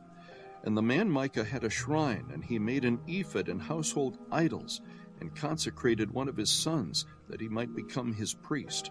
In those days there was no king in Israel. Every man did what was right in his own eyes. Now there was a young man from Bethlehem in Judah, of the family of Judah, who was a Levite, and he was staying there. Then the man departed from the city, from Bethlehem in Judah, to stay wherever he might find a place. And as he made his journey, he came to the hill country of Ephraim, to the house of Micah. Micah said to him, "Where do you come from?" And he said to him, "I am a Levite from Bethlehem in Judah, and I am going to stay wherever I may find a place." Micah then said to him, "Dwell with me, and be a father and a priest to me, and I will give you 10 pieces of silver a year, a suit of clothes, and your maintenance." So the Levite went in. The Levite agreed to live with the man, and the young man became to him like one of his sons. So Micah consecrated the Levite, and the young man became his priest, and lived in the house of Micah. Then Micah said, "Now I know that the Lord will prosper me, seeing I have a Levite as priest." Chapter 18. In those days there was no king of Israel, and in those days the tribe of the Danites was seeking an inheritance for themselves to live in, for until that day an inheritance had not been allotted to them as a possession among the tribes of Israel. So the sons of Dan sent from their family 5 men out of their whole number, valiant men from Zorah and Eshtaol, to spy out the land and to search it. And they said to them, "Go, search the land." And they came to the hill country of Ephraim, to the house of Micah, and lodged there. When they were near the house of Micah, they recognized the voice of the young man, the Levite, and they turned aside there and said to him, "Who brought you here? And what are you doing in this place? And what do you have here?" He said to them, Thus and so has Micah done to me, and he has hired me, and I have become his priest. They said to him, Inquire of God, please, that we may know whether our way on which we are going will be prosperous. The priest said to them, Go in peace, your way in which you are going has the Lord's approval. Then the 5 men departed and came to Laish, and saw the people who were in it living in security, after the manner of the Sidonians, quiet and secure, for there was no ruler humiliating them for anything in the land, and they were far from the Sidonians and had no dealings with anyone. When they came back to their brothers at Zorah and Eshtaol, their brothers said to them, What do you report? They said, Arise and let us go up against them, for we have seen the land, and behold, it is very good. And will you sit still? Do not delay to go, to enter, to possess the land. When you enter, you will come to a secure people with a spacious land, for God has given it into your hand, a place where there is no lack of anything that is on the earth. Then, from the family of the Danites, from Zorah and from Eshtaol, 600 men armed with weapons of war set out. They went up and camped at Kiriath-Jearim in Judah. Therefore they called that place Mahanadan to this day. Behold, it is west of Kiriath-Jearim. They passed from there to the hill country of Ephraim and came to the house of Micah. Then the 5 men who went to spy out the country of Laish said to their kinsmen, Do you know that there are in these houses an ephod and household idols and a graven image and a molten image? Now therefore consider what you should do. They turned aside there and came to the house of the young man, the Levite, to the house of Micah, and asked him of his welfare. The 600 men armed with their weapons of war who were of the sons of Dan stood by the entrance of the gate. Now the 5 men who went to spy out the land went up and entered there, and took the graven image and the ephod and household idols and the molten image, while the priest stood by the entrance of the gate with the 600 men armed with weapons of war. When these went into Micah's house and took the graven image, the ephod, and household idols, and the molten image, the priest said to them, What are you doing? They said to him, Be silent, put your hand over your mouth, and come with us, and be to us a father and a priest. Is it better for you to be a priest to the house of one man, or to be priest to a tribe and a family in Israel? The priest's heart was glad, and he took the ephod, and household idols, and the graven image, and went among the people. Then they turned and departed, and put the little ones and the livestock and the valuables in front of them. When they had gone some distance from the house of Micah, the men who were in the houses near Micah's house assembled and overtook the sons of Dan. They cried to the sons of Dan, who turned around and said to Micah, What is the matter with you, that you have assembled together? He said, You have taken away my gods which I made, and the priest, and have gone away, and what do I have besides? So how can you say to me, What is the matter with you? The sons of Dan said to him, Do not let your voice be heard among us, or else fierce men will fall upon you, and you will lose your life, with the lives of your household. So the sons of Dan went on their way, and when Micah saw that they were too strong for him, he turned and went back to his house. Then they took what Micah had made and the priest who had belonged to him, and came to Laish, to a people quiet and secure, and struck them with the edge of the sword, and they burned the city with fire. And there was no one to deliver them, because it was far from Sidon, and they had no dealings with anyone. And it was in the valley which is near Beth-Rehob. And they rebuilt the city and lived in it. They called the name of the city Dan, after the name of Dan their father, who was born in Israel. However, the name of the city formerly was Laish. The sons of Dan set up for themselves the graven image, and Jonathan the son of Gershom, the son of Manasseh, he and his sons were priests to the tribe of the Danites until the day of the captivity of the land. So they set up for themselves Micah's graven image which he had made, all the time that the house of God was at Shiloh. Chapter 19. Now it came about in those days, when there was no king in Israel, that there was a certain Levite staying in the remote part of the hill country of Ephraim, who took a concubine for himself from Bethlehem in Judah. But his concubine played the harlot against him, and she went away from him to her father's house in Bethlehem in Judah, and was there for a period of 4 months.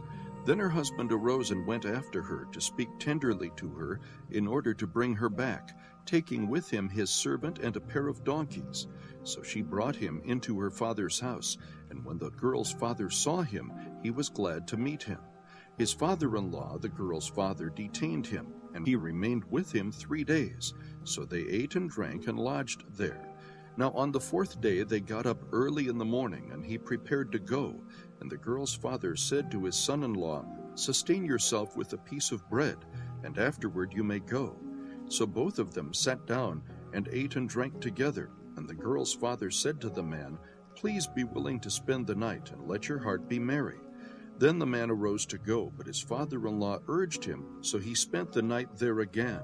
On the 5th day he arose to go early in the morning, and the girl's father said, "Please sustain yourself and wait until afternoon." So both of them ate. When the man arose to go along with his concubine and servant, his father-in-law, the girl's father, said to him, "Behold now, the day has drawn to a close. Please spend the night. Lo, the day is coming to an end. Spend the night here, that your heart may be merry. Then tomorrow you may arise early for your journey, so that you may go home." But the man was not willing to spend the night, so he arose and departed, and came to a place opposite Jebus, that is, Jerusalem. And there were with him a pair of saddled donkeys. His concubine also was with him. When they were near Jebus, the day was almost gone, and the servant said to his master, "Please come and let us turn aside into this city of the Jebusites and spend the night in it." However, his master said to him, "We will not turn aside into the city of foreigners who are not of the sons of Israel, but we will go on as far as Gibeah." He said to his servant, "Come and let us approach one of these places, and we will spend the night in Gibeah or Ramah." So they passed along and went their way, and the sun set on them near Gibeah, which belongs to Benjamin. They turned aside there in order to enter and lodge in Gibeah. When they entered, they sat down in the open square of the city, for no one took them into his house to spend the night. Then behold, an old man was coming out of the field from his work at evening. Now the man was from the hill country of Ephraim, and he was staying in Gibeah, but the men of the place were Benjamites. And he lifted up his eyes and saw the traveler in the open square of the city. And the old man said, "Where are you going, and where do you come from?" He said to him, "We are passing from Bethlehem in Judah to the remote part of the hill country of Ephraim, for I am from there, and I went to Bethlehem in Judah. But I am now going to my house, and no man will take me into his house. Yet there is both straw and fodder for our donkeys, and also bread and wine for me, your maidservant, and the young man who is with your servants. There is no lack of anything." The old man said, "Peace to you, only let me take care of all your needs. However, do not spend the night in the open square." So he took him into his house and gave the donkeys fodder, and they washed their feet and ate and drank. While they were celebrating, behold, the men of the city, certain worthless fellows, surrounded the house, pounding the door, and they spoke to the owner of the house, the old man, saying, "Bring out the man who came into your house, that we may have relations with him." Then the man, the owner of the house, went out to them and said to them, "No, my fellows, please do not act so wickedly. Since this man has come into my house, do not commit this act of folly. Here is my virgin daughter and his concubine. Please let me bring them out, that you may ravish them and do to them whatever you wish. But do not commit such an act of folly against this man." But the men would not listen to him. So the man seized his concubine and brought her out to them, and they raped her and abused her all night until morning, then let her go at the approach of dawn. As the day began to dawn, the woman came and fell down at the doorway of the man's house, where her master was, until full daylight. When her master arose in the morning and opened the doors of the house and went out to go on his way, then behold, his concubine was lying at the doorway of the house with her hands on the threshold. He said to her, "Get up and let us go." But there was no answer. Then he placed her on the donkey, and the man arose and went to his home. When he entered his house, he took a knife and laid hold of his concubine, and cut her in 12 pieces, limb by limb, and sent her throughout the territory of Israel. All who saw it said, "Nothing like this has ever happened or been seen from the day when the sons of Israel came up from the land of Egypt to this day. Consider it, take counsel, and speak up." Chapter 20. Then all the sons of Israel from Dan to Beersheba, including the land of Gilead, came out, and the congregation assembled as one man to the Lord at Mizpah. The chiefs of all the people, even of all the tribes of Israel, took their stand in the assembly of the people of God, 400,000 foot soldiers who drew the sword. Now the sons of Benjamin heard that the sons of Israel had gone up to Mizpah, and the sons of Israel said, "Tell us, how did this wickedness take place?" So the Levite, the husband of the woman who was murdered, answered and said, "I came with my concubine to spend the night at Gibeah, which belongs to Benjamin. But the men of Gibeah rose up against me and surrounded the house at night because of me. They intended to kill me. Instead, they ravished my concubine so that she died. And I took hold of my concubine and cut her in pieces, and sent her throughout the land of Israel's inheritance, for they have committed a lewd and disgraceful act in Israel. Behold, all you sons of Israel, give your advice and counsel here." Then all the people arose as one man, saying, "Not one of us will go to his tent, nor will any of us return to his house. But now this is the thing which we will do to Gibeah. We will go up against it by lot, and we will take 10 men out of 100 throughout the tribes of Israel, and 100 out of 1,000, and 1,000 out of 10,000, to supply food for the people, that when they come to Gibeah of Benjamin, they may punish them for all the disgraceful acts that they have committed in Israel." Thus all the men of Israel were gathered against the city, united as one man. Then the tribes of Israel sent men through the entire tribe of Benjamin, saying, "What is this wickedness that has taken place among you? Now then, deliver up the men, the worthless fellows in Gibeah, that we may put them to death and remove this wickedness from Israel." But the sons of Benjamin would not listen to the voice of their brothers, the sons of Israel. The sons of Benjamin gathered from the cities to Gibeah to go out to battle against the sons of Israel. From the cities on that day the sons of Benjamin were numbered 26,000 men who draw the sword, besides the inhabitants of Gibeah, who were numbered 700 choice men. Out of all these people 700 choice men were left-handed. Each one could sling a stone at a hair and not miss. Then the men of Israel besides Benjamin were numbered 400,000 men who draw the sword. All these were men of war. Now the sons of Israel arose, went up to Bethel, and inquired of God, and said, "Who shall go up first for us to battle against the sons of Benjamin?" Then the Lord said, "Judah shall go up first." So the sons of Israel arose in the morning and camped against Gibeah. The men of Israel went out to battle against Benjamin, and the men of Israel arrayed for battle against them at Gibeah. Then the sons of Benjamin came out of Gibeah, and felled to the ground on that day 22,000 men of Israel. But the people, the men of Israel, encouraged themselves and arrayed for battle again in the place where they had arrayed themselves the first day. The sons of Israel went up and wept before the Lord until evening, and inquired of the Lord, saying, "Shall we again draw near for battle against the sons of my brother Benjamin?" And the Lord said, "Go up against him." Then the sons of Israel came against the sons of Benjamin the second day.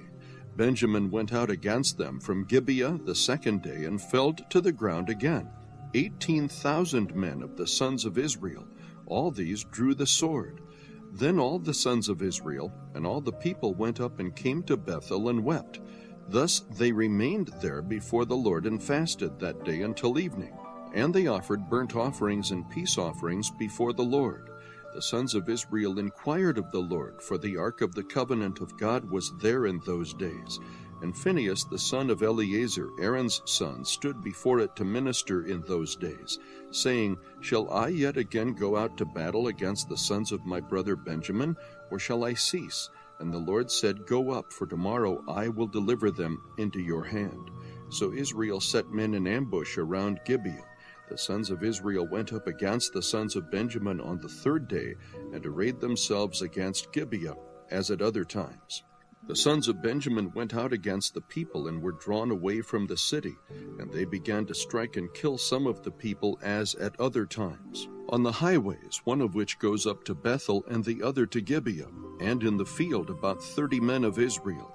The sons of Benjamin said, "They are struck down before us, as at the first." But the sons of Israel said, Let us flee that we may draw them away from the city to the highways. Then all the men of Israel arose from their place and arrayed themselves at Baal Tamar, and the men of Israel in ambush broke out of their place, even out of Mare Geba. When 10,000 choice men from all Israel came against Gibeah, the battle became fierce, but Benjamin did not know that disaster was close to them. And the Lord struck Benjamin before Israel, so that the sons of Israel destroyed 25,100 men of Benjamin that day, all who draw the sword. So the sons of Benjamin saw that they were defeated, when the men of Israel gave ground to Benjamin, because they relied on the men in ambush whom they had set against Gibeah. The men in ambush hurried and rushed against Gibeah, and the men in ambush also deployed and struck all the city with the edge of the sword. Now the appointed sign between the men of Israel and the men in ambush was that they would make a great cloud of smoke rise from the city. Then the men of Israel turned in the battle, and Benjamin began to strike and kill about 30 men of Israel, for they said, "Surely they are defeated before us, as in the first battle." But when the cloud began to rise from the city in a column of smoke, Benjamin looked behind them, and behold, the whole city was going up in smoke to heaven. Then the men of Israel turned, and the men of Benjamin were terrified, for they saw that disaster was close to them. Therefore they turned their backs before the men of Israel toward the direction of the wilderness. But the battle overtook them, while those who came out of the cities destroyed them in the midst of them. They surrounded Benjamin, pursued them without rest, and trod them down opposite Gibeah toward the east. Thus 18,000 men of Benjamin fell.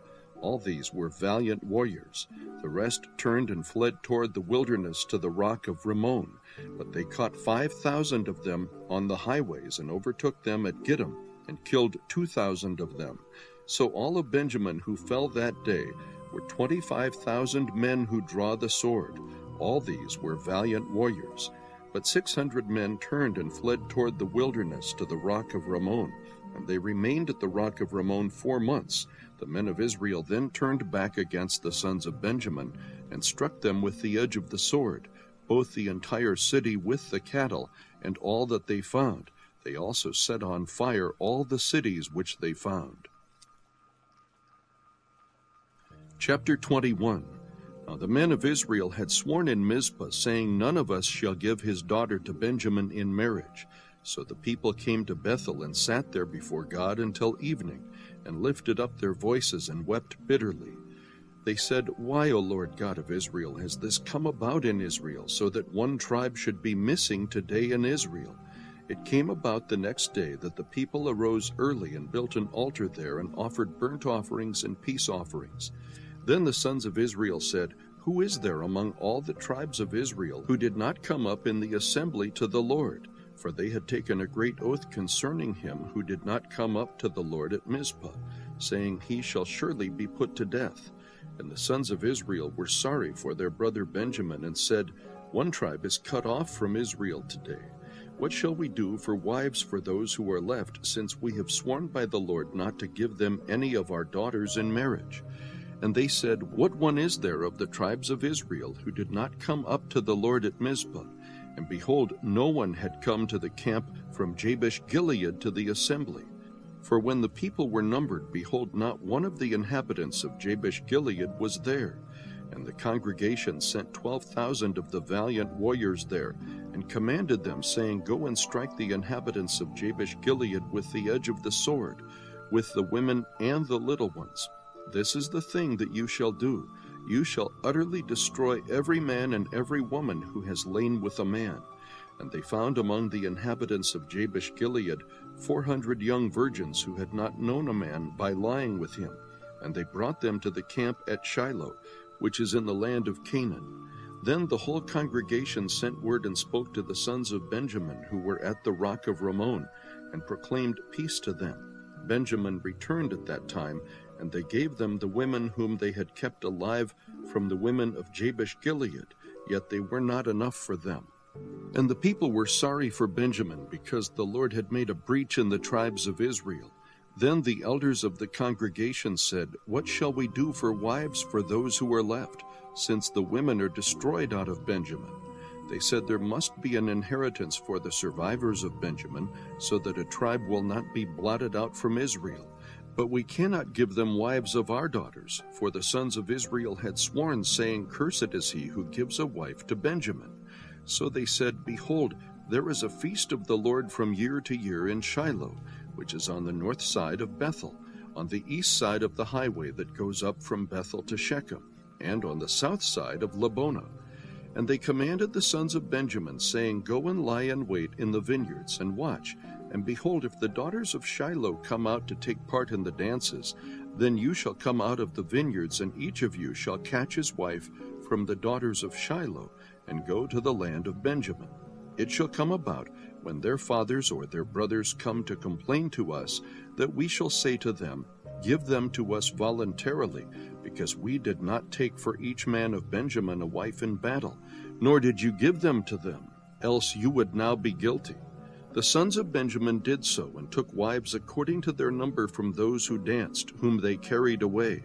And they went and returned to their inheritance, and rebuilt the cities and lived in them.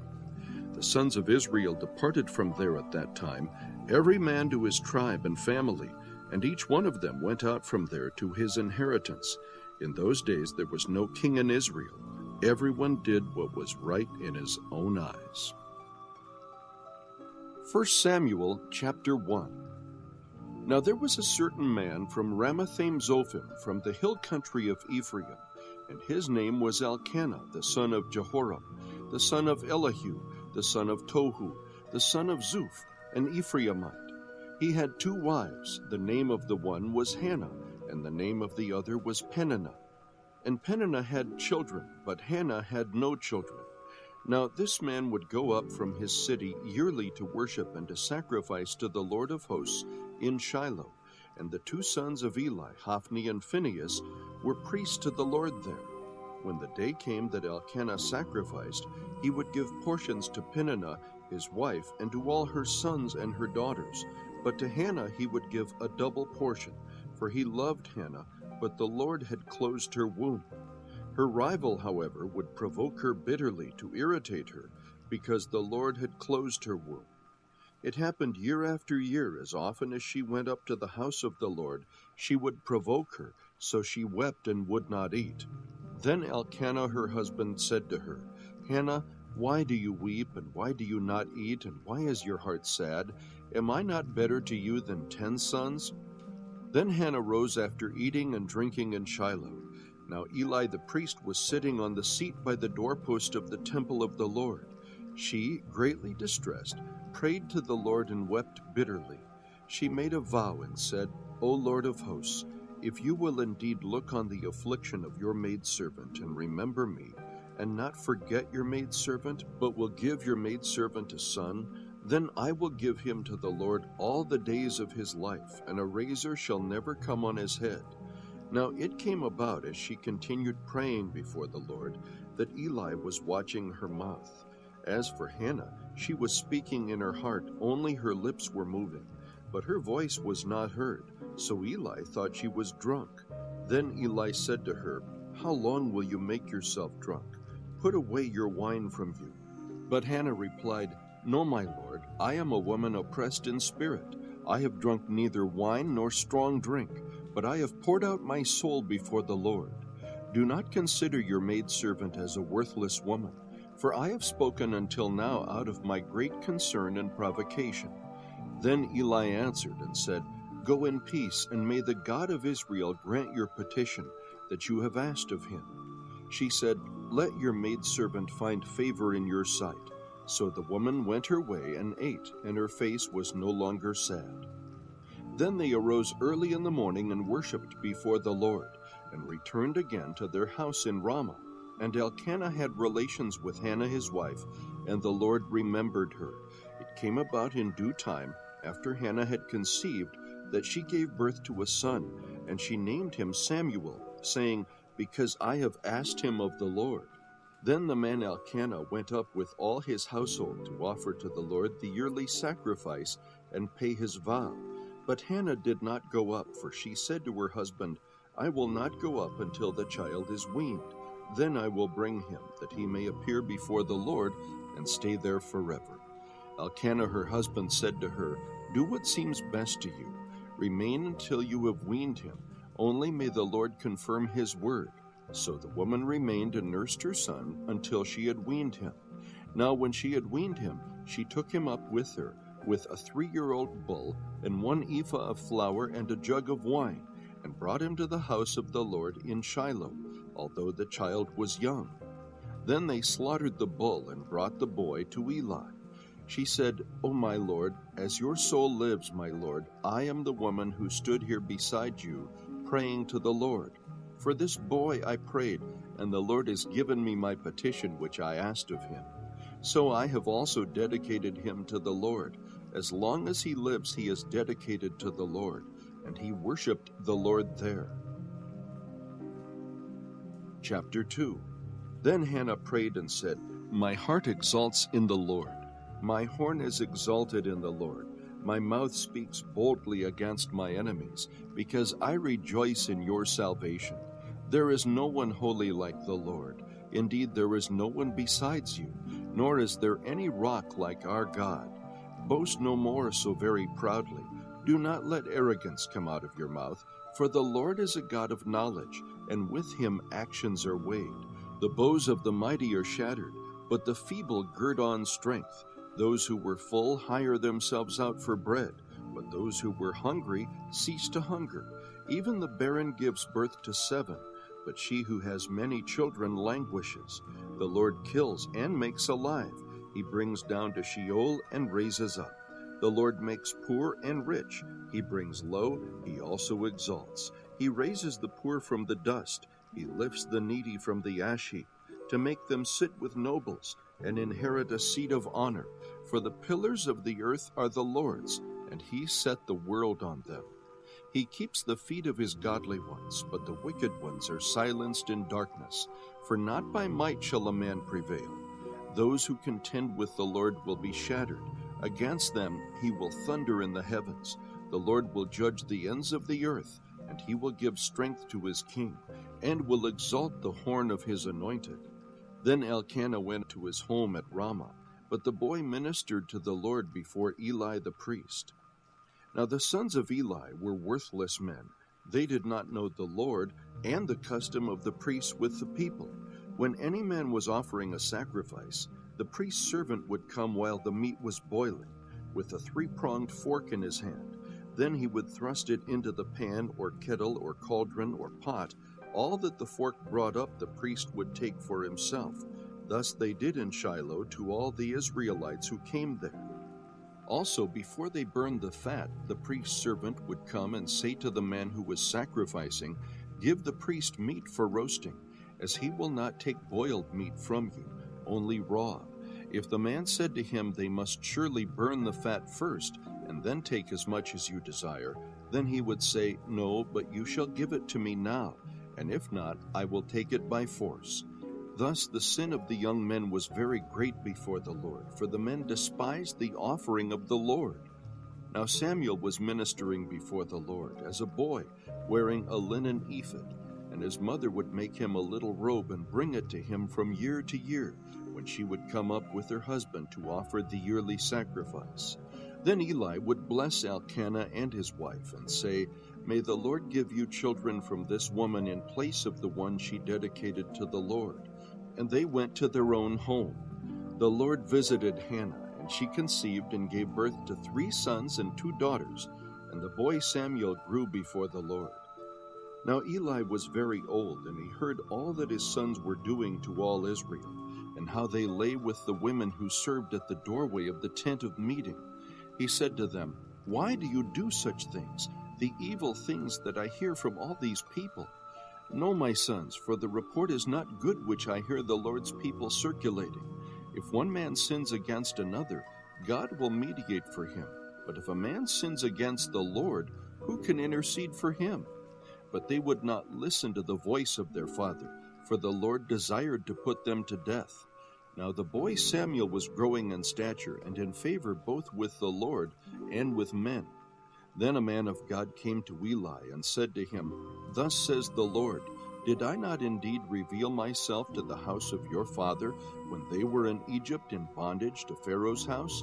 Did I not choose them from all the tribes of Israel to be my priests, to go up to my altar, to burn incense, to carry an ephod before me? And did I not give to the house of your father all the fire offerings of the sons of Israel? Why do you kick at my sacrifice and at my offering which I have commanded in my dwelling, and honor your sons above me by making yourselves fat with the choicest of every offering of my people Israel?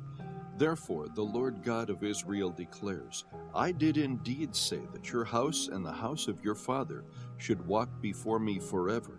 But now the Lord declares, far be it from me, for those who honor me I will honor, and those who despise me will be lightly esteemed. Behold, the days are coming when I will break your strength and the strength of your father's house, so that there will not be an old man in your house. You will see the distress of my dwelling, in spite of all the good that I do for Israel, and an old man will not be in your house forever. Yet I will not cut off every man of yours from my altar, so that your eyes will fail from weeping, and your soul grieve, and all the increase of your house will die in the prime of life. This will be the sign to you which will come concerning your two sons. Hophni and Phinehas, on the same day both of them will die. But I will raise up for myself a faithful priest who will do according to what is in my heart and in my soul, and I will build him an enduring house, and he will walk before my anointed always. Everyone who is left in your house will come and bow down to him for a piece of silver or a loaf of bread, and say, Please assign me to one of the priest's offices, so that I may eat a piece of bread. Chapter 3. Now the boy Samuel was ministering to the Lord before Eli, and word from the Lord was rare in those days. Visions were infrequent. It happened at that time as Eli was lying down in his place. Now his eyesight had begun to grow dim, and he could not see well, and the lamp of God had not yet gone out. And Samuel was lying down in the temple of the Lord, where the ark of God was. That the Lord called Samuel, and he said, Here I am. Then he ran to Eli and said, Here I am, for you called me. But he said, I did not call you. Lie down again. So he went and lay down. The Lord called yet again, Samuel. So Samuel arose and went to Eli and said, Here I am, for you called me. But he answered, I did not call, my son. Lie down again. Now Samuel did not yet know the Lord, nor had the word of the Lord yet been revealed to him. So the Lord called Samuel again for the third time. And he arose and went to Eli and said, Here I am, for you called me. Then Eli discerned that the Lord was calling the boy.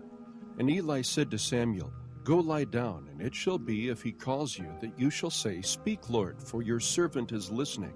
So Samuel went and lay down in his place. Then the Lord came and stood and called as at other times, Samuel, Samuel. And Samuel said, Speak, for your servant is listening. The Lord said to Samuel, Behold, I am about to do a thing in Israel, at which both ears of everyone who hears it will tingle. In that day I will carry out against Eli all that I have spoken concerning his house from beginning to end. For I have told him that I am about to judge his house forever for the iniquity which he knew, because his sons brought a curse on themselves, and he did not rebuke them. Therefore I have sworn to the house of Eli that the iniquity of Eli's house shall not be atoned for by sacrifice or offering forever. So Samuel lay down until morning. Then he opened the doors of the house of the Lord. But Samuel was afraid to tell the vision to Eli. Then Eli called Samuel and said, Samuel, my son. And he said, Here I am. He said, What is the word that he spoke to you? Please do not hide it from me. May God do so to you and more also, if you hide anything from me of all the words that he spoke to you. So Samuel told him everything and hid nothing from him. And he said, It is the Lord. Let him do what seems good to him. Thus Samuel grew, and the Lord was with him, and let none of his words fail. All Israel from Dan even to Beersheba knew that Samuel was confirmed as a prophet of the Lord. And the Lord appeared again at Shiloh, because the Lord revealed himself to Samuel at Shiloh. by the word of the Lord. Chapter 4. Thus the word of Samuel came to all Israel.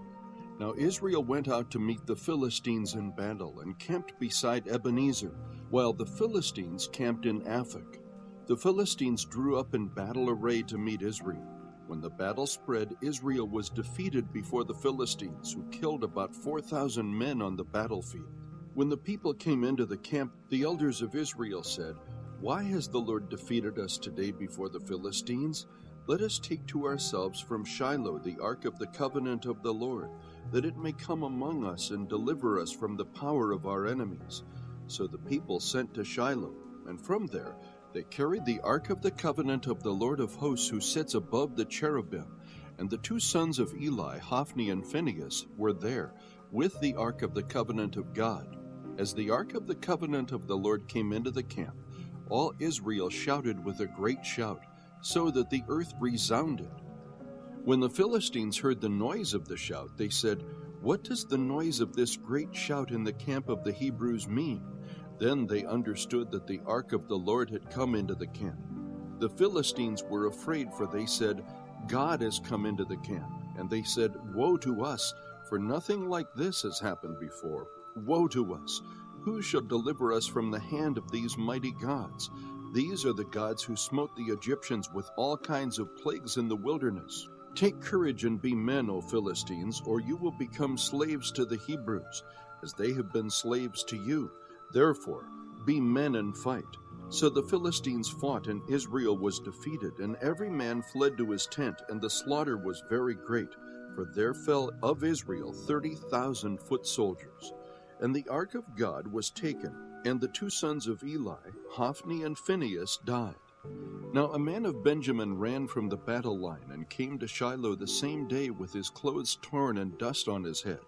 When he came, behold, Eli was sitting on his seat by the road, eagerly watching, because his heart was trembling for the ark of God.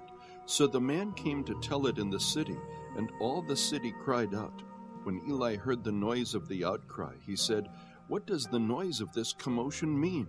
Then the man came hurriedly and told Eli. Now Eli was 98 years old, and his eyes were set so that he could not see. The man said to Eli, "I am the one who came from the battle line. Indeed, I escaped from the battle line today." And he said, "How did things go, my son?" Then the one who brought the news replied, "Israel has fled before the Philistines, and there has also been a great slaughter among the people. And your two sons also, Hophni and Phinehas, are dead, and the ark of God has been taken." When he mentioned the ark of God, Eli fell off the seat backward beside the gate, and his neck was broken, and he died, for he was old and heavy. Thus he judged Israel 40 years. Now his daughter-in-law, Phinehas' wife, was pregnant and about to give birth. And when she heard the news that the ark of God was taken, and that her father-in-law and her husband had died, she kneeled down and gave birth, for her pains came upon her. And about the time of her death, the woman who stood by her said to her, "Do not be afraid, for you have given birth to a son." But she did not answer or pay attention. And she called the boy Ichabod, saying, "The glory has departed from Israel, because the ark of God was taken, and because of her father-in-law and her husband." She said, "The glory has departed from Israel, for the ark of God was taken." Chapter 5. Now the Philistines took the ark of God and brought it from Ebenezer to Ashdod. Then the Philistines took the ark of God and brought it to the house of Dagon and set it by Dagon. When the Ashdodites arose early the next morning, behold, Dagon had fallen on his face to the ground before the ark of the Lord. So they took Dagon and set him in his place again. But when they arose early the next morning, behold, Dagon had fallen on his face to the ground before the ark of the Lord. And the head of Dagon and both the palms of his hands were cut off on the threshold. Only the trunk of Dagon was left to him. Therefore, neither the priests of Dagon nor all who enter Dagon's house tread on the threshold of Dagon in Ashdod to this day. Now the hand of the Lord was heavy on the Ashdodites, and he ravaged them and smote them with tumors, both Ashdod and its territories. When the men of Ashdod saw that it was so, they said, "The ark of the God of Israel must not remain with us, for his hand is severe on us and on Dagon our God." So they sent and gathered all the lords of the Philistines to them, and said, "What shall we do with the ark of the God of Israel?" And they said, "Let the ark of the God of Israel be brought around to Gath." And they brought the ark of the God of Israel around. After they had brought it around, the hand of the Lord was against the city with very great confusion, and he smote the men of the city, both young and old, so that tumors broke out on them. So they sent the ark of God to Ekron. And as the ark of God came to Ekron, the Ekronites cried out, saying, "They have brought the ark of the God of Israel around to us to kill us and our people." They sent therefore and gathered all the lords of the Philistines, and said, "Send away the ark of the God of Israel, and let it return to its own place, so that it will not kill us and our people." For there was a deadly confusion throughout the city. The hand of God was very heavy there. And the men who did not die were smitten with tumors, and the cry of the city went up to heaven. Chapter 6. Now the ark of the Lord had been in the country of the Philistines 7 months, and the Philistines called for the priests and the diviners, saying, "What shall we do with the ark of the Lord? Tell us how we shall send it to its place." They said, "If you send away the ark of the God of Israel, do not send it empty, but you shall surely return to him a guilt offering. Then you will be healed, and it will be known to you why his hand is not removed from you." Then they said, "What shall be the guilt offering which we shall return to him?" And they said, 5 golden tumors and 5 golden mice, according to the number of the lords of the Philistines, for one plague was on all of you and on your lords. So you shall make likenesses of your tumors and likenesses of your mice that ravaged the land. And you shall give glory to the God of Israel. Perhaps he will ease his hand from you, your gods, and your land. Why then do you harden your hearts as the Egyptians and Pharaoh hardened their hearts? When he had severely dealt with them, did they not allow the people to go, and they departed? Now therefore, take and prepare a new cart and 2 milch cows on which there has never been a yoke, and hitch the cows to the cart, and take their calves home away from them.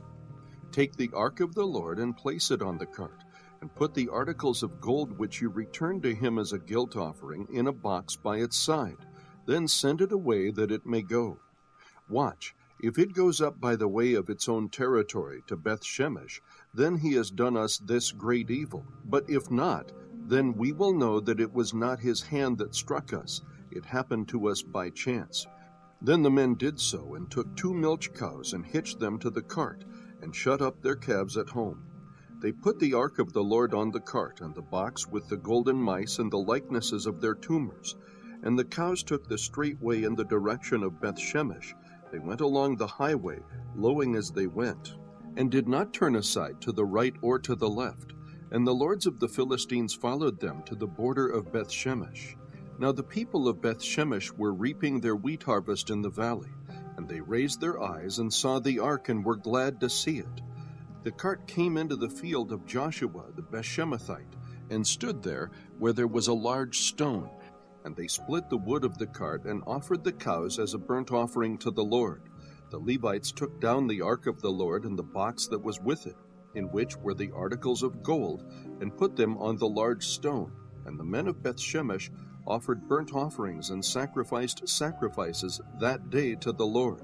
When the 5 lords of the Philistines saw it, they returned to Ekron that day. These are the golden tumors which the Philistines returned for a guilt offering to the Lord, 1 for Ashdod, 1 for Gaza, 1 for Ashkelon, 1 for Gath, 1 for Ekron, and the golden mice according to the number of all the cities of the Philistines belonging to the 5 lords, both of fortified cities and of country villages. The large stone on which they set the ark of the Lord is a witness to this day in the field of Joshua the Beth-Shemite. He struck down some of the men of Beth-Shemesh because they had looked into the ark of the Lord. He struck down of all the people 50,070 men, and the people mourned because the Lord had struck the people with a great slaughter. The men of Beth-Shemesh said, "Who is able to stand before the Lord, this holy God? And to whom shall he go up from us?" So they sent messengers to the inhabitants of Kiriath-Jearim, saying, "The Philistines have brought back the ark of the Lord. Come down and take it up to you." Chapter 7. And the men of Kiriath-Jearim came and took the ark of the Lord, and brought it into the house of Abinadab on the hill, and consecrated Eleazar his son to keep the ark of the Lord. From the day that the ark remained at Kiriath-Jearim, the time was long, for it was 20 years, and all the house of Israel lamented after the Lord.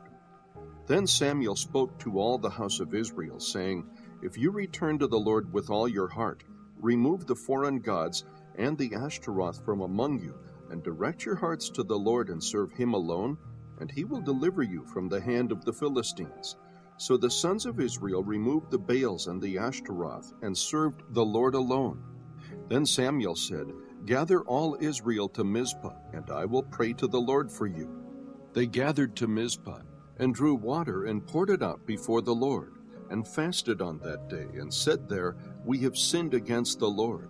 And Samuel judged the sons of Israel at Mizpah. Now when the Philistines heard that the sons of Israel had gathered to Mizpah, the lords of the Philistines went up against Israel. And when the sons of Israel heard it, they were afraid of the Philistines. Then the sons of Israel said to Samuel, Do not cease to cry to the Lord our God for us, that he may save us from the hand of the Philistines. Samuel took a suckling lamb and offered it for a whole burnt offering to the Lord. And Samuel cried to the Lord for Israel, and the Lord answered him. Now Samuel was offering up the burnt offering, and the Philistines drew near to battle against Israel. But the Lord thundered with a great thunder on that day against the Philistines, and confused them, so that they were routed before Israel. The men of Israel went out of Mizpah, and pursued the Philistines, and struck them down as far as below Bethkar. Then Samuel took a stone, and set it between Mizpah and Shen, and named it Ebenezer, saying, Thus far the Lord has helped us. So the Philistines were subdued, and they did not come any more within the border of Israel. And the hand of the Lord was against the Philistines all the days of Samuel. The cities which the Philistines had taken from Israel were restored to Israel, from Ekron even to Gath, and Israel delivered their territory from the hand of the Philistines. So there was peace between Israel and the Amorites. Now Samuel judged Israel all the days of his life. He used to go annually on circuit to Bethel and Gilgal and Mizpah, and he judged Israel in all these places. Then his return was to Ramah, for his house was there, and there he judged Israel, and he built there an altar to the Lord. Chapter 8. And it came about when Samuel was old that he appointed his sons judges over Israel. Now the name of his firstborn was Joel, and the name of his second Abijah. They were judging in Beersheba.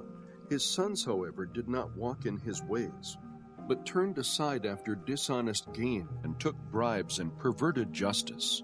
Then all the elders of Israel gathered together and came to Samuel at Ramah. And they said to him, Behold, you have grown old, and your sons do not walk in your ways. Now appoint a king for us to judge us like all the nations. But the thing was displeasing in the sight of Samuel when they said, Give us a king to judge us. And Samuel prayed to the Lord. The Lord said to Samuel, Listen to the voice of the people in regard to all that they say to you, for they have not rejected you, but they have rejected me from being king over them, like all the deeds which they have done since the day that I brought them up from Egypt, even to this day, in that they have forsaken me and served other gods, so they are doing to you also. Now then, listen to their voice. However, you shall solemnly warn them and tell them of the procedure of the king who will reign over them. So Samuel spoke all the words of the Lord to the people who had asked of him a king. He said, This will be the procedure of the king who will reign over you. He will take your sons and place them for himself in his chariots, and among his horsemen, and they will run before his chariots. He will appoint for himself commanders of thousands and of 50s, and some to do his plowing, and to reap his harvest, and to make his weapons of war, and equipment for his chariots. He will also take your daughters for perfumers and cooks and bakers. He will take the best of your fields and your vineyards and your olive groves and give them to his servants. He will take 1/10 of your seed and of your vineyards and give to his officers and to his servants. He will also take your male servants and your female servants and your best young men and your donkeys and use them for his work. He will take 1/10 of your flocks, and you yourselves will become his servants. Then you will cry out in that day because of your king whom you have chosen for yourselves, but the Lord will not answer you in that day. Nevertheless, the people refused to listen to the voice of Samuel, and they said, No, but there shall be a king over us, that we also may be like all the nations, that our king may judge us, and go out before us and fight our battles. Now after Samuel had heard all the words of the people, he repeated them in the Lord's hearing. The Lord said to Samuel, Listen to their voice and appoint them a king. So Samuel said to the men of Israel, Go, every man to his city. Chapter 9. Now there was a man of Benjamin whose name was Kish, the son of Abiel, the son of Zeror, the son of Bechorath, the son of Aphiah, the son of a Benjamite, a mighty man of valor. He had a son whose name was Saul, a choice and handsome man, and there was not a more handsome person than he among the sons of Israel. From his shoulders and up he was taller than any of the people. Now the donkeys of Kish, Saul's father, were lost. So Kish said to his son Saul, Take now with you one of the servants, and arise, go search for the donkeys. He passed through the hill country of Ephraim, and passed through the land of Shalishah, but they did not find them. Then they passed through the land of Shalim, but they were not there. Then he passed through the land of the Benjamites, but they did not find them. When they came to the land of Zuph, Saul said to his servant who was with him, Come, and let us return, or else my father will cease to be concerned about the donkeys, and will become anxious for us. He said to him, Behold now, there is a man of God in this city, and the man is held in honor. All that he says surely comes true. Now let us go there. Perhaps he can tell us about our journey on which we have set out. Then Saul said to his servant, But behold, if we go, what shall we bring the man? For the bread is gone from our sack, and there is no present to bring to the man of God. What do we have? The servant answered Saul again and said, Behold, I have in my hand a fourth of a shekel of silver. I will give it to the man of God, and he will tell us our way. Formerly in Israel, when a man went to inquire of God, he used to say, Come and let us go to the seer, for he who is called a prophet now was formerly called a seer. Then Saul said to his servant, Well said, come, let us go. So they went to the city where the man of God was. As they went up the slope to the city, they found young women going out to draw water, and said to them, Is the seer here? They answered them and said, He is. See, he is ahead of you. Hurry now, for he has come into the city today. For the people have a sacrifice on the high place today. As soon as you enter the city, you will find him before he goes up to the high place to eat. For the people will not eat until he comes, because he must bless the sacrifice. Afterward those who are invited will eat. Now therefore, go up, for you will find him at once. So they went up to the city. As they came into the city, behold, Samuel was coming out toward them to go up to the high place. Now a day before Saul's coming, the Lord had revealed this to Samuel, saying, About this time tomorrow I will send you a man from the land of Benjamin, and you shall anoint him to be prince over my people Israel, and he will deliver my people from the hand of the Philistines, for I have regarded my people, because their cry has come to me. When Samuel saw Saul, the Lord said to him, Behold the man of whom I spoke to you, this one shall rule over my people. Then Saul approached Samuel in the gate and said, Please tell me where the seer's house is. Samuel answered Saul and said, I am the seer. Go up before me to the high place, for you shall eat with me today, and in the morning I will let you go, and will tell you all that is on your mind. As for your donkeys which were lost 3 days ago, do not set your mind on them, for they have been found. And for whom is all that is desirable in Israel? Is it not for you and for all your father's household? Saul replied, Am I not a Benjamite of the smallest of the tribes of Israel, and my family the least of all the families of the tribe of Benjamin? Why then do you speak to me in this way? Then Samuel took Saul and his servant and brought them into the hall, and gave them a place at the head of those who were invited, who were about 30 men. Samuel said to the cook, Bring the portion that I gave you, concerning which I said to you, Set it aside. Then the cook took up the leg with what was on it, and set it before Saul.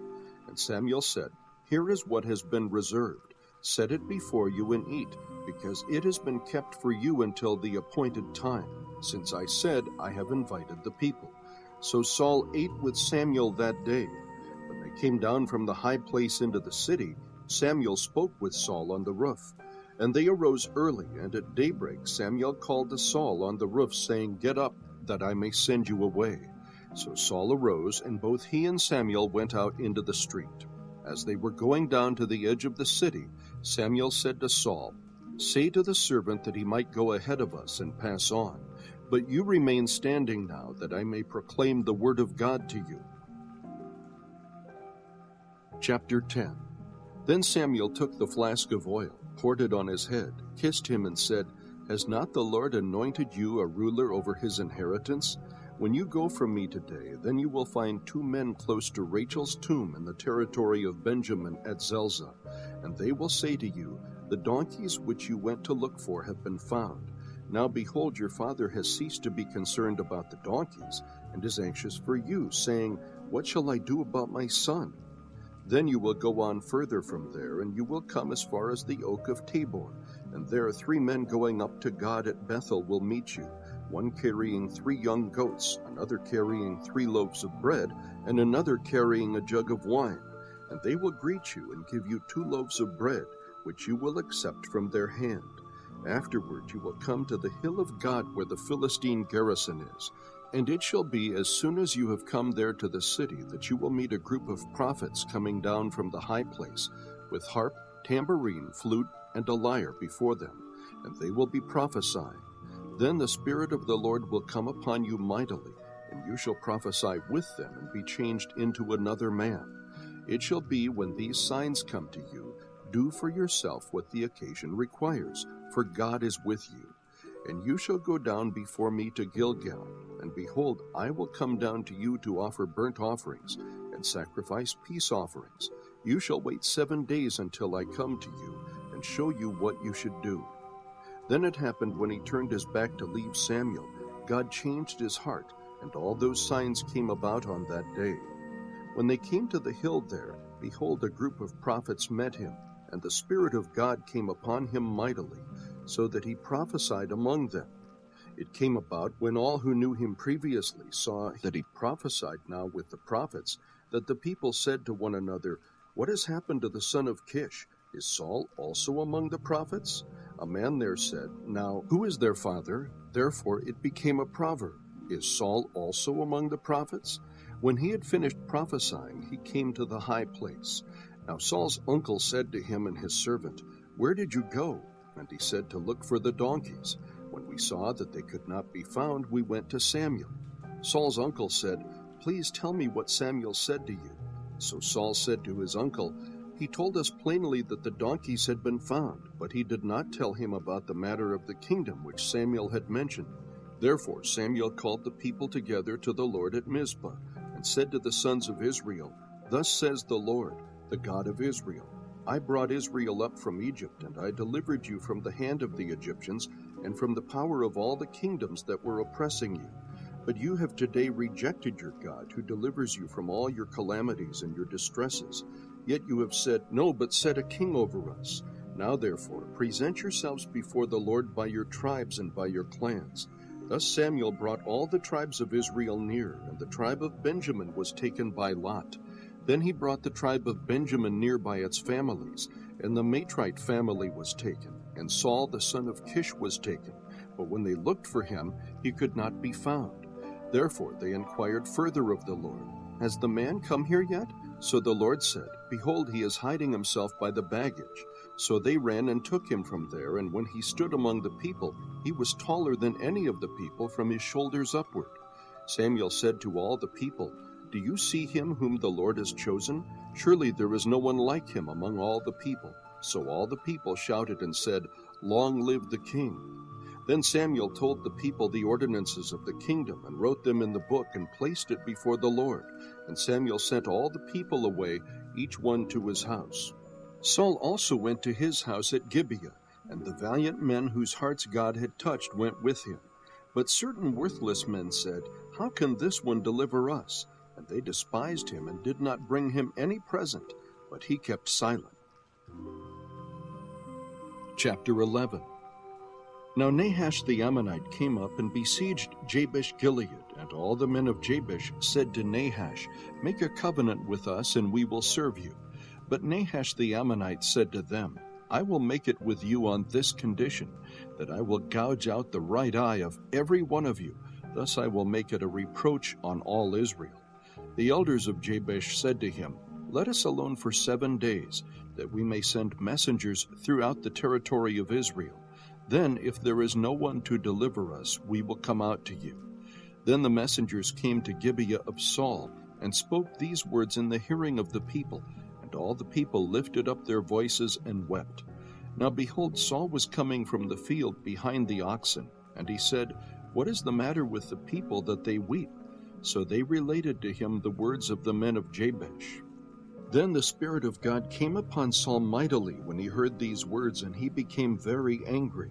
He took a yoke of oxen and cut them in pieces, and sent them throughout the territory of Israel by the hand of messengers, saying, "Whoever does not come out after Saul and after Samuel, so shall it be done to his oxen."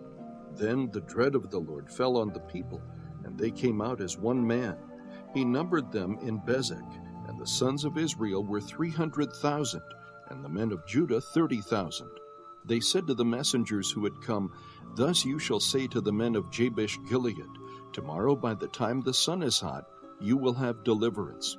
So the messengers went and told the men of Jabesh, and they were glad.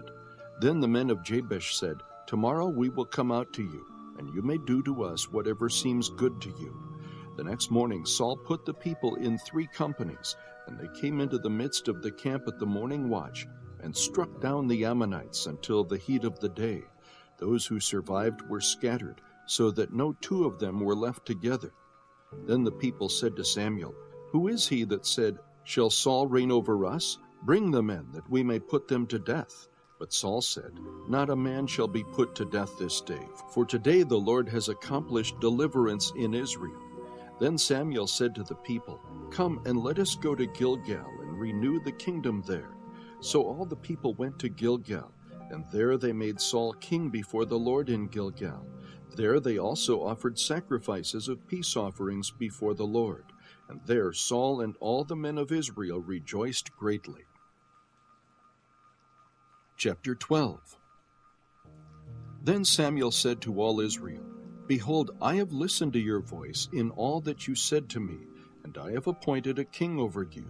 Now here is the king walking before you, but I am old and gray, and behold, my sons are with you. And I have walked before you from my youth even to this day. Here I am, bear witness against me before the Lord and his anointed.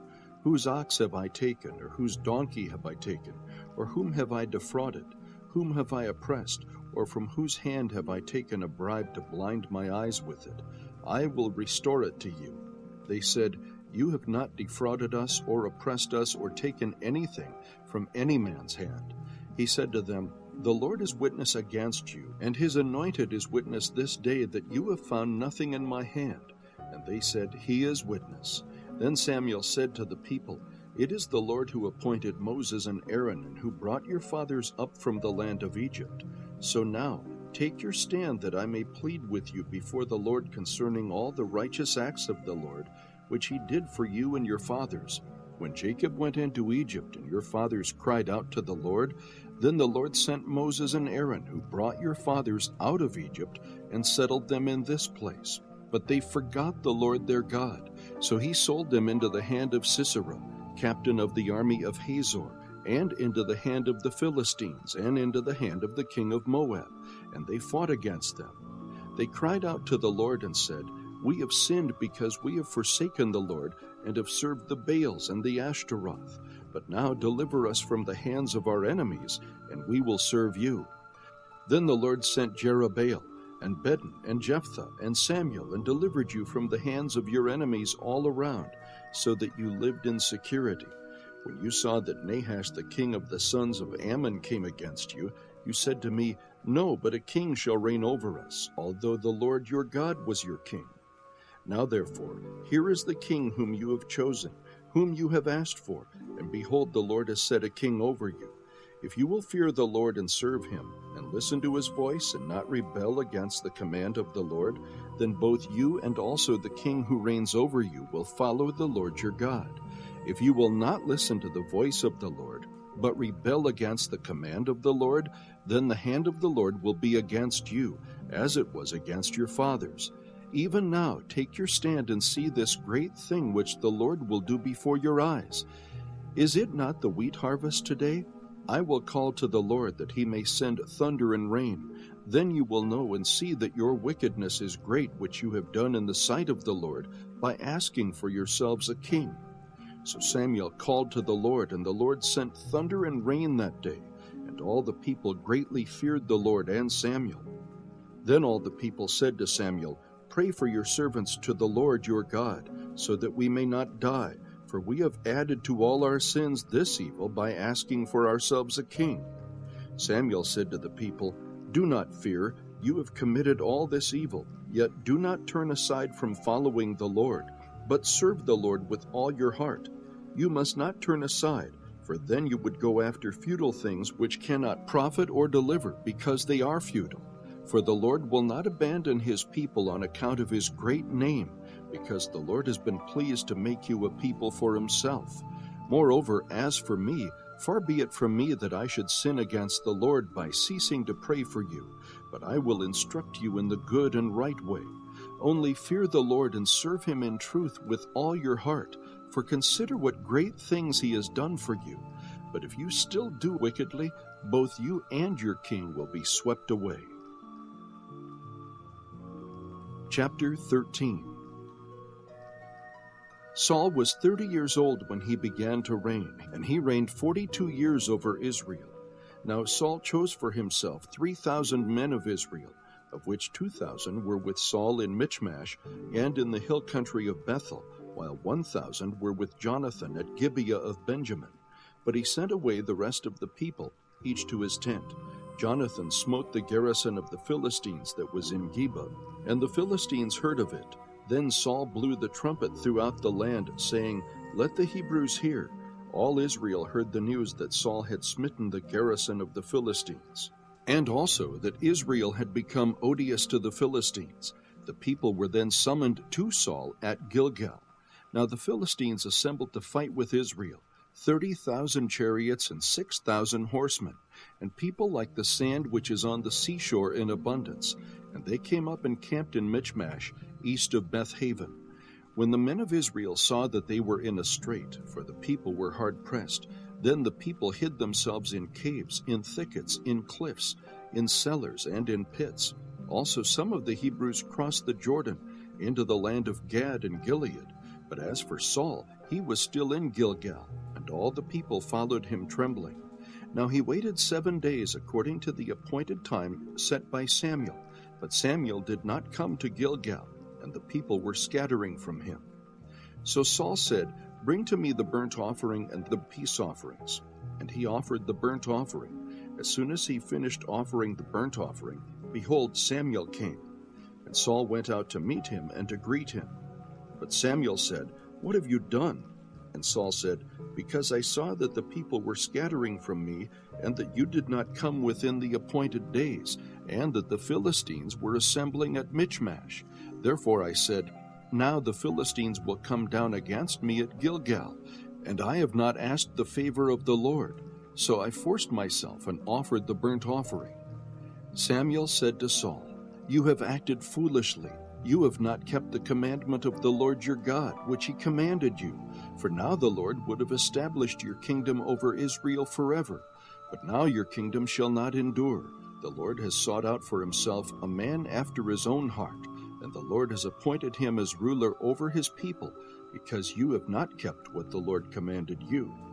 Then Samuel arose and went up from Gilgal to Gibeah of Benjamin, and Saul numbered the people who were present with him, about 600 men.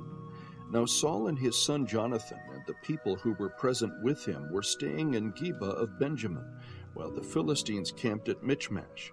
And the raiders came from the camp of the Philistines in 3 companies.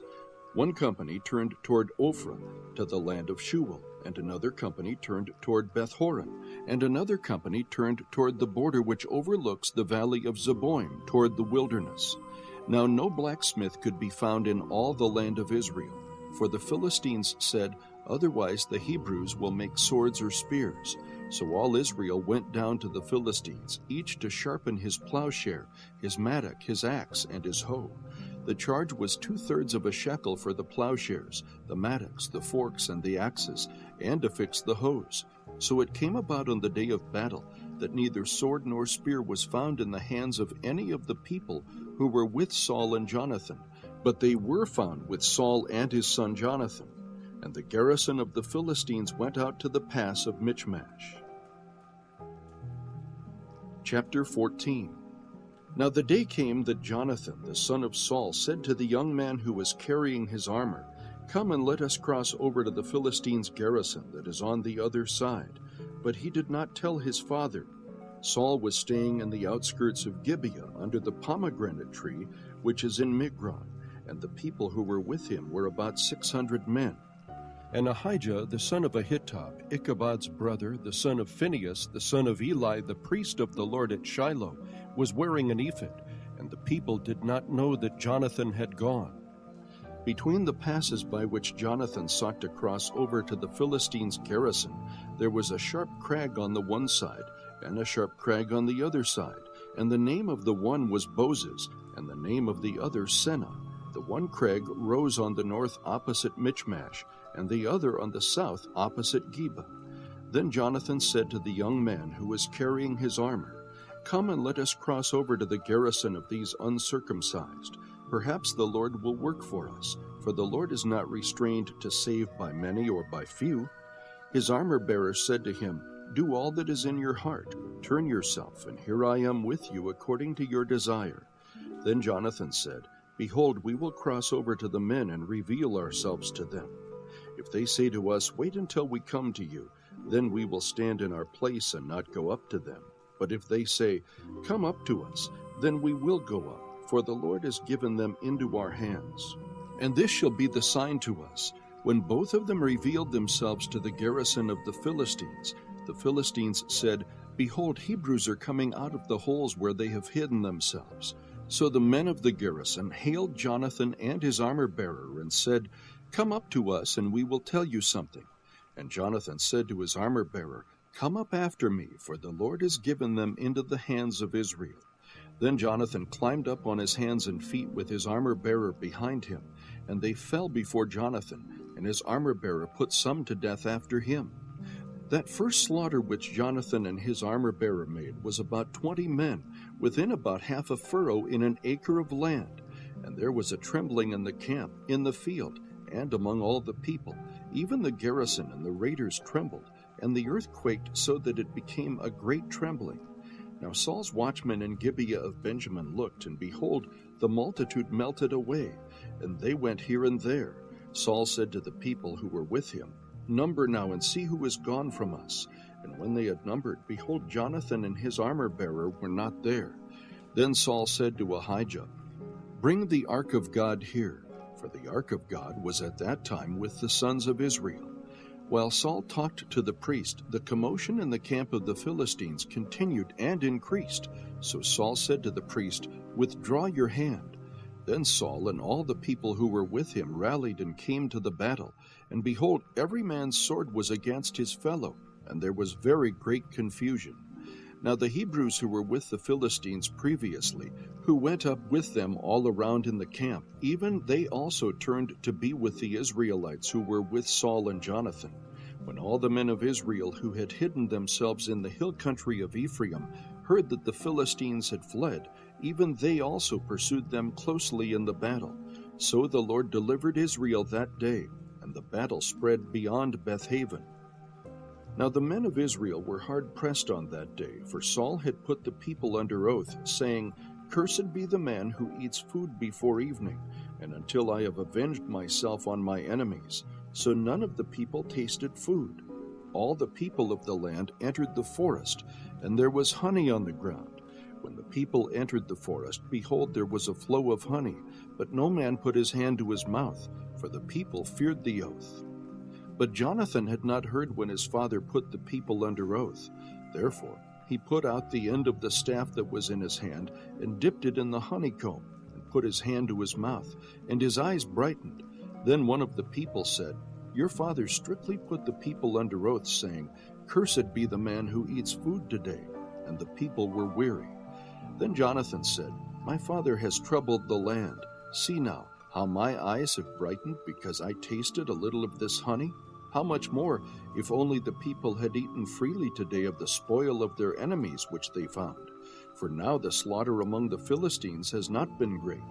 They struck among the Philistines that day from Michmash to Ajalon, and the people were very weary. The people rushed greedily upon the spoil, and took sheep and oxen and calves, and slew them on the ground, and the people ate them with the blood. Then they told Saul, saying, "Behold, the people are sinning against the Lord by eating with the blood." And he said, "You have acted treacherously. Roll a great stone to me today." Saul said, "Disperse yourselves among the people, and say to them, 'Each one of you bring me his ox or his sheep, and slaughter it here and eat. And do not sin against the Lord by eating with the blood.'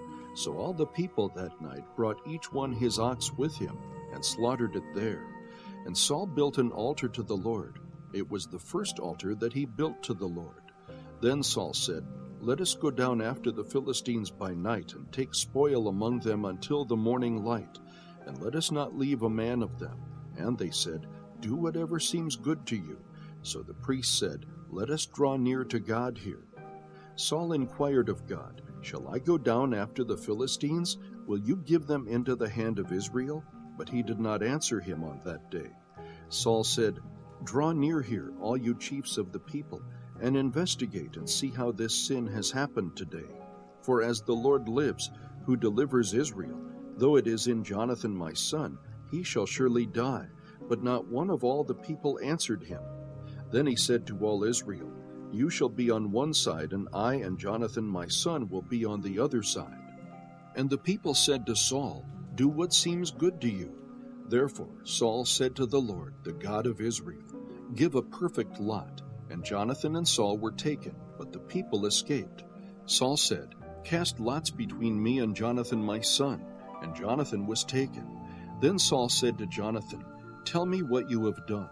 So Jonathan told him and said, "I indeed tasted a little honey with the end of the staff that was in my hand. Here I am. I must die." Saul said, "May God do this to me and more also, for you shall surely die, Jonathan."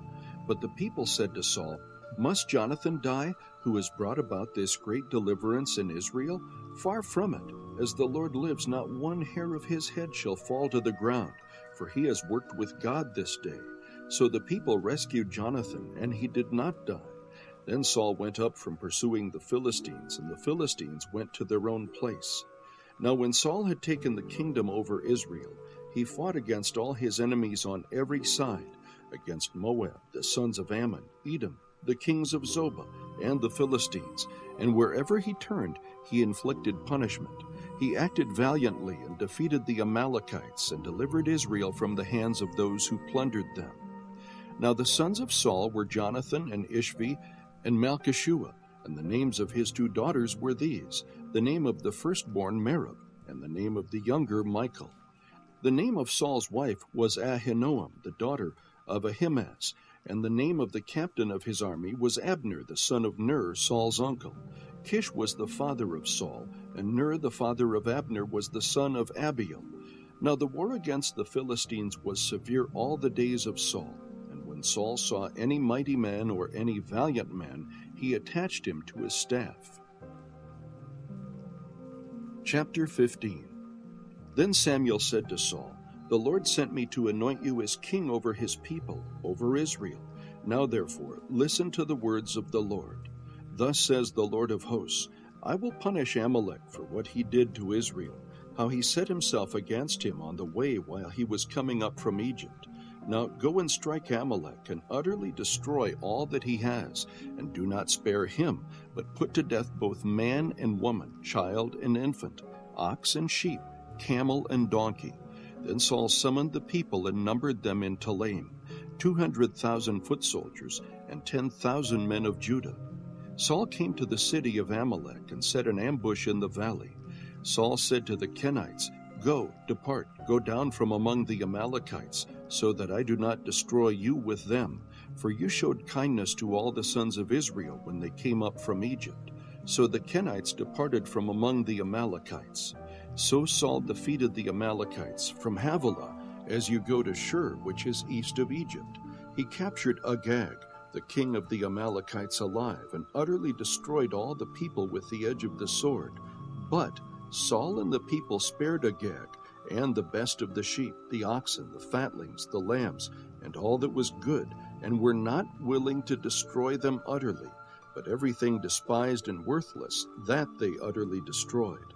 Then the word of the Lord came to Samuel, saying, I regret that I have made Saul king, for he has turned back from following me, and has not carried out my commands. And Samuel was distressed and cried out to the Lord all night. Samuel rose early in the morning to meet Saul, and it was told Samuel, saying, Saul came to Carmel, and behold, he set up a monument for himself, then turned and proceeded on down to Gilgal. Samuel came to Saul, and Saul said to him, Blessed are you of the Lord. I have carried out the command of the Lord. But Samuel said, What then is this bleating of the sheep in my ears, and the lowing of the oxen which I hear? Saul said, They have brought them from the Amalekites, for the people spared the best of the sheep and oxen, to sacrifice to the Lord your God, but the rest we have utterly destroyed. Then Samuel said to Saul, Wait, and let me tell you what the Lord said to me last night. And he said to him, Speak. Samuel said, Is it not true, though you were little in your own eyes, you were made the head of the tribes of Israel, and the Lord anointed you king over Israel? And the Lord sent you on a mission and said, Go and utterly destroy the sinners, the Amalekites, and fight against them until they are exterminated. Why then did you not obey the voice of the Lord, but rushed upon the spoil, and did what was evil in the sight of the Lord? Then Saul said to Samuel, I did obey the voice of the Lord, and went on the mission on which the Lord sent me, and have brought back Agag, the king of Amalek, and have utterly destroyed the Amalekites. But the people took some of the spoil, sheep and oxen, the choicest of the things devoted to destruction, to sacrifice to the Lord your God at Gilgal. Samuel said, Has the Lord as much delight in burnt offerings and sacrifices as in obeying the voice of the Lord? Behold, to obey is better than sacrifice, and to heed than the fat of rams. For rebellion is as the sin of divination, and insubordination is as iniquity and idolatry. Because you have rejected the word of the Lord, he has also rejected you from being king. Then Saul said to Samuel, I have sinned, I have indeed transgressed the command of the Lord and your words, because I feared the people and listened to their voice. Now therefore, please pardon my sin and return with me, that I may worship the Lord. But Samuel said to Saul, I will not return with you, for you have rejected the word of the Lord, and the Lord has rejected you from being king over Israel. As Samuel turned to go, Saul seized the edge of his robe, and it tore. So Samuel said to him, The Lord has torn the kingdom of Israel from you today, and has given it to your neighbor, who is better than you. Also, the glory of Israel will not lie or change his mind, for he is not a man that he should change his mind. Then he said, I have sinned, but please honor me now before the elders of my people and before Israel, and go back with me that I may worship the Lord your God. So Samuel went back following Saul, and Saul worshipped the Lord. Then Samuel said, Bring me Agag, the king of the Amalekites. And Agag came to him cheerfully. And Agag said, Surely the bitterness of death is past. But Samuel said, As your sword has made women childless, so shall your mother be childless among women. And Samuel hewed Agag to pieces before the Lord at Gilgal. Then Samuel went to Ramah, but Saul went up to his house at Gibeah of Saul. Samuel did not see Saul again until the day of his death, for Samuel grieved over Saul, and the Lord regretted that he had made Saul king over Israel. Chapter 16. Now the Lord said to Samuel, How long will you grieve over Saul, since I have rejected him from being king over Israel? Fill your horn with oil and go. I will send you to Jesse the Bethlehemite, for I have selected a king for myself among his sons. But Samuel said, How can I go? When Saul hears of it, he will kill me. And the Lord said, Take a heifer with you and say, I have come to sacrifice to the Lord. You shall invite Jesse to the sacrifice, and I will show you what you shall do, and you shall anoint for me the one whom I designate to you." So Samuel did what the Lord said, and came to Bethlehem. And the elders of the city came trembling to meet him, and said, "Do you come in peace?" He said, "In peace I have come to sacrifice to the Lord. Consecrate yourselves, and come with me to the sacrifice." He also consecrated Jesse and his sons, and invited them to the sacrifice. When they entered, he looked at Eliab, and thought, "Surely the Lord's anointed is before him." But the Lord said to Samuel, "Do not look at his appearance, or at the height of his stature, because I have rejected him. For God sees not as man sees, for man looks at the outward appearance, but the Lord looks at the heart." Then Jesse called Abinadab, and made him pass before Samuel. And he said, "The Lord has not chosen this one either." Next Jesse made Shammah pass by, and he said, "The Lord has not chosen this one either." Thus Jesse made 7 of his sons pass before Samuel. But Samuel said to Jesse, "The Lord has not chosen these." And Samuel said to Jesse, "Are these all the children?" And he said, "There remains yet the youngest, and behold, he is tending the sheep." Then Samuel said to Jesse, "Send and bring him, for we will not sit down until he comes here." So he sent and brought him in. Now he was ruddy, with beautiful eyes and a handsome appearance. And the Lord said, "Arise, anoint him, for this is he." Then Samuel took the horn of oil and anointed him in the midst of his brothers. And the Spirit of the Lord came mightily upon David from that day forward. And Samuel arose and went to Ramah. Now the Spirit of the Lord departed from Saul, and an evil spirit from the Lord terrorized him. Saul's servants then said to him, "Behold, now an evil spirit from God is terrorizing you. Let our Lord now command your servants who are before you. Let them seek a man who is a skillful player on the harp, and it shall come about when the evil spirit from God is on you, that he shall play the harp with his hand, and you will be well." So Saul said to his servants, "Provide for me now a man who can play well, and bring him to me." Then one of the young men said, "Behold, I have seen a son of Jesse the Bethlehemite, who is a skillful musician, a mighty man of valor, a warrior, one prudent in speech, and a handsome man, and the Lord is with him." So Saul sent messengers to Jesse and said, "Send me your son David, who is with the flock." Jesse took a donkey loaded with bread and a jug of wine and a young goat, and sent them to Saul by David his son. Then David came to Saul and attended him, and Saul loved him greatly, and he became his armor-bearer. Saul sent to Jesse, saying, "Let David now stand before me, for he has found favor in my sight." So it came about, whenever the evil spirit from God came to Saul, David would take the harp and play it with his hand, and Saul would be refreshed and be well, and the evil spirit would depart from him. Chapter 17. Now the Philistines gathered their armies for battle, and they were gathered at Socoh, which belongs to Judah, and they camped between Socoh and Azekah in Ephes-Dammim.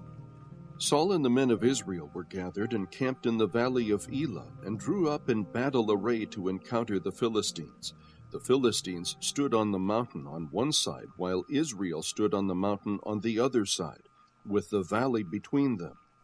Then a champion came out from the armies of the Philistines named Goliath, from Gath, whose height was 6 cubits and a span. He had a bronze helmet on his head, and he was clothed with scale armor, which weighed 5,000 shekels of bronze. He also had bronze greaves on his legs, and a bronze javelin slung between his shoulders. The shaft of his spear was like a weaver's beam, and the head of his spear weighed 600 shekels of iron. His shield carrier also walked before him. He stood and shouted to the ranks of Israel, and said to them, "Why do you come out to draw up in battle array? Am I not the Philistine, and you servants of Saul? Choose a man for yourselves, and let him come down to me. If he is able to fight with me and kill me, then we will become your servants. But if I prevail against him and kill him, then you shall become our servants and serve us." Again the Philistines said, "I defy the ranks of Israel this day. Give me a man that we may fight together." When Saul and all Israel heard these words of the Philistine, they were dismayed and greatly afraid. Now David was the son of the Ephraite of Bethlehem in Judah, whose name was Jesse, and he had 8 sons. And Jesse was old in the days of Saul, advanced in years among men.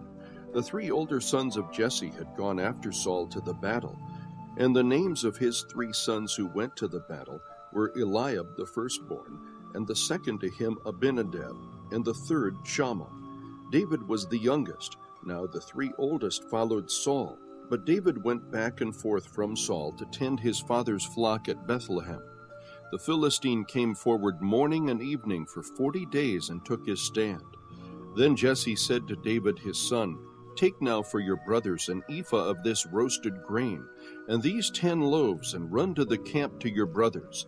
Bring also these 10 cuts of cheese to the commander of their 1,000, and look into the welfare of your brothers, and bring back news of them. For Saul and they and all the men of Israel are in the valley of Elah, fighting with the Philistines." So David arose early in the morning and left the flock with a keeper, and took the supplies and went as Jesse had commanded him. And he came to the circle of the camp while the army was going out in battle array, shouting the war cry. Israel and the Philistines drew up in battle array, army against army. Then David left his baggage in the care of the baggage keeper, and ran to the battle line and entered in order to greet his brothers. As he was talking with them, behold, the champion, the Philistine from Gath named Goliath, was coming up from the army of the Philistines, and he spoke these same words, and David heard them. When all the men of Israel saw the man, they fled from him and were greatly afraid. The men of Israel said, "Have you seen this man who is coming up? Surely he is coming up to defy Israel. And it will be that the king will enrich the man who kills him with great riches, and will give him his daughter, and make his father's house free in Israel."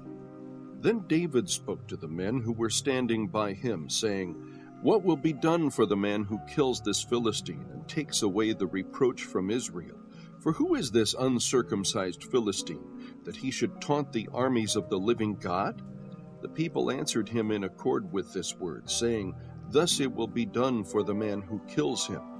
Now Eliab his oldest brother heard when he spoke to the men, and Eliab's anger burned against David, and he said, "Why have you come down? And with whom have you left those few sheep in the wilderness? I know your insolence and the wickedness of your heart, for you have come down in order to see the battle." But David said, "What have I done now? Was it not just a question?" Then he turned away from him to another and said the same thing, and the people answered the same thing as before. When the words which David spoke were heard, they told them to Saul, and he sent for him. David said to Saul, "Let no man's heart fail on account of him. Your servant will go and fight with this Philistine." Then Saul said to David, "You are not able to go against this Philistine to fight with him, for you are but a youth, while he has been a warrior from his youth." But David said to Saul, "Your servant was tending his father's sheep, when a lion or a bear came and took a lamb from the flock. I went out after him and attacked him, and rescued it from his mouth. And when he rose up against me, I seized him by his beard and struck him and killed him. Your servant has killed both the lion and the bear, and this uncircumcised Philistine will be like one of them, since he has taunted the armies of the living God." And David said, "The Lord who delivered me from the paw of the lion and from the paw of the bear, he will deliver me from the hand of this Philistine." And Saul said to David, "Go, and may the Lord be with you." Then Saul clothed David with his garments, and put a bronze helmet on his head, and he clothed him with armor. David girded his sword over his armor, and tried to walk, for he had not tested them. So David said to Saul, "I cannot go with these, for I have not tested them." And David took them off. He took his stick in his hand and chose for himself 5 smooth stones from the brook, and put them in the shepherd's bag, which he had, even in his pouch, and his sling was in his hand, and he approached the Philistine. Then the Philistine came on and approached David, with the shield-bearer in front of him. When the Philistine looked and saw David, he disdained him, for he was but a youth and ruddy, with a handsome appearance. The Philistine said to David, "Am I a dog that you come to me with sticks?" And the Philistine cursed David by his gods. The Philistine also said to David, Come to me, and I will give your flesh to the birds of the sky and the beasts of the field." Then David said to the Philistine, "You come to me with a sword, a spear, and a javelin, but I come to you in the name of the Lord of hosts, the God of the armies of Israel, whom you have taunted. This day the Lord will deliver you up into my hands, and I will strike you down and remove your head from you. And I will give the dead bodies of the army of the Philistines this day to the birds of the sky and the wild beasts of the earth, that all the earth may know that there is a God in Israel, and that all this assembly may know that the Lord does not deliver by sword or by spear, for the battle is the Lord's, and he will give you into our hands." Then it happened, when the Philistine rose and came and drew near to meet David, that David ran quickly toward the battle line to meet the Philistine. And David put his hand into his bag and took from it a stone, and slung it, and struck the Philistine on his forehead. And the stone sank into his forehead, so that he fell on his face to the ground. Thus David prevailed over the Philistine with a sling and a stone, and he struck the Philistine and killed him. But there was no sword in David's hand. Then David ran and stood over the Philistine, and took his sword and drew it out of its sheath, and killed him, and cut off his head with it. When the Philistines saw that their champion was dead, they fled. The men of Israel and Judah arose and shouted and pursued the Philistines as far as the valley and to the gates of Ekron. And the slain Philistines lay along the way to Sharaim, even to Gath and Ekron. The sons of Israel returned from chasing the Philistines and plundered their camps. Then David took the Philistine's head and brought it to Jerusalem, but he put his weapons in his tent. Now when Saul saw David going out against the Philistine, he said to Abner, the commander of the army, "Abner, whose son is this young man?" And Abner said, "By your life, O king, I do not know." The king said, "You inquire whose son the youth is." So when David returned from killing the Philistine, Abner took him and brought him before Saul with the Philistine's head in his hand. Saul said to him, "Whose son are you, young man?" And David answered, "I am the son of your servant Jesse, the Bethlehemite." Chapter 18. Now it came about, when he had finished speaking to Saul, that the soul of Jonathan was knit to the soul of David, and Jonathan loved him as himself. Saul took him that day and did not let him return to his father's house. Then Jonathan made a covenant with David, because he loved him as himself. Jonathan stripped himself of the robe that was on him, and gave it to David, with his armor, including his sword and his bow and his belt. So David went out wherever Saul sent him, and prospered. And Saul set him over the men of war, and it was pleasing in the sight of all the people, and also in the sight of Saul's servants. It happened as they were coming, when David returned from killing the Philistine, that the women came out of all the cities of Israel, singing and dancing, to meet King Saul, with tambourines, with joy, and with musical instruments.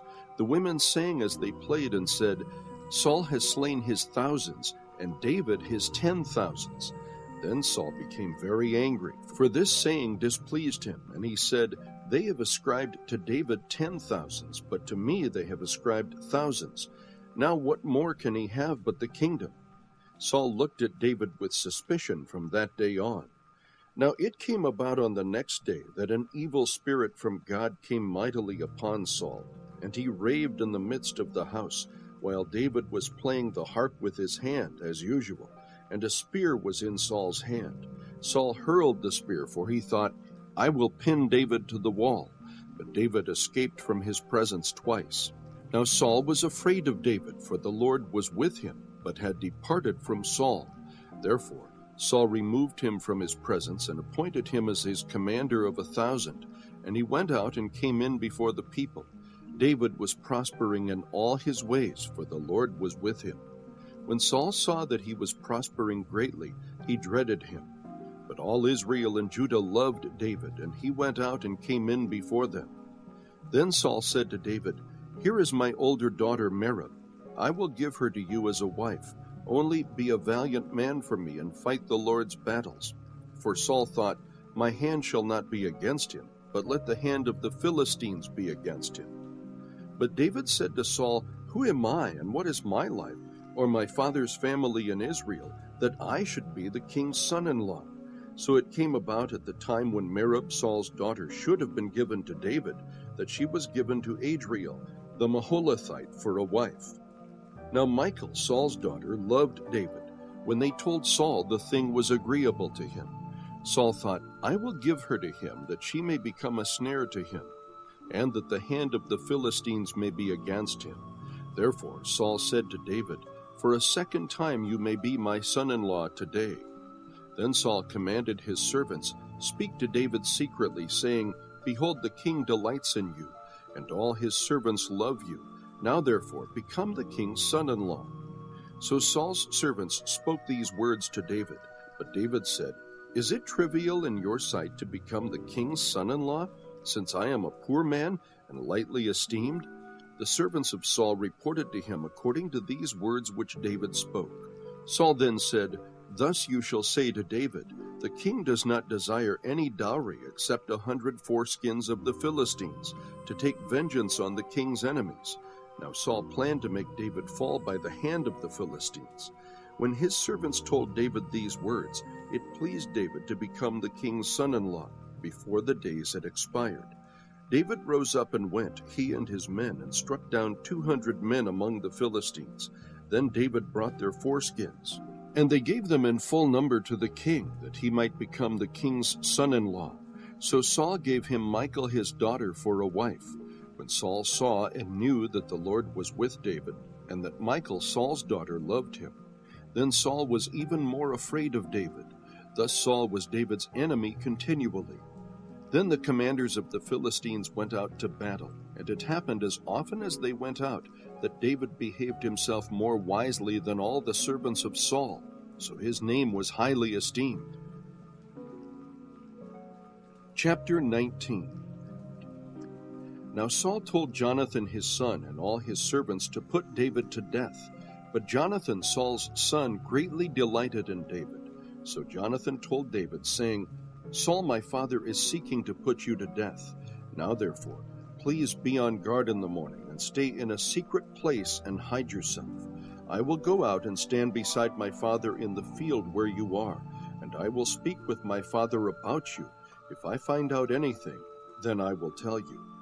Then Jonathan spoke well of David to Saul his father, and said to him, Do not let the king sin against his servant David, since he has not sinned against you, and since his deeds have been very beneficial to you.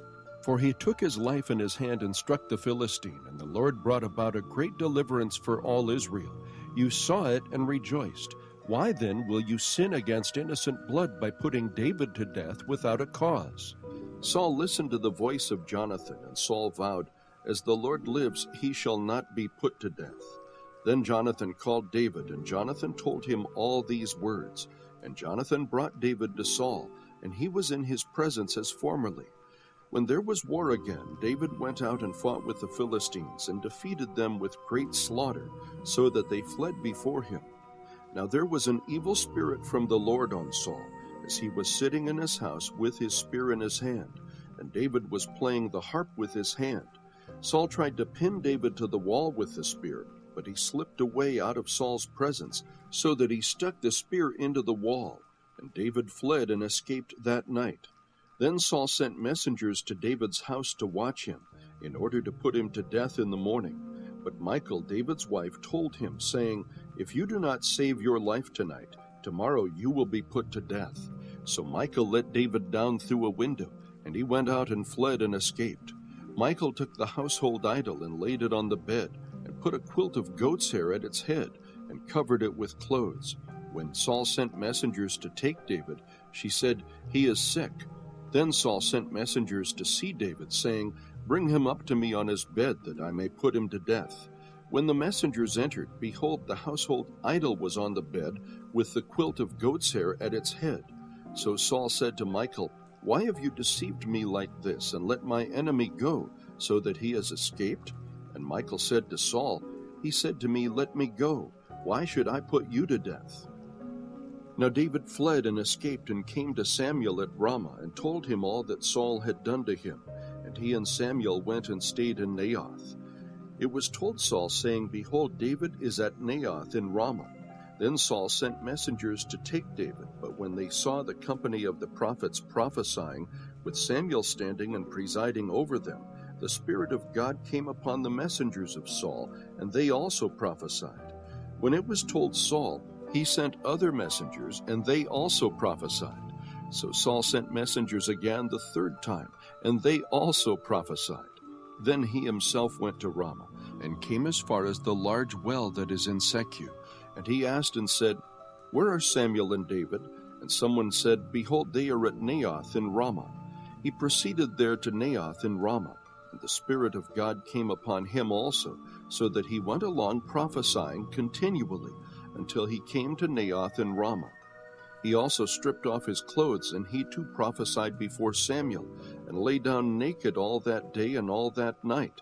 Therefore they say, Is Saul also among the prophets? Chapter 20. Then David fled from Naioth in Ramah, and came and said to Jonathan, What have I done? What is my iniquity? And what is my sin before your father, that he is seeking my life? He said to him, Far from it, you shall not die. Behold, my father does nothing either great or small, without disclosing it to me. So why should my father hide this thing from me? It is not so. Yet David vowed again, saying, Your father knows well that I have found favor in your sight.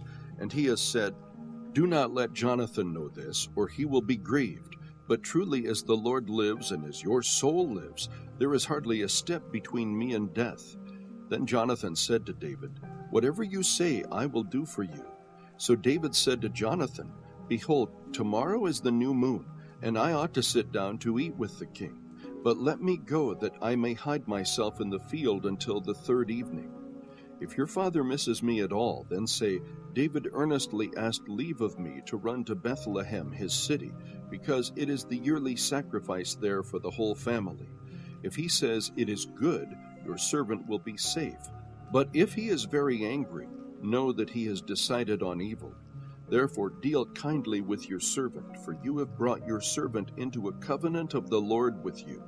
But if there is iniquity in me, put me to death yourself. For why then should you bring me to your father? Jonathan said, Far be it from you, for if I should indeed learn that evil has been decided by my father to come upon you, then would I not tell you about it? Then David said to Jonathan, Who will tell me if your father answers you harshly? Jonathan said to David, Come and let us go out into the field. So both of them went out to the field. Then Jonathan said to David, The Lord, the God of Israel, be witness. When I have sounded out my father about this time tomorrow, or the third day, behold, if there is good feeling toward David, shall I not then send to you and make it known to you? If it please my father to do you harm, may the Lord do so to Jonathan and more also, if I do not make it known to you and send you away, that you may go in safety. And may the Lord be with you, as he has been with my father. If I am still alive, will you not show me the loving kindness of the Lord, that I may not die? You shall not cut off your loving kindness from my house forever, not even when the Lord cuts off every one of the enemies of David from the face of the earth. So Jonathan made a covenant with the house of David, saying, May the Lord require it at the hands of David's enemies. Jonathan made David vow again because of his love for him, because he loved him as he loved his own life. Then Jonathan said to him, Tomorrow is the new moon, and you will be missed because your seat will be empty. When you have stayed for 3 days, you shall go down quickly and come to the place where you hid yourself on that eventful day, and you shall remain by the stone Ezel. I will shoot 3 arrows to the side, as though I shot at a target. And behold, I will send the lad, saying, Go, find the arrows. If I specifically say to the lad, Behold, the arrows are on this side of you, get them, then come. For there is safety for you and no harm, as the Lord lives. But if I say to the youth, Behold, the arrows are beyond you, go, for the Lord has sent you away. As for the agreement of which you and I have spoken, behold, the Lord is between you and me forever. So David hid in the field, and when the new moon came, the king sat down to eat food. The king sat on his seat as usual, the seat by the wall. Then Jonathan rose up, and Abner sat down by Saul's side, but David's place was empty. Nevertheless, Saul did not speak anything that day, for he thought, It is an accident. He is not clean. Surely he is not clean. It came about the next day, the second day of the new moon, that David's place was empty. So Saul said to Jonathan his son, "Why has the son of Jesse not come to the meal, either yesterday or today?" Jonathan then answered Saul, "David earnestly asked leave of me to go to Bethlehem. For he said, 'Please let me go, since our family has a sacrifice in the city, and my brother has commanded me to attend. And now if I have found favor in your sight, please let me get away that I may see my brothers. For this reason he has not come to the king's table.'" Then Saul's anger burned against Jonathan, and he said to him, "You son of a perverse, rebellious woman, do I not know that you are choosing the son of Jesse to your own shame, and to the shame of your mother's nakedness?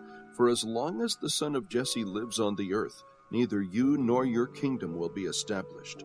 Therefore now, send and bring him to me, for he must surely die." But Jonathan answered Saul his father and said to him, "Why should he be put to death? What has he done?" Then Saul hurled his spear at him to strike him down. So Jonathan knew that his father had decided to put David to death. Then Jonathan arose from the table in fierce anger, and did not eat food on the second day of the new moon, for he was grieved over David because his father had dishonored him. Now it came about in the morning that Jonathan went out into the field for the appointment with David, and a little lad was with him. He said to his lad, "Run, find now the arrows which I am about to shoot." As the lad was running, he shot an arrow past him. When the lad reached the place of the arrow which Jonathan had shot, Jonathan called after the lad and said, "Is not the arrow beyond you?" And Jonathan called after the lad, "Hurry, be quick, do not stay." And Jonathan's lad picked up the arrow and came to his master. But the lad was not aware of anything, only Jonathan and David knew about the matter.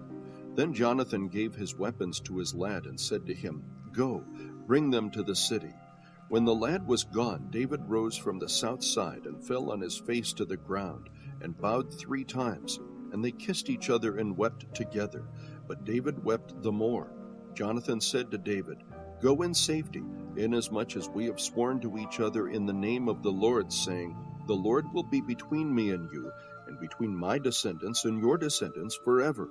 Then he rose and departed, while Jonathan went into the city. Chapter 21. Then David came to Nob, to Ahimelech the priest, and Ahimelech came trembling to meet David, and said to him, "Why are you alone and no one with you?" David said to Ahimelech the priest, "The king has commissioned me with a matter, and has said to me, 'Let no one know anything about the matter on which I am sending you, and with which I have commissioned you. And I have directed the young men to a certain place. Now therefore, what do you have on hand? Give me 5 loaves of bread, or whatever can be found." The priest answered David and said, "There is no ordinary bread on hand, but there is consecrated bread, if only the young men have kept themselves from women." David answered the priest and said to him, "Surely women have been kept from us as previously when I set out and the vessels of the young men were holy.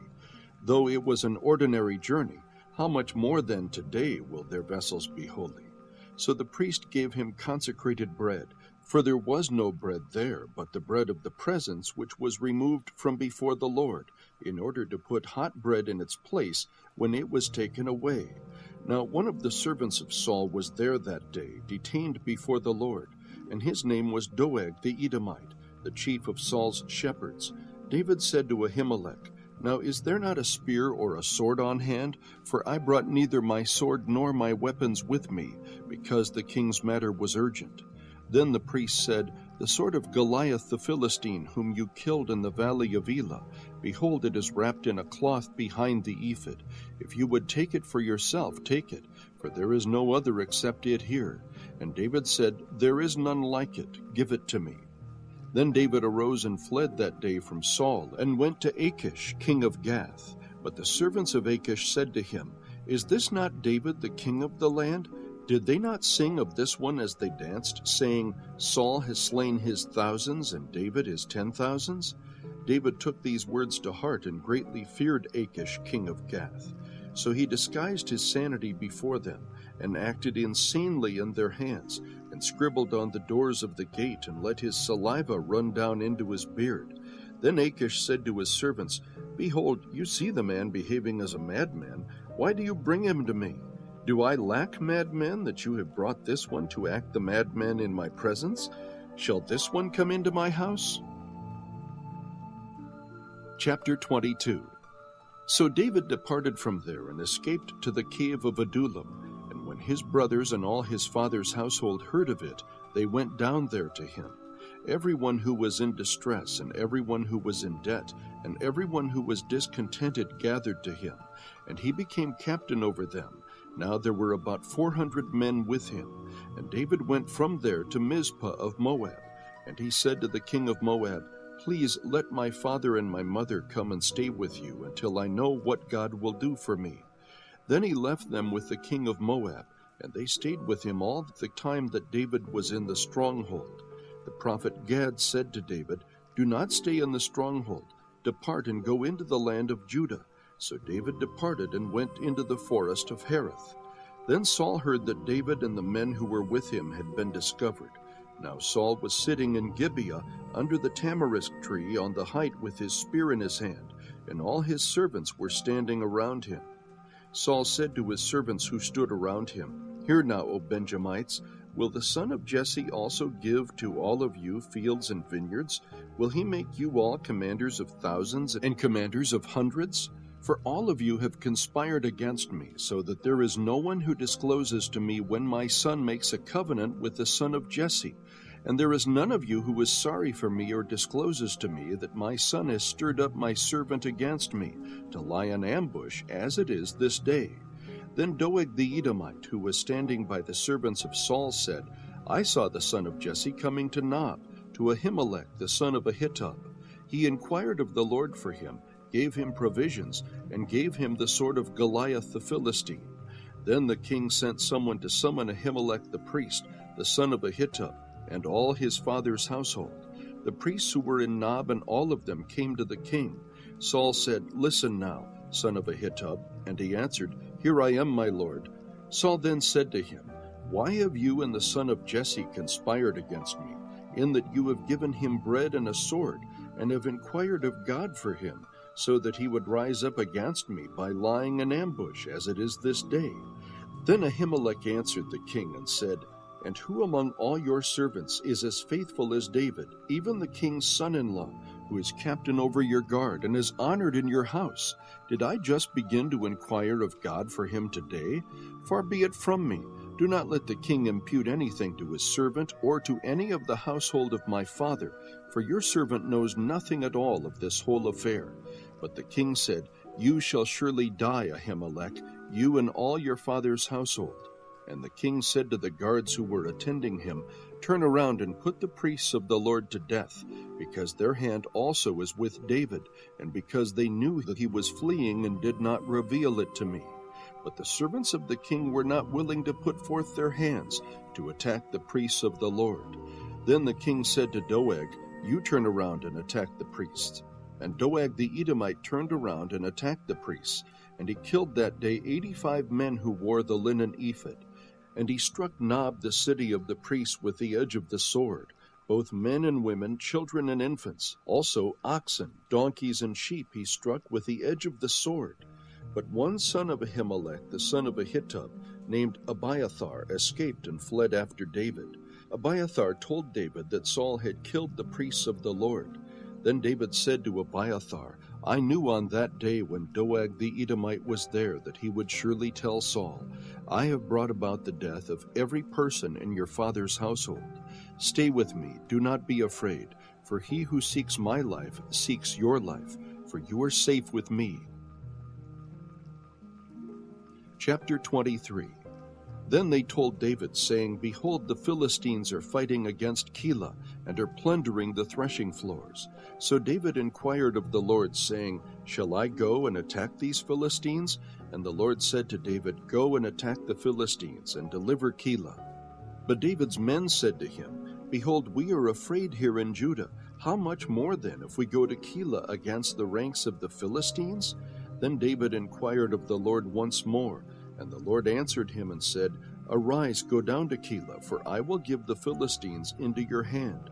So David and his men went to Keilah and fought with the Philistines, and he led away their livestock and struck them with a great slaughter. Thus David delivered the inhabitants of Keilah.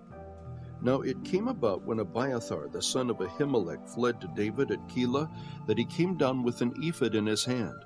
When it was told Saul that David had come to Keilah, Saul said, "God has delivered him into my hand," for he shut himself in by entering a city with double gates and bars.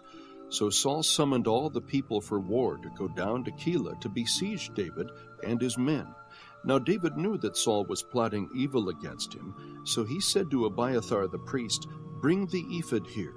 Then David said, "O Lord God of Israel, your servant has heard for certain that Saul is seeking to come to Keilah to destroy the city on my account.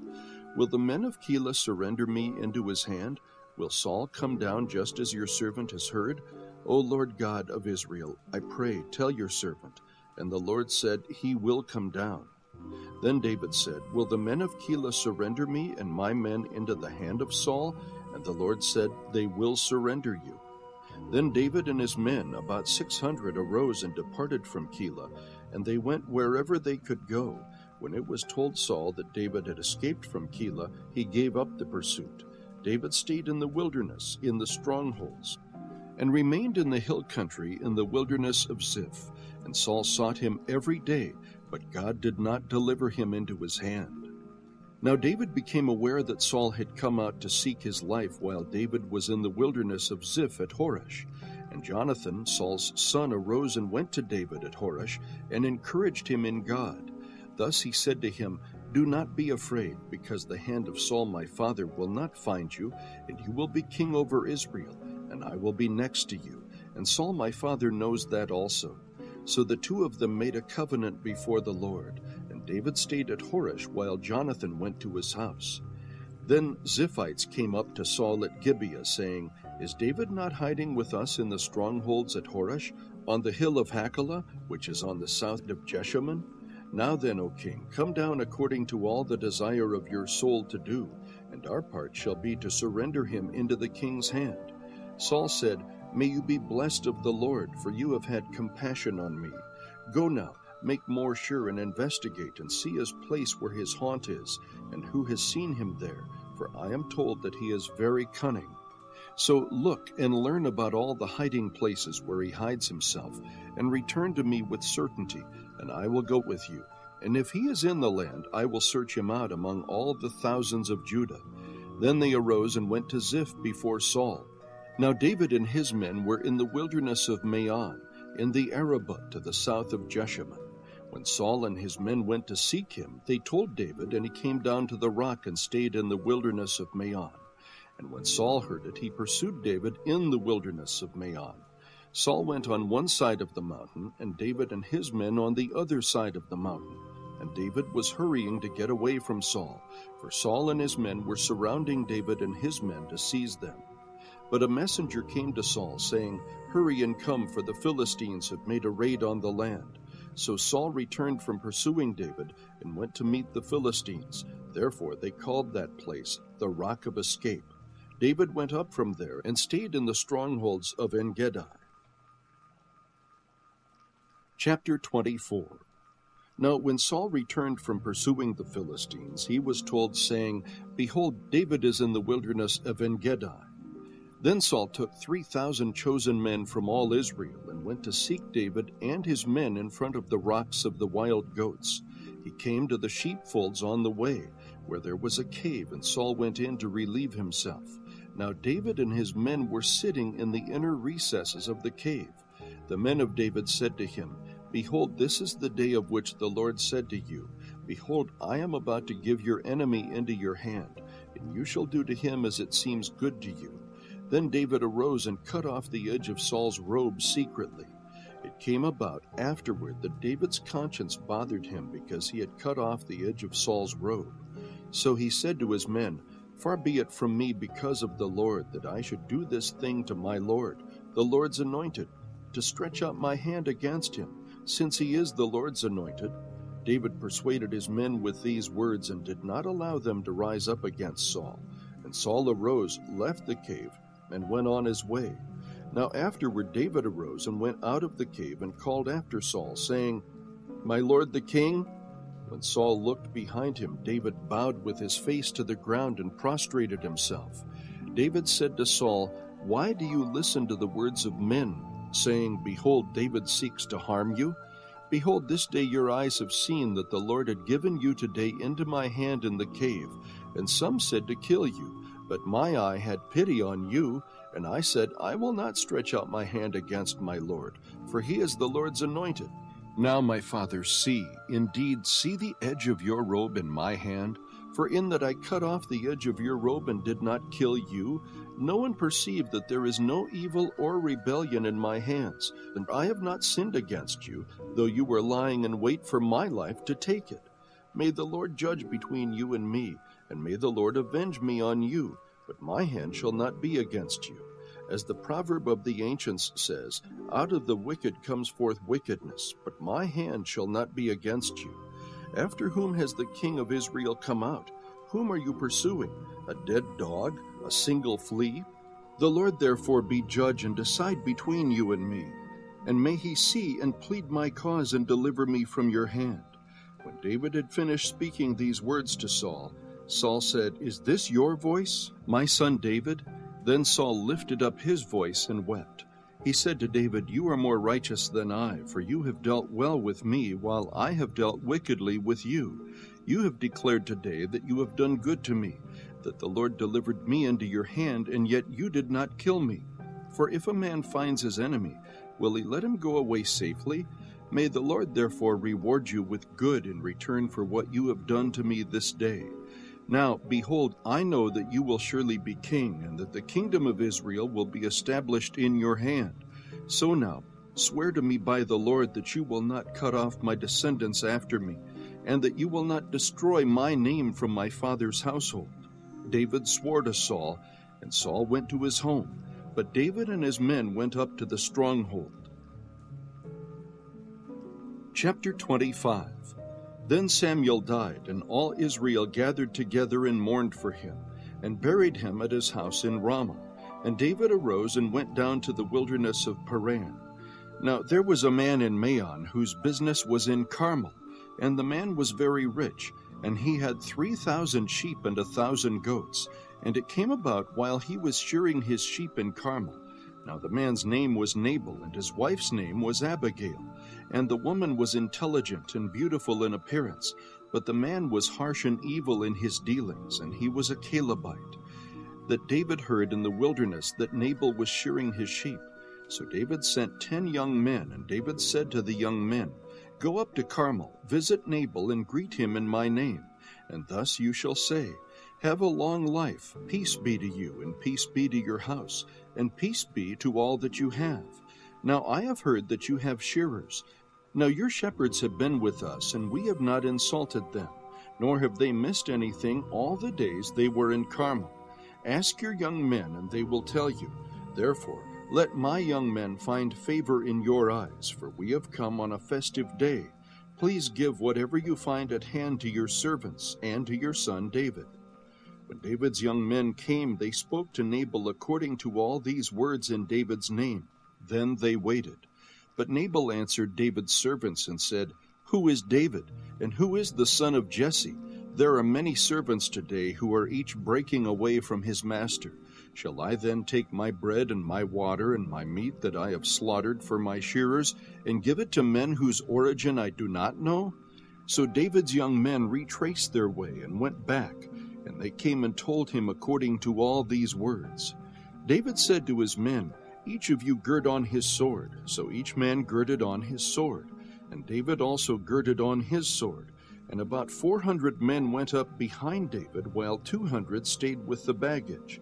But one of the young men told Abigail, Nabal's wife, saying, Behold, David sent messengers from the wilderness to greet our master, and he scorned them. Yet the men were very good to us, and we were not insulted, nor did we miss anything as long as we went about with them, while we were in the fields. They were a wall to us, both by night and by day, all the time we were with them tending the sheep. Now therefore, Know and consider what you should do, for evil is plotted against our master and against all his household, and he is such a worthless man that no one can speak to him." Then Abigail hurried and took 200 loaves of bread, and 2 jugs of wine, and 5 sheep already prepared, and 5 measures of roasted grain, and 100 clusters of raisins, and 200 cakes of figs, and loaded them on donkeys. She said to her young men, "Go on before me, behold, I am coming after you." But she did not tell her husband Nabal. It came about as she was riding on her donkey and coming down by the hidden part of the mountain, that behold, David and his men were coming down toward her, so she met them. Now David had said, "Surely in vain I have guarded all that this man has in the wilderness, so that nothing was missed of all that belonged to him, and he has returned me evil for good. May God do so to the enemies of David and more also, if by morning I leave as much as 1 male of any who belong to him." When Abigail saw David, she hurried and dismounted from her donkey, and fell on her face before David and bowed herself to the ground. She fell at his feet and said, "On me alone, my lord, be the blame. And please let your maidservant speak to you, and listen to the words of your maidservant. Please do not let my lord pay attention to this worthless man Nabal, for as his name is, so is he. Nabal is his name, and folly is with him. But I, your maidservant, did not see the young men of my lord whom you sent. Now therefore, my lord, as the Lord lives and as your soul lives, since the Lord has restrained you from shedding blood and from avenging yourself by your own hand, now then, let your enemies and those who seek evil against my lord be as Nabal. Now let this gift which your maidservant has brought to my lord be given to the young men who accompany my lord. Please forgive the transgression of your maidservant, for the Lord will certainly make for my lord an enduring house, because my lord is fighting the battles of the Lord, and evil will not be found in you all your days. Should anyone rise up to pursue you and to seek your life, then the life of my lord shall be bound in the bundle of the living with the Lord your God. But the lives of your enemies he will sling out as from the hollow of a sling. And when the Lord does for my lord according to all the good that he has spoken concerning you, and appoints you ruler over Israel, this will not cause grief or a troubled heart to my lord, both by having shed blood without cause, and by my lord having avenged himself. When the Lord deals well with my lord, then remember your maidservant." Then David said to Abigail, "Blessed be the Lord God of Israel, who sent you this day to meet me.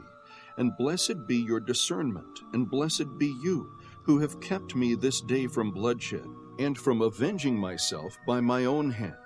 Nevertheless, as the Lord God of Israel lives, who has restrained me from harming you, unless you had come quickly to meet me, surely there would not have been left to Nabal until the morning light as much as 1 male."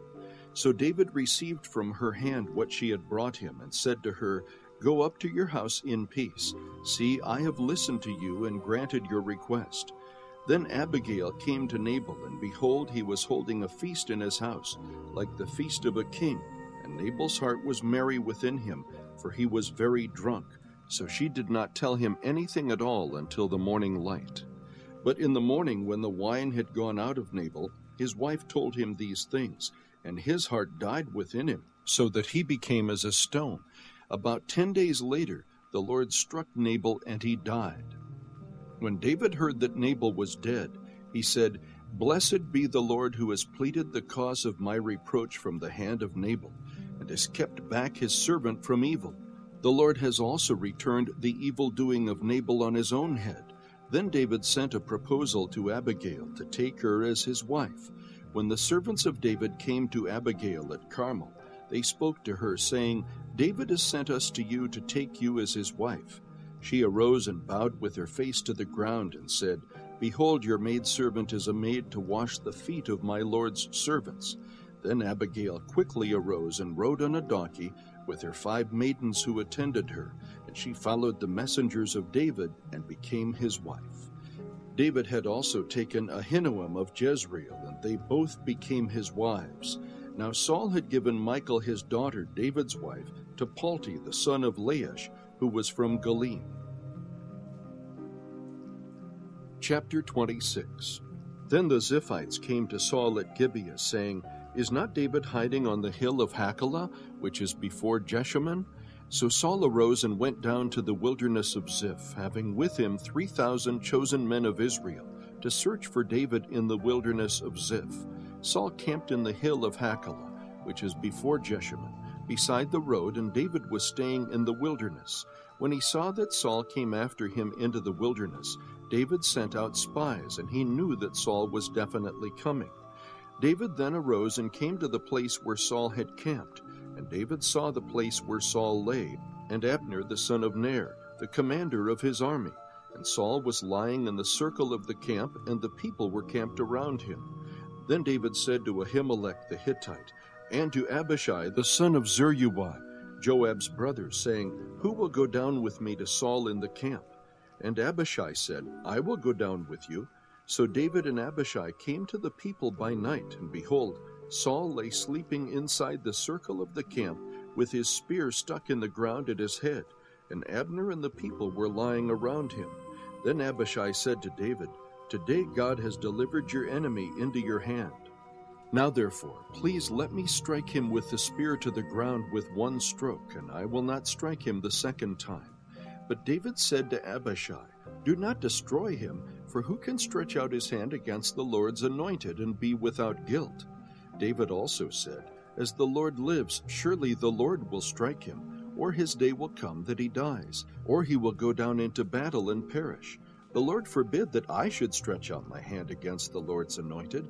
But now please take the spear that is at his head and the jug of water, and let us go. So David took the spear and the jug of water from beside Saul's head, and they went away. But no one saw or knew it, nor did any awake, for they were all asleep, because a sound sleep from the Lord had fallen on them. Then David crossed over to the other side and stood on top of the mountain, at a distance with a large area between them. David called to the people and to Abner the son of Ner, saying, Will you not answer, Abner? Then Abner replied, Who are you who calls to the king? So David said to Abner, Are you not a man? And who is like you in Israel? Why then have you not guarded your lord the king? For one of the people came to destroy the king your lord. This thing that you have done is not good.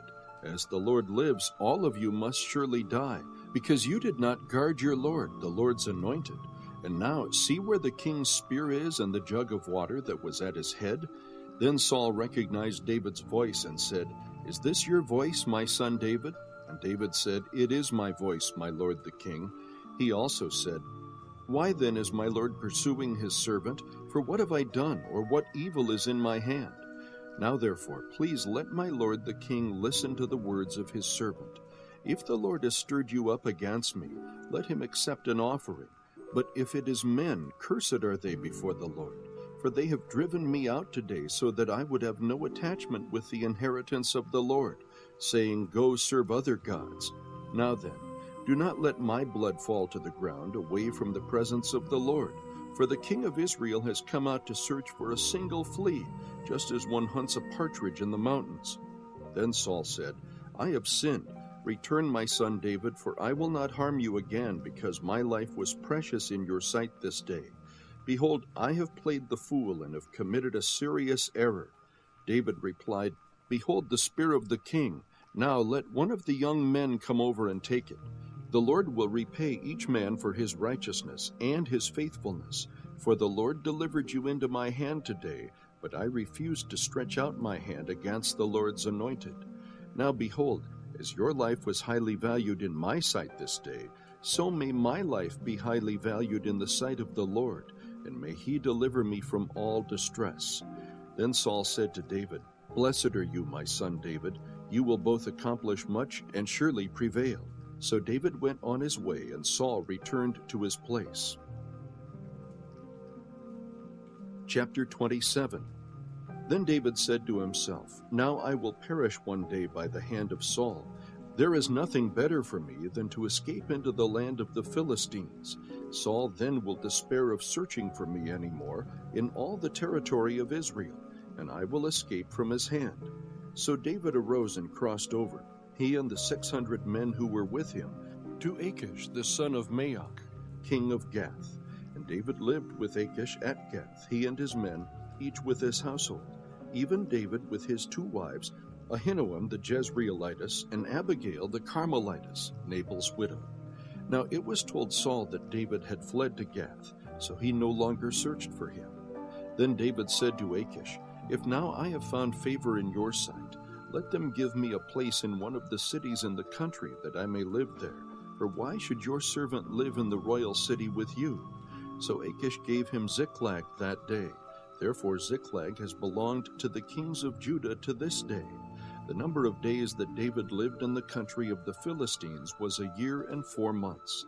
Now David and his men went up and raided the Geshurites and the Girzites and the Amalekites, for they were the inhabitants of the land from ancient times, as you come to Shur, even as far as the land of Egypt. David attacked the land and did not leave a man or a woman alive. And he took away the sheep, the cattle, the donkeys, the camels, and the clothing. Then he returned and came to Achish. Now Achish said, "Where have you made a raid today?"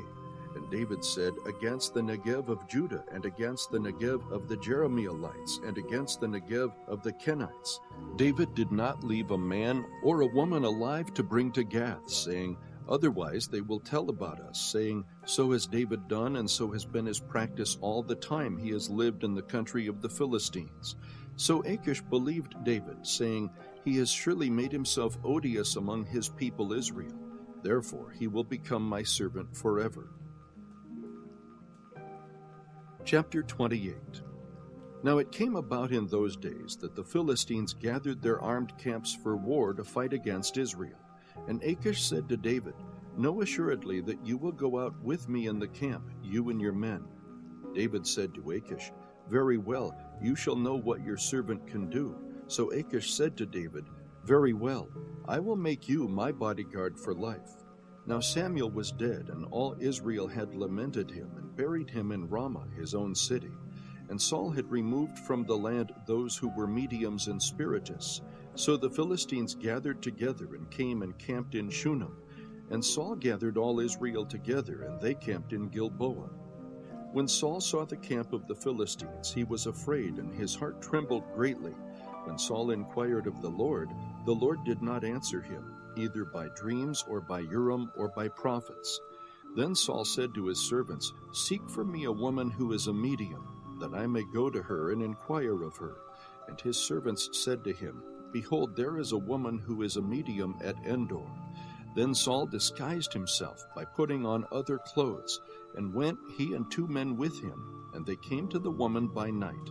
And he said, "Conjure up for me, please, and bring up for me whom I shall name to you." But the woman said to him, "Behold, you know what Saul has done, how he has cut off those who are mediums and spiritists from the land. Why are you then laying a snare for my life to bring about my death?"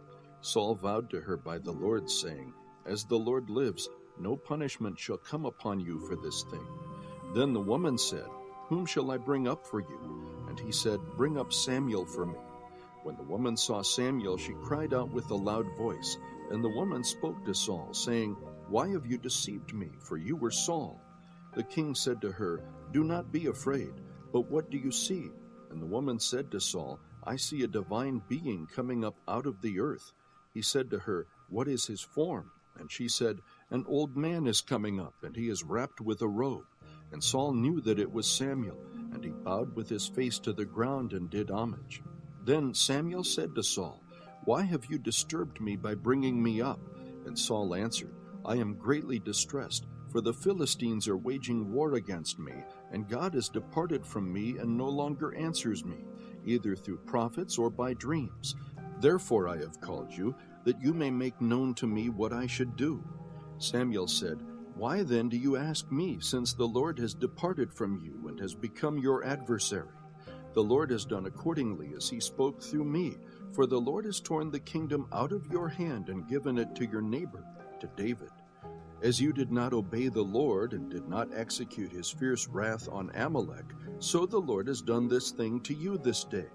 Moreover, the Lord will also give over Israel along with you into the hands of the Philistines. Therefore, tomorrow you and your sons will be with me.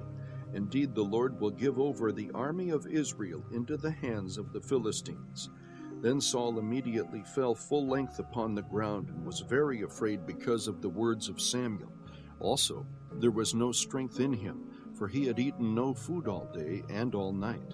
The woman came to Saul and saw that he was terrified, and said to him, Behold, your maidservant has obeyed you, and I have taken my life in my hand, and have listened to your words which you spoke to me. So now also, please listen to the voice of your maidservant, and let me set a piece of bread before you, that you may eat and have strength when you go on your way. But he refused and said, I will not eat. However, his servants together with the woman urged him, and he listened to them. So he arose from the ground and sat on the bed. The woman had a fattened calf in the house, and she quickly slaughtered it. And she took flour, kneaded it, and baked unleavened bread from it. She brought it before Saul and his servants, and they ate. Then they arose and went away that night. Chapter 29. Now the Philistines gathered together all their armies to Aphek, while the Israelites were camping by the spring which is in Jezreel. And the lords of the Philistines were proceeding on by hundreds and by thousands. And David and his men were proceeding on in the rear with Achish. Then the commanders of the Philistines said, What are these Hebrews doing here? And Achish said to the commanders of the Philistines, Is this not David, the servant of Saul, the king of Israel, who has been with me these days, or rather these years? And I have found no fault in him from the day he deserted to me this day. But the commanders of the Philistines were angry with him, and the commanders of the Philistines said to him, Make the man go back, that he may return to his place where you have assigned him, and do not let him go down to battle with us, or in the battle he may become an adversary to us. For with what could this man make himself acceptable to his Lord? Would it not be with the heads of these men? Is this not David, of whom they sing in the dances, saying, Saul has slain his thousands, and David his 10,000s? Then Achish called David and said to him, As the Lord lives, you have been upright, and your going out and your coming in with me in the army are pleasing in my sight. For I have not found evil in you from the day of your coming to me to this day. Nevertheless, you are not pleasing in the sight of the lords. Now therefore, return and go in peace, that you may not displease the lords of the Philistines. David said to Achish, But what have I done? And what have you found in your servant from the day when I came before you to this day, that I may not go and fight against the enemies of my lord the king? But Achish replied to David, I know that you are pleasing in my sight, like an angel of God. Nevertheless, the commanders of the Philistines have said, He must not go up with us to the battle. Now then, arise early in the morning with the servants of your Lord who have come with you, and as soon as you have arisen early in the morning and have light, depart. So David arose early, he and his men, to depart in the morning to return to the land of the Philistines, and the Philistines went up to Jezreel. Chapter 30. Then it happened when David and his men came to Ziklag on the third day that the Amalekites had made a raid on the Negev and on Ziklag, and had overthrown Ziklag and burned it with fire. And they took captive the women and all who were in it, both small and great, without killing anyone, and carried them off and went their way. When David and his men came to the city, behold, it was burned with fire, and their wives and their sons and their daughters had been taken captive. Then David and the people who were with him lifted their voices and wept until there was no strength in them to weep. Now David's 2 wives had been taken captive, Ahinoam the Jezreelitess, and Abigail the widow of Nabal the Carmelite. Moreover, David was greatly distressed because the people spoke of stoning him, for all the people were embittered, each one because of his sons and his daughters. But David strengthened himself in the Lord his God. Then David said to Abiathar the priest, the son of Ahimelech, Please bring me the ephod. So Abiathar brought the ephod to David. David inquired of the Lord, saying, Shall I pursue this band? Shall I overtake them? And he said to him, Pursue, for you will surely overtake them, and you will surely rescue all. So David went, he and the 600 men who were with him, and came to the brook Besor, where those left behind remained. But David pursued, he and 400 men, for 200 who were too exhausted to cross the brook Besor remained behind. Now they found an Egyptian in the field, and brought him to David, and gave him bread, and he ate. and they provided him water to drink. They gave him a piece of fig cake and 2 clusters of raisins, and he ate. Then his spirit revived, for he had not eaten bread or drunk water for 3 days and 3 nights. David said to him, "To whom do you belong, and where are you from?" And he said, "I am a young man of Egypt, a servant of an Amalekite, and my master left me behind when I fell sick 3 days ago.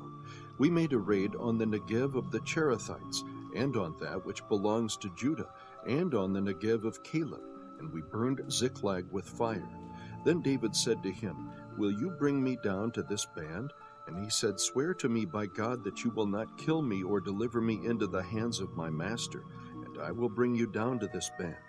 When he had brought him down, behold, they were spread over all the land, eating and drinking and dancing, because of all the great spoil that they had taken from the land of the Philistines and from the land of Judah. David slaughtered them from the twilight until the evening of the next day, and not a man of them escaped, except 400 young men who rode on camels and fled. So David recovered all that the Amalekites had taken and rescued his 2 wives. But nothing of theirs was missing, whether small or great, sons or daughters, spoil or anything that they had taken for themselves. David brought it all back. So David had captured all the sheep and the cattle which the people drove ahead of the other livestock. And they said, "This is David's spoil." When David came to the 200 men who were too exhausted to follow David, who had also been left at the brook Besor, and they went out to meet David and to meet the people who were with him, then David approached the people and greeted them. Then all the wicked and worthless men among those who went with David said, "Because they did not go with us, we will not give them any of the spoil that we have recovered, except to every man his wife and his children, that they may lead them away and depart." Then David said, "You must not do so, my brothers, with what the Lord has given us, who has kept us and delivered into our hand the band that came against us. And who will listen to you in this matter? For as his share is who goes down to the battle, so shall his share be who stays by the baggage. They shall share alike." So it has been from that day forward that he made it a statute and an ordinance for Israel to this day. Now when David came to Ziklag, he sent some of the spoil to the elders of Judah, to his friends, saying, "Behold, a gift for you from the spoil of the enemies of the Lord, to those who were in Bethel, and to those who were in Ramoth of the Negev, and to those who were in Jattir, and to those who were in Arior, and to those who were in Siphmoth, and to those who were in Eshtemoa, and to those who were in Rachel, and to those who were in the cities of the Jerahmeelites, and to those who were in the cities of the Kenites, and to those who were in Hormah, and to those who were in Borashan, and to those who were in Athak, and to those who were in Hebron, and to all the places where David himself and his men were accustomed to go. Chapter 31. Now the Philistines were fighting against Israel, and the men of Israel fled from before the Philistines and fell slain on Mount Gilboa. The Philistines overtook Saul and his sons, and the Philistines killed Jonathan, and Abinadab, and Malchishua, the sons of Saul. The battle went heavily against Saul, and the archers hit him, and he was badly wounded by the archers. Then Saul said to his armor-bearer, "Draw your sword and pierce me through with it, otherwise these uncircumcised will come and pierce me through and make sport of me." But his armor-bearer would not, for he was greatly afraid. So Saul took his sword and fell on it.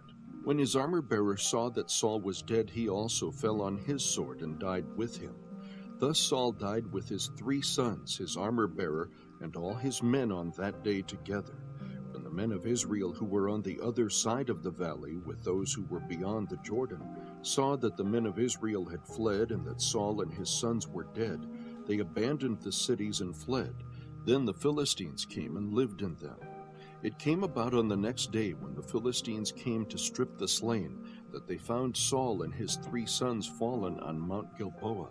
They cut off his head and stripped off his weapons, and sent them throughout the land of the Philistines, to carry the good news to the house of their idols and to the people. They put his weapons in the temple of Ashtaroth, and they fastened his body to the wall of Belshan. Now when the inhabitants of Jabesh-Gilead heard what the Philistines had done to Saul, all the valiant men rose and walked all night, and took the body of Saul and the bodies of his sons from the wall of Bethshan, and they came to Jabesh and burned them there. They took their bones and buried them under the tamarisk tree at Jabesh, and fasted 7 days.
Second Samuel, chapter 1.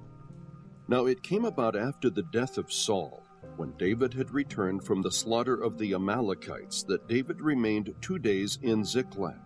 On the 3rd day, behold, a man came out of the camp from Saul, with his clothes torn and dust on his head. And it came about when he came to David that he fell to the ground and prostrated himself. Then David said to him, From where do you come? And he said to him, I have escaped from the camp of Israel. David said to him, How did things go? Please tell me. And he said, The people have fled from the battle, and also many of the people have fallen and are dead. And Saul and Jonathan his son are dead also.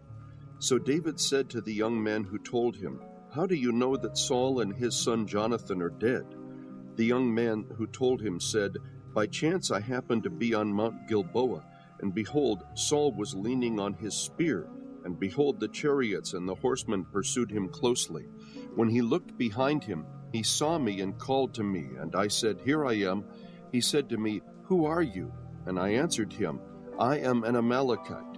Then he said to me, Please stand beside me and kill me, for agony has seized me because my life still lingers in me. So I stood beside him and killed him, because I knew that he could not live after he had fallen. And I took the crown which was on his head, and the bracelet which was on his arm, and I have brought them here to my Lord. Then David took hold of his clothes and tore them, and so also did all the men who were with him. They mourned and wept and fasted until evening for Saul and his son Jonathan, and for the people of the Lord and the house of Israel, because they had fallen by the sword. David said to the young man who told him, Where are you from? And he answered, I am the son of an alien, an Amalekite. Then David said to him, How is it you were not afraid to stretch out your hand to destroy the Lord's anointed? And David called one of the young men and said, Go cut him down. So he struck him and he died. David said to him, Your blood is on your head, for your mouth has testified against you, saying, I have killed the Lord's anointed. Then David chanted with this lament over Saul and Jonathan his son. And he told them to teach the sons of Judah the song of the bow. Behold, it is written in the book of Jasher, Your beauty, O Israel, is slain on your high places. How have the mighty fallen? Tell it not in Gath, proclaim it not in the streets of Ashkelon, or the daughters of the Philistines will rejoice, the daughters of the uncircumcised will exult. O mountains of Gilboa, let not dew or rain be on you, nor fields of offerings, for there the shield of the mighty was defiled, the shield of Saul, not anointed with oil. From the blood of the slain, from the fat of the mighty, the bow of Jonathan did not turn back, and the sword of Saul did not return empty. Saul and Jonathan, beloved and pleasant in their life, and in their death they were not parted. They were swifter than eagles, they were stronger than lions. O daughters of Israel, weep over Saul, who clothed you luxuriously in scarlet, who put ornaments of gold on your apparel. How have the mighty fallen in the midst of the battle? Jonathan is slain on your high places. I am distressed for you, my brother Jonathan. You have been very pleasant to me. Your love to me was more wonderful than the love of women. How have the mighty fallen, and the weapons of war perished? Chapter 2. Then it came about afterwards that David inquired of the Lord, saying, Shall I go up to one of the cities of Judah? And the Lord said to him, Go up. So David said, Where shall I go up? And he said, To Hebron. So David went up there, and his 2 wives also, Ahinoam the Jezreelitess, and Abigail the widow of Nabal the Carmelite. And David brought up his men who were with him, each with his household, and they lived in the cities of Hebron. Then the men of Judah came, and there anointed David king over the house of Judah. And they told David, saying, It was the men of Jabesh-Gilead who buried Saul.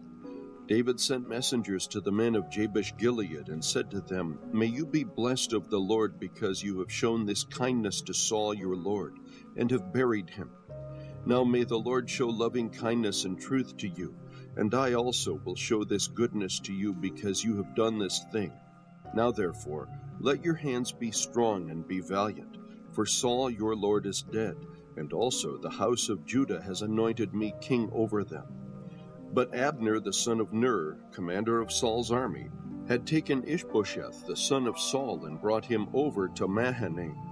He made him king over Gilead, over the Asherites, over Jezreel, over Ephraim, and over Benjamin, even over all Israel. Ishbosheth, Saul's son, was 40 years old when he became king over Israel, and he was king for 2 years. The house of Judah, however, followed David. The time that David was king in Hebron over the house of Judah was 7 years and 6 months.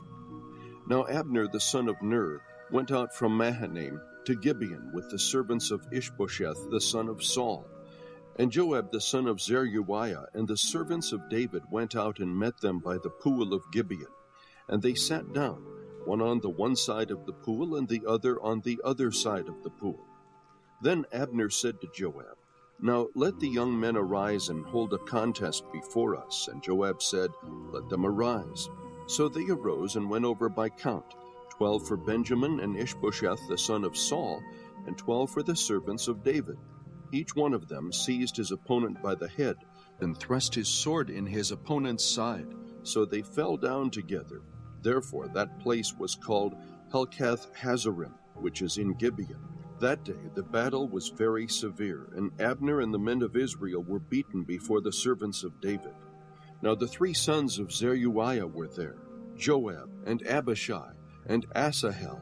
And Asahel was as swift-footed as one of the gazelles which is in the field. Asahel pursued Abner, and did not turn to the right or to the left from following Abner. Then Abner looked behind him and said, Is that you, Asahel? And he answered, It is I. So Abner said to him, Turn to your right or to your left, and take hold of one of the young men for yourself, and take for yourself his spoil. But Asahel was not willing to turn aside from following him. Abner repeated again to Asahel, Turn aside from following me. Why should I strike you to the ground? How then could I lift up my face to your brother Joab? However, he refused to turn aside. Therefore Abner struck him in the belly with the butt end of the spear, so that the spear came out at his back, and he fell there and died on the spot. And it came about that all who came to the place where Asahel had fallen and died stood still. But Joab and Abishai pursued Abner, and when the sun was going down, they came to the hill of Ammah, which is in front of Giah, by the way of the wilderness of Gibeon. The sons of Benjamin gathered together behind Abner, and became one band, and they stood on the top of a certain hill. Then Abner called to Joab and said, Shall the sword devour forever? Do you not know that it will be bitter in the end? How long will you refrain from telling the people to turn back from following their brothers? Joab said, As God lives, if you had not spoken, surely then the people would have gone away in the morning, each from following his brother. So Joab blew the trumpet, and all the people halted and pursued Israel no longer, nor did they continue to fight any more. Abner and his men then went through the Arabah all that night. So they crossed the Jordan, walked all morning, and came to Mahanaim. Then Joab returned from following Abner.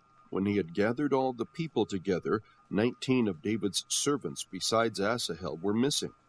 But the servants of David had struck down many of Benjamin and Abner's men, so that 360 men died. And they took up Asahel and buried him in his father's tomb, which was in Bethlehem. Then Joab and his men went all night until the day dawned at Hebron. Chapter 3. Now there was a long war between the house of Saul and the house of David, and David grew steadily stronger, but the house of Saul grew weaker continually. Sons were born to David at Hebron. His firstborn was Ammon by Ahinoam the Jezreelitess, and his second Chileab by Abigail the widow of Nabal the Carmelite, and the third Absalom the son of Maacah, the daughter of Talmai king of Geshur, and the fourth Adonijah the son of Haggith, and the fifth Shephatiah the son of Abital, and the sixth Ithream by David's wife Eglah. These were born to David at Hebron.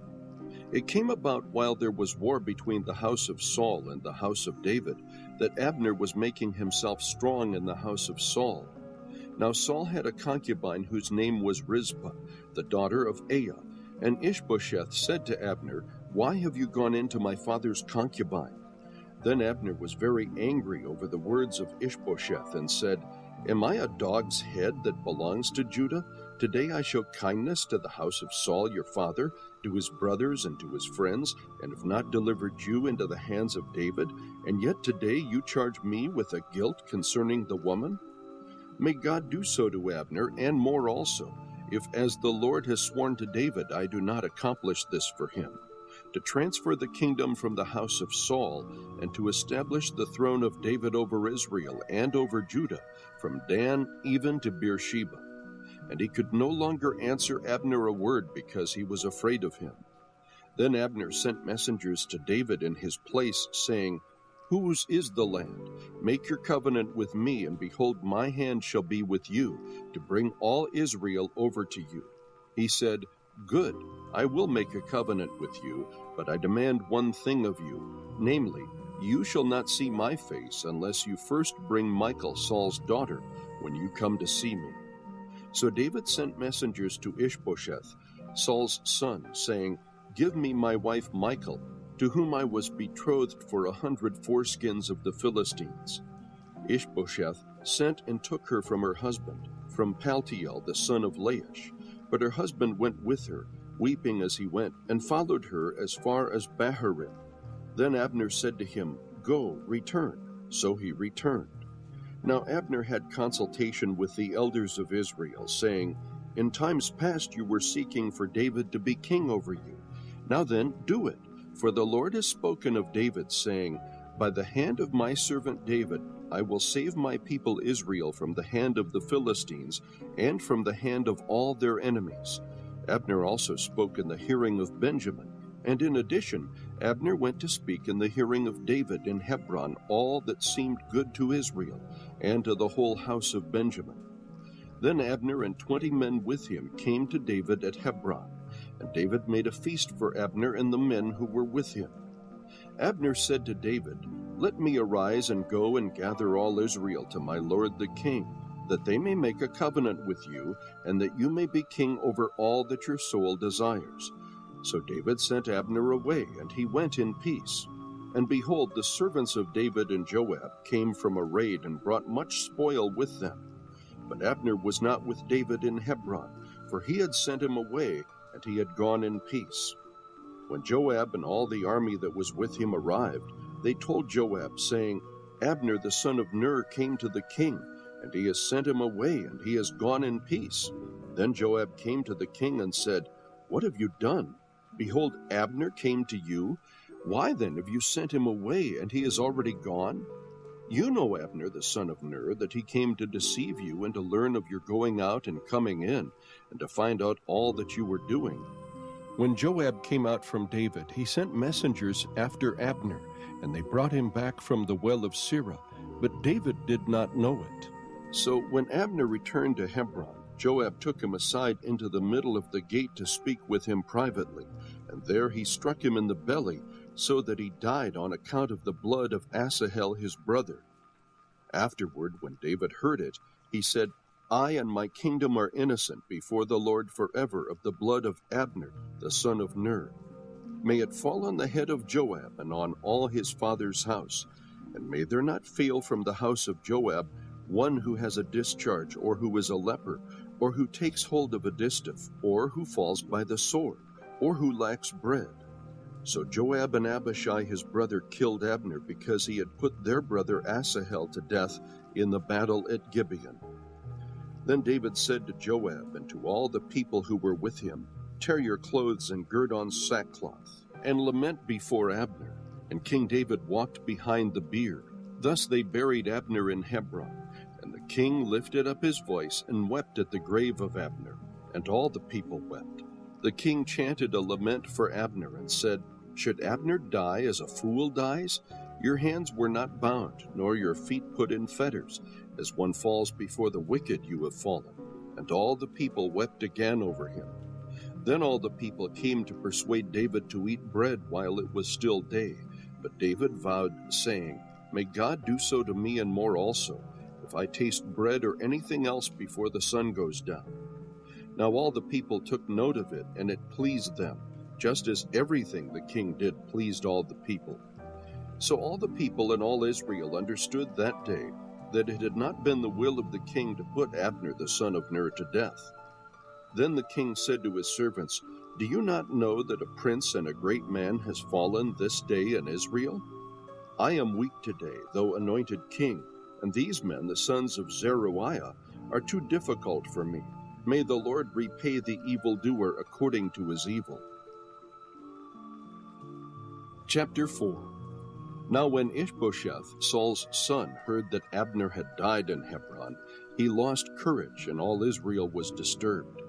Saul's son had 2 men who were commanders of bands. The name of the one was Baanah, and the name of the other Rechab, sons of Rimmon, the Beerothite, of the sons of Benjamin, for Beeroth is also considered part of Benjamin. And the Beerothites fled to Gittaim, and have been aliens there until this day. Now Jonathan, Saul's son, had a son crippled in his feet. He was 5 years old when the report of Saul and Jonathan came from Jezreel, and his nurse took him up and fled. And it happened that in her hurry to flee, he fell and became lame, and his name was Mephibosheth. So the sons of Rimmon the Beerothite, Rechab and Baanah, departed and came to the house of Ishbosheth in the heat of the day, while he was taking his midday rest. They came to the middle of the house as if to get wheat, and they struck him in the belly, and Rechab and Baanah his brother escaped. Now when they came into the house, as he was lying on his bed in his bedroom, they struck him and killed him and beheaded him. And they took his head and traveled by way of the Arabah all night. Then they brought the head of Ishbosheth to David at Hebron, and said to the king, Behold the head of Ishbosheth, the son of Saul your enemy, who sought your life. Thus the Lord has given my lord the king vengeance this day on Saul and his descendants. David answered Rechab and Baanah his brother, sons of Rimmon the Beerothite, and said to them, As the Lord lives, who has redeemed my life from all distress, when one told me, saying, Behold, Saul is dead, and thought he was bringing good news, I seized him and killed him in Ziklag, which was the reward I gave him for his news. How much more, when wicked men have killed a righteous man in his own house on his bed, shall I not now require his blood from your hand, and destroy you from the earth? Then David commanded the young men, and they killed them, and cut off their hands and feet, and hung them up beside the pool in Hebron. But they took the head of Ishbosheth, and buried it in the grave of Abner in Hebron. Chapter 5. Then all the tribes of Israel came to David at Hebron, and said, Behold, we are your bone and your flesh. Previously, when Saul was king over us, you were the one who led Israel out and in. And the Lord said to you, You will shepherd my people Israel, and you will be a ruler over Israel. So all the elders of Israel came to the king at Hebron, and King David made a covenant with them before the Lord at Hebron. Then they anointed David king over Israel. David was 30 years old when he became king, and he reigned 40 years. At Hebron he reigned over Judah 7 years and 6 months, and in Jerusalem he reigned 33 years over all Israel and Judah. Now the king and his men went to Jerusalem against the Jebusites, the inhabitants of the land. And they said to David, "You shall not come in here, but the blind and lame will turn you away, thinking, 'David cannot enter here.'" Nevertheless, David captured the stronghold of Zion, that is, the city of David. David said on that day, "Whoever would strike the Jebusites, let him reach the lame and the blind, who are hated by David's soul, through the water tunnel." Therefore they say, "The blind or the lame shall not come into the house." So David lived in the stronghold and called it the city of David. And David built all around from the Millo and inward. David became greater and greater, for the Lord God of hosts was with him. Then Hiram king of Tyre sent messengers to David with cedar trees and carpenters and stonemasons, and they built a house for David. And David realized that the Lord had established him as king over Israel, and that he had exalted his kingdom for the sake of his people Israel. Meanwhile, David took more concubines and wives from Jerusalem after he came from Hebron, and more sons and daughters were born to David. Now these are the names of those who were born to him in Jerusalem: Shemua, Shobab, Nathan, Solomon, Ibhar, Elishua, Nepheg, Japhia, Elishama, Eliada, and Eliphalet. When the Philistines heard that they had anointed David king over Israel, all the Philistines went up to seek out David, and when David heard of it, he went down to the stronghold. Now the Philistines came and spread themselves out in the valley of Rephaim. Then David inquired of the Lord, saying, "Shall I go up against the Philistines? Will you give them into my hand?" And the Lord said to David, "Go up, for I will certainly give the Philistines into your hand." So David came to Baal-perazim and defeated them there. And he said, "The Lord has broken through my enemies before me like the breakthrough of waters." Therefore he named that place Baal-perazim. They abandoned their idols there, so David and his men carried them away. Now the Philistines came up once again and spread themselves out in the valley of Rephaim. When David inquired of the Lord, he said, "You shall not go directly up. Circle around behind them and come at them in front of the balsam trees. It shall be, when you hear the sound of marching in the tops of the balsam trees, then you shall act promptly, for then the Lord will have gone out before you to strike the army of the Philistines." Then David did so, just as the Lord had commanded him, and struck down the Philistines from Geba as far as Gezer. Chapter 6.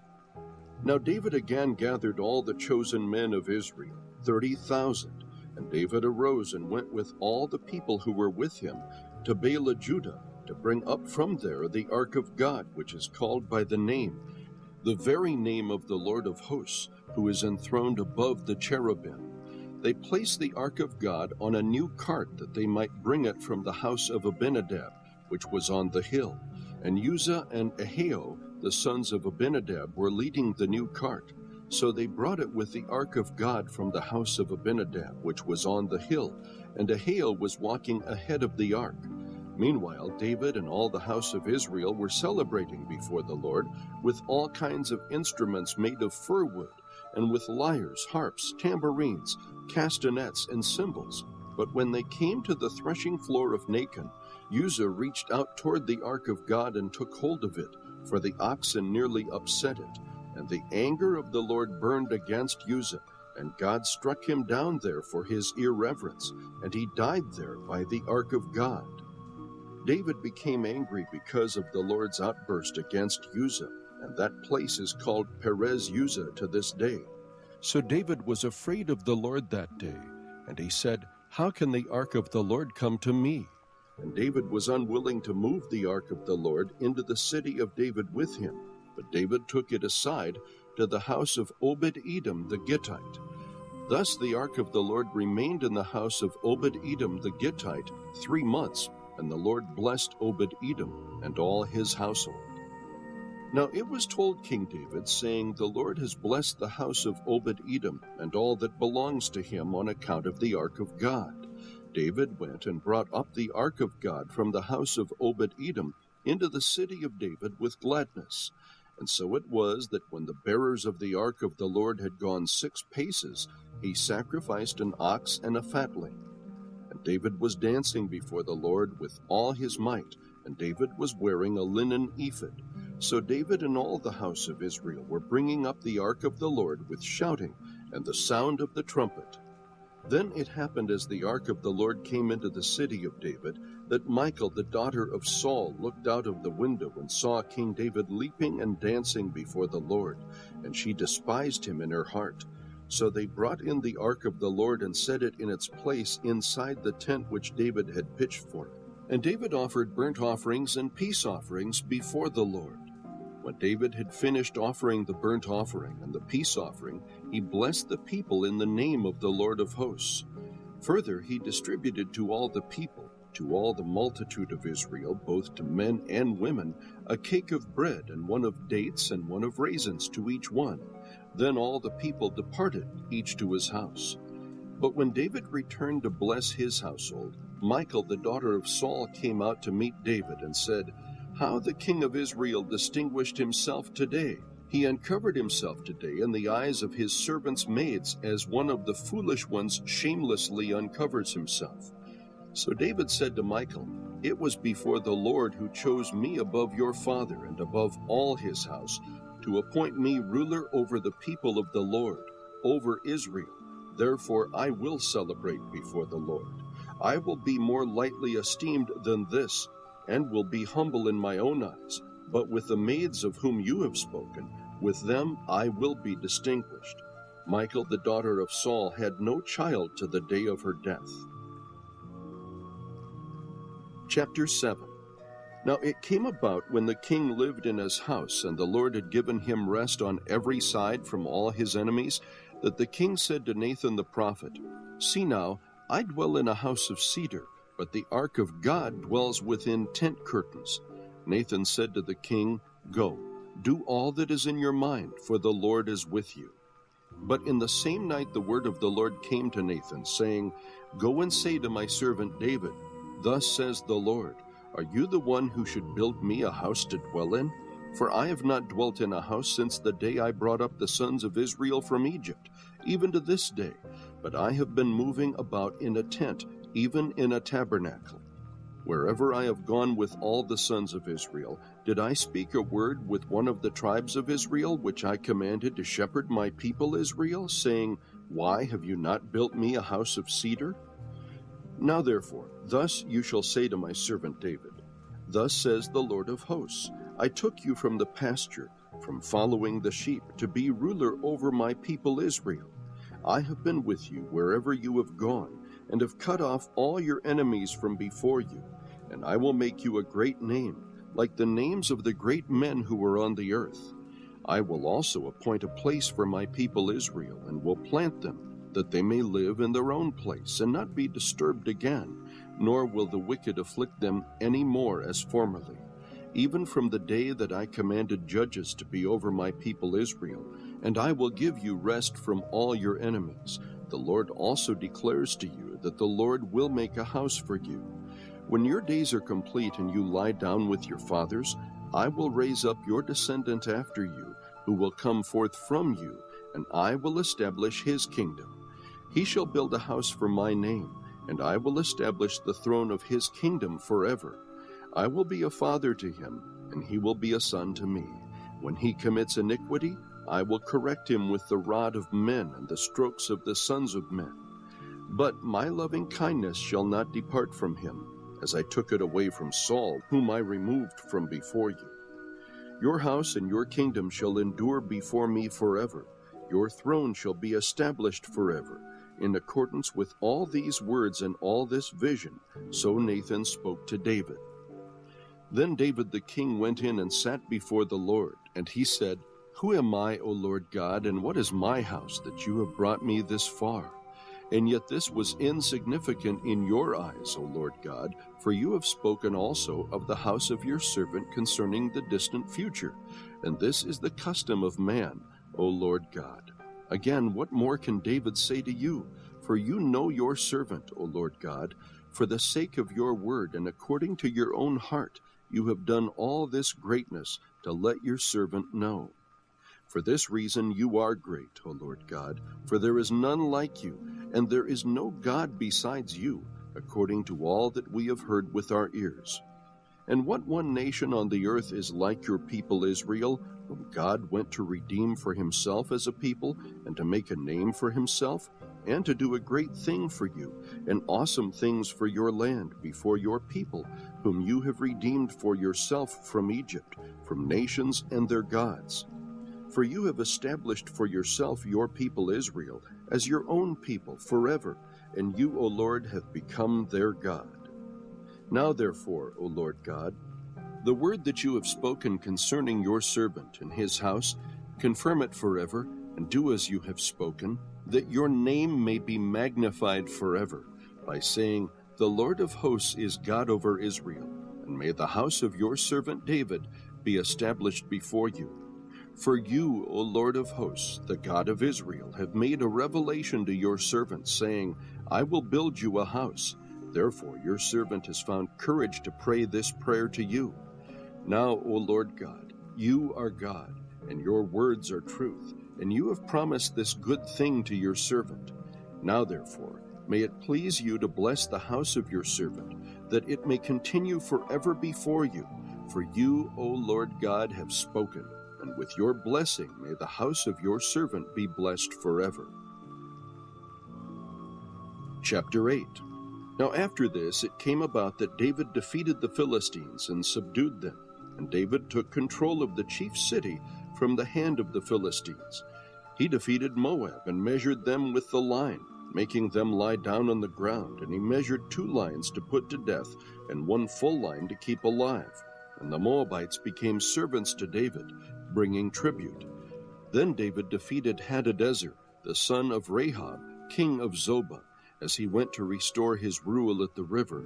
David captured from him 1,700 horsemen and 20,000 foot soldiers, and David hamstrung the chariot horses, but reserved enough of them for 100 chariots.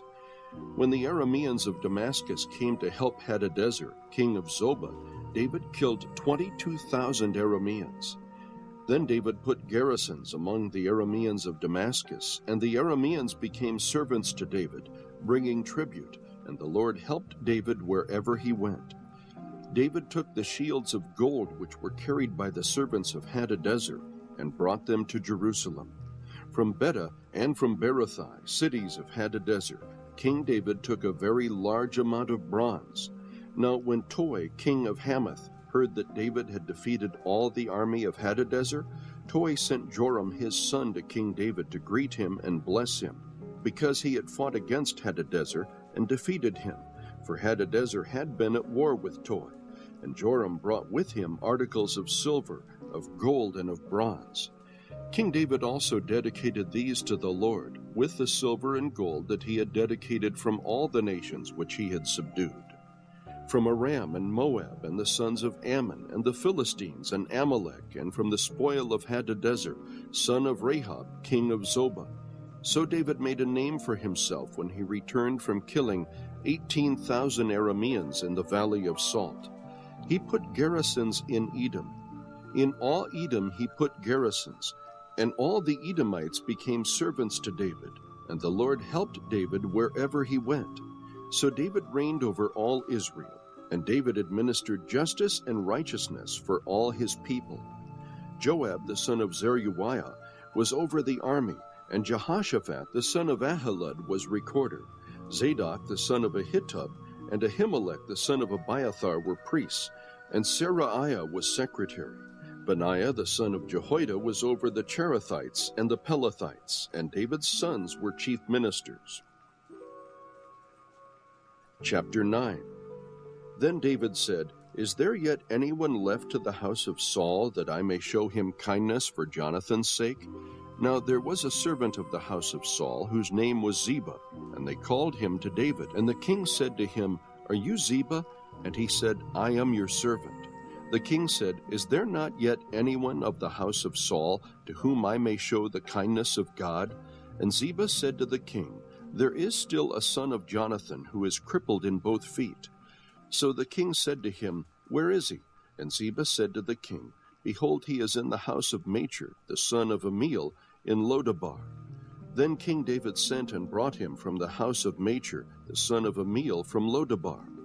Mephibosheth, the son of Jonathan, the son of Saul, came to David and fell on his face and prostrated himself. And David said, Mephibosheth. And he said, Here is your servant. David said to him, Do not fear, for I will surely show kindness to you for the sake of your father Jonathan, and will restore to you all the land of your grandfather Saul, and you shall eat at my table regularly. Again he prostrated himself and said, What is your servant that you should regard a dead dog like me? Then the king called Saul's servant Ziba and said to him, All that belonged to Saul and to all his house I have given to your master's grandson. You and your sons and your servants shall cultivate the land for him, and you shall bring in the produce, so that your master's grandson may have food. Nevertheless, Mephibosheth, your master's grandson, shall eat at my table regularly. Now Ziba had 15 sons and 20 servants. Then Ziba said to the king, According to all that my lord the king commands his servant, so your servant will do.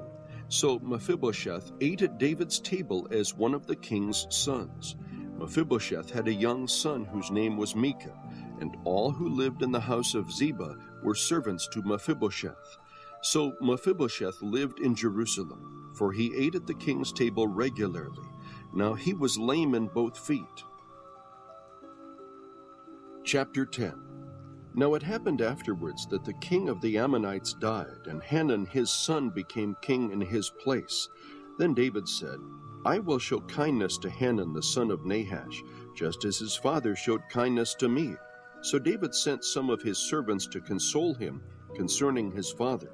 But when David's servants came to the land of the Ammonites, the princes of the Ammonites said to Hanun their lord, Do you think that David is honoring your father because he has sent consolers to you?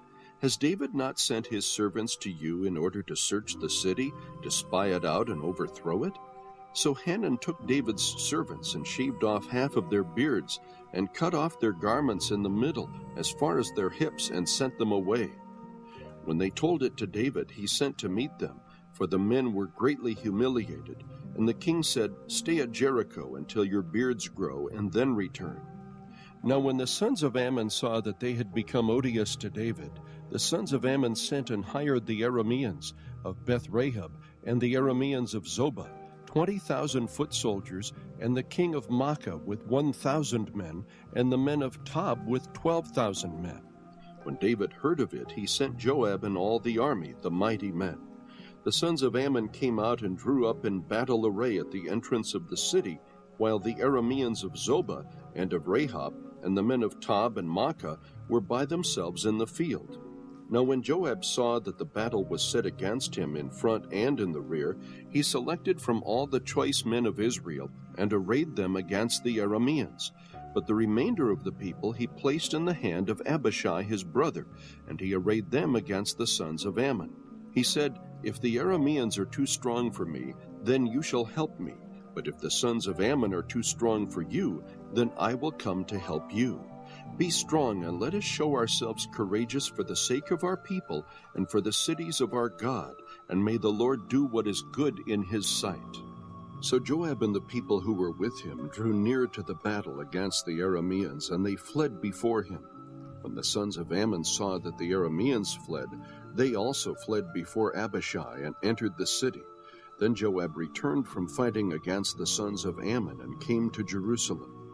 When the Arameans saw that they had been defeated by Israel, they gathered themselves together.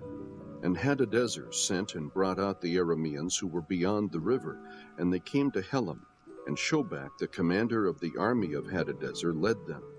Now when it was told David, he gathered all Israel together and crossed the Jordan, and came to Helam. And the Arameans arrayed themselves to meet David and fought against him. But the Arameans fled before Israel, and David killed 700 charioteers of the Arameans and 40,000 horsemen, and struck down Shobach, the commander of their army, and he died there. When all the king's servants of Hadadezer saw that they were defeated by Israel, they made peace with Israel and served them. So the Arameans feared to help the sons of Ammon any more. Chapter 11. Then it happened in the spring, at the time when kings go out to battle, that David sent Joab and his servants with him and all Israel, and they destroyed the sons of Ammon and besieged Rabbah. But David stayed at Jerusalem. Now when evening came, David arose from his bed and walked around on the roof of the king's house, and from the roof he saw a woman bathing, and the woman was very beautiful in appearance. So David sent and inquired about the woman, and one said, "Is this not Bathsheba, the daughter of Eliam, the wife of Uriah the Hittite?" David sent messengers and took her, and when she came to him, he lay with her. And when she had purified herself from her uncleanness, she returned to her house. The woman conceived, and she sent and told David and said, "I am pregnant." Then David sent to Joab, saying, "Send me Uriah the Hittite." So Joab sent Uriah to David. When Uriah came to him, David asked concerning the welfare of Joab and the people and the state of the war. Then David said to Uriah, "Go down to your house and wash your feet." And Uriah went out of the king's house, and a present from the king was sent out after him. But Uriah slept at the door of the king's house with all the servants of his lord, and did not go down to his house. Now when they told David, saying, "Uriah did not go down to his house," David said to Uriah, "Have you not come from a journey? Why did you not go down to your house?" Uriah said to David, "The ark and Israel and Judah are staying in temporary shelters, and my lord Joab and the servants of my lord are camping in the open field. Shall I then go to my house to eat and to drink and to lie with my wife? By your life and the life of your soul I will not do this thing." Then David said to Uriah, "Stay here today also, and tomorrow I will let you go." So Uriah remained in Jerusalem that day and the next. Now David called him, and he ate and drank before him, and he made him drunk. And in the evening he went out to lie on his bed with his lord's servants, but he did not go down to his house. Now in the morning David wrote a letter to Joab and sent it by the hand of Uriah. He had written in the letter, saying, "Place Uriah in the front line of the fiercest battle, and withdraw from him so that he may be struck down and die." So it was, as Joab kept watch on the city, that he put Uriah at the place where he knew there were valiant men. The men of the city went out and fought against Joab, and some of the people among David's servants fell, and Uriah the Hittite also died. Then Joab sent and reported to David all the events of the war. He charged the messengers, saying, "When you have finished telling all the events of the war to the king, and if it happens that the king's wrath rises, and he says to you, 'Why did you go so near to the city to fight? Did you not know that they would shoot from the wall? Who struck down Abimelech, the son of Jerubbesheth? Did not a woman throw an upper millstone on him from the wall so that he died at Thebez? Why did you go so near the wall?' Then you shall say, 'Your servant Uriah the Hittite is dead also.'" So the messenger departed and came and reported to David all that Joab had sent him to tell. The messenger said to David, "The men prevailed against us and came out against us in the field, but we pressed them as far as the entrance of the gate. Moreover, the archers shot at your servants from the wall. So some of the king's servants are dead, and your servant Uriah the Hittite is also dead." Then David said to the messenger, "Thus you shall say to Joab, 'Do not let this thing displease you, for the sword devours one as well as another. Make your battle against the city stronger and overthrow it, and so encourage him.'" Now when the wife of Uriah heard that Uriah her husband was dead, she mourned for her husband. When the time of mourning was over, David sent and brought her to his house, and she became his wife. Then she bore him a son, but the thing that David had done was evil in the sight of the Lord. Chapter 12. Then the Lord sent Nathan to David, and he came to him and said, "There were 2 men in one city, the one rich and the other poor. The rich man had a great many flocks and herds, but the poor man had nothing except one little ewe lamb, which he bought and nourished, and it grew up together with him and his children. It would eat of his bread and drink of his cup and lie in his bosom, and was like a daughter to him. Now a traveler came to the rich man, and he was unwilling to take from his own flock or his own herd to prepare for the wayfarer who had come to him. Rather, he took the poor man's ewe lamb and prepared it for the man who had come to him. Then David's anger burned greatly against the man, and he said to Nathan, "As the Lord lives, surely the man who has done this deserves to die. He must make restitution for the lamb fourfold, because he did this thing and had no compassion." Nathan then said to David, "You are the man. Thus says the Lord God of Israel, it is I who anointed you king over Israel, and it is I who delivered you from the hand of Saul. I also gave you your master's house and your master's wives into your care, and I gave you the house of Israel and Judah, and if that had been too little, I would have added to you many more things like these. Why have you despised the word of the Lord by doing evil in his sight? You have struck down Uriah the Hittite with the sword, have taken his wife to be your wife, and have killed him with the sword of the sons of Ammon. Now therefore, the sword shall never depart from your house, because you have despised me, and have taken the wife of Uriah the Hittite to be your wife. Thus says the Lord, behold, I will raise up evil against you from your own household. I will even take your wives before your eyes and give them to your companion, and he will lie with your wives in broad daylight. Indeed, you did it secretly, but I will do this thing before all Israel and under the sun." Then David said to Nathan, "I have sinned against the Lord." And Nathan said to David, "The Lord also has taken away your sin. You shall not die.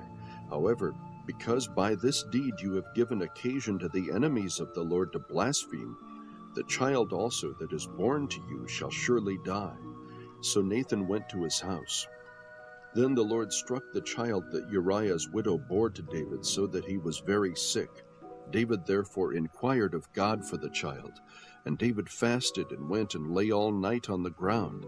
The elders of his household stood beside him in order to raise him up from the ground, but he was unwilling and would not eat food with them. Then it happened on the 7th day that the child died, and the servants of David were afraid to tell him that the child was dead, for they said, "Behold, while the child was still alive we spoke to him, and he did not listen to our voice. How then can we tell him that the child is dead, since he might do himself harm?" But when David saw that his servants were whispering together, David perceived that the child was dead. So David said to his servants, "Is the child dead?" And they said, "He is dead." So David arose from the ground, washed, anointed himself, and changed his clothes, and he came into the house of the Lord and worshipped. Then he came to his own house, and when he requested, they set food before him, and he ate. Then his servants said to him, "What is this thing that you have done? While the child was alive, you fasted and wept, but when the child died, you arose and ate food?" He said, "While the child was still alive, I fasted and wept, for I said, 'Who knows, the Lord may be gracious to me, that the child may live.' But now that he has died, why should I fast? Can I bring him back again? I will go to him, but he will not return to me."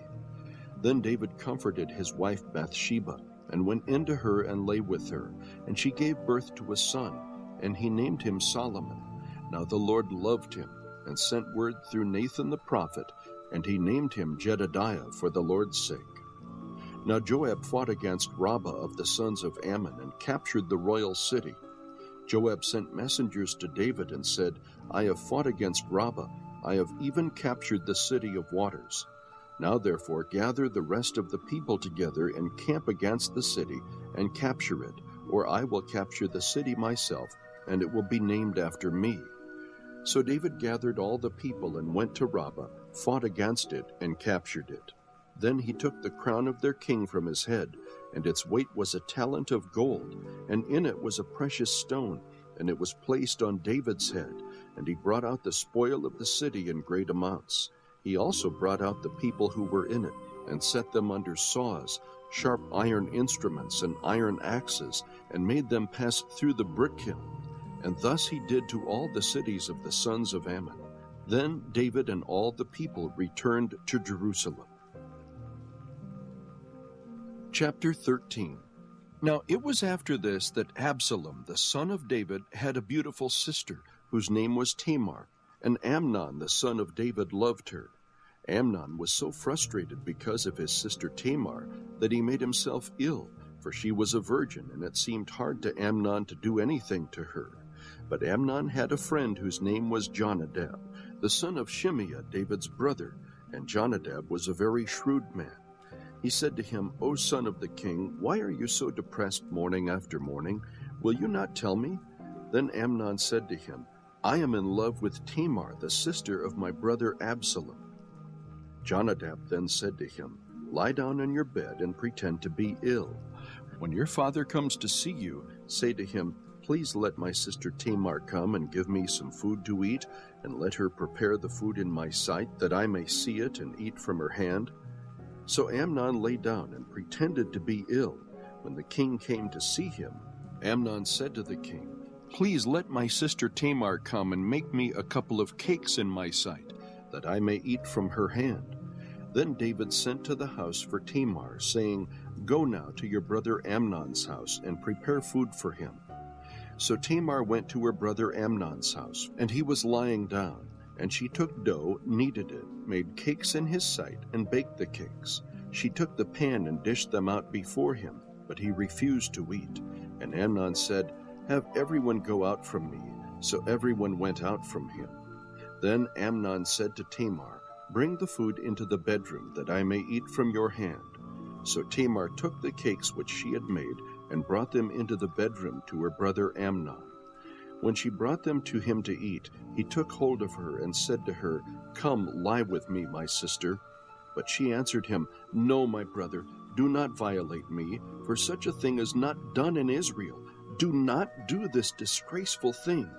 As for me, where could I get rid of my reproach? And as for you, you will be like one of the fools in Israel. Now therefore, please speak to the king, for he will not withhold me from you." However, he would not listen to her. Since he was stronger than she, he violated her and lay with her. Then Amnon hated her with a very great hatred, for the hatred with which he hated her was greater than the love with which he had loved her. Then Amnon said to her, "Get up, go away." But she said to him, "No, because this wrong in sending me away is greater than the other that you have done to me." Yet he would not listen to her. Then he called his young man who attended him and said, "Now throw this woman out of my presence and lock the door behind her." Now she had on a long-sleeved garment, for in this manner the virgin daughters of the king dressed themselves in robes. Then his attendant took her out and locked the door behind her. Tamar put ashes on her head and tore her long-sleeved garment which was on her, and she put her hand on her head and went away, crying aloud as she went. Then Absalom, her brother, said to her, "Has Amnon your brother been with you? But now keep silent, my sister. He is your brother. Do not take this matter to heart." So Tamar remained and was desolate in her brother Absalom's house. Now when King David heard of all these matters, he was very angry. But Absalom did not speak to Amnon either good or bad, for Absalom hated Amnon because he had violated his sister Tamar. Now it came about after 2 full years that Absalom had sheep shearers in Baal-Hazor, which is near Ephraim, and Absalom invited all the king's sons. Absalom came to the king and said, "Behold now, your servant has sheep shearers. Please let the king and his servants go with your servant." But the king said to Absalom, "No, my son, we should not all go, for we will be burdensome to you." Although he urged him, he would not go, but blessed him. Then Absalom said, "If not, please let my brother Amnon go with us." And the king said to him, "Why should he go with you?" But when Absalom urged him, he let Amnon and all the king's sons go with him. Absalom commanded his servants, saying, "See now, when Amnon's heart is merry with wine, and when I say to you, 'Strike Amnon,' then put him to death. Do not fear. Have not I myself commanded you? Be courageous and be valiant." The servants of Absalom did to Amnon just as Absalom had commanded. Then all the king's sons arose, and each mounted his mule and fled. Now it was while they were on the way that the report came to David, saying, "Absalom has struck down all the king's sons, and not one of them is left." Then the king arose, tore his clothes, and lay on the ground. and all his servants were standing by with clothes torn. Jonadab, the son of Shemaiah, David's brother, responded, "Do not let my lord suppose they have put to death all the young men, the king's sons, for Amnon alone is dead, because by the intent of Absalom this has been determined since the day that he violated his sister Tamar. Now therefore, do not let my lord the king take the report to heart, namely, all the king's sons are dead, for only Amnon is dead." Now Absalom had fled, and the young man who was the watchman raised his eyes and looked, and behold, many people were coming from the road behind him by the side of the mountain. Jonadab said to the king, "Behold, the king's sons have come. According to your servant's word, so it happened."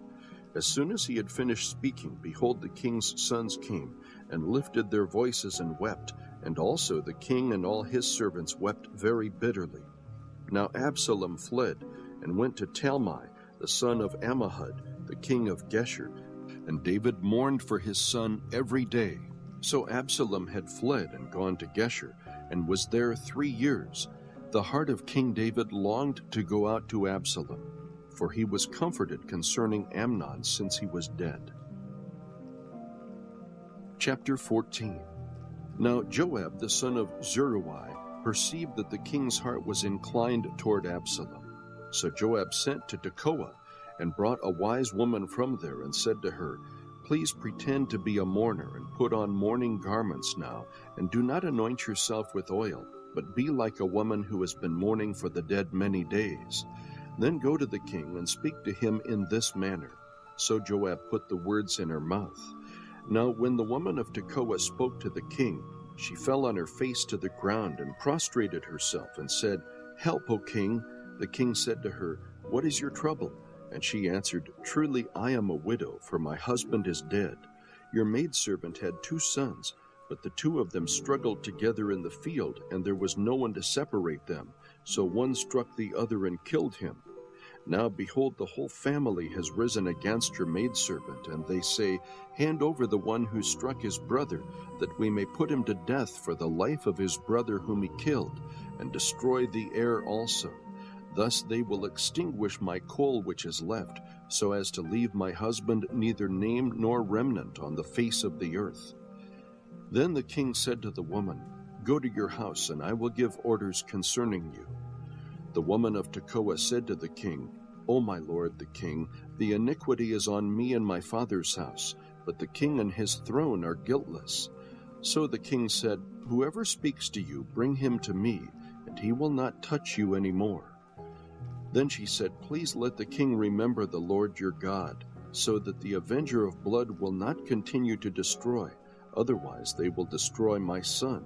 And he said, "As the Lord lives, not one hair of your son shall fall to the ground." Then the woman said, "Please let your maidservant speak a word to my lord the king."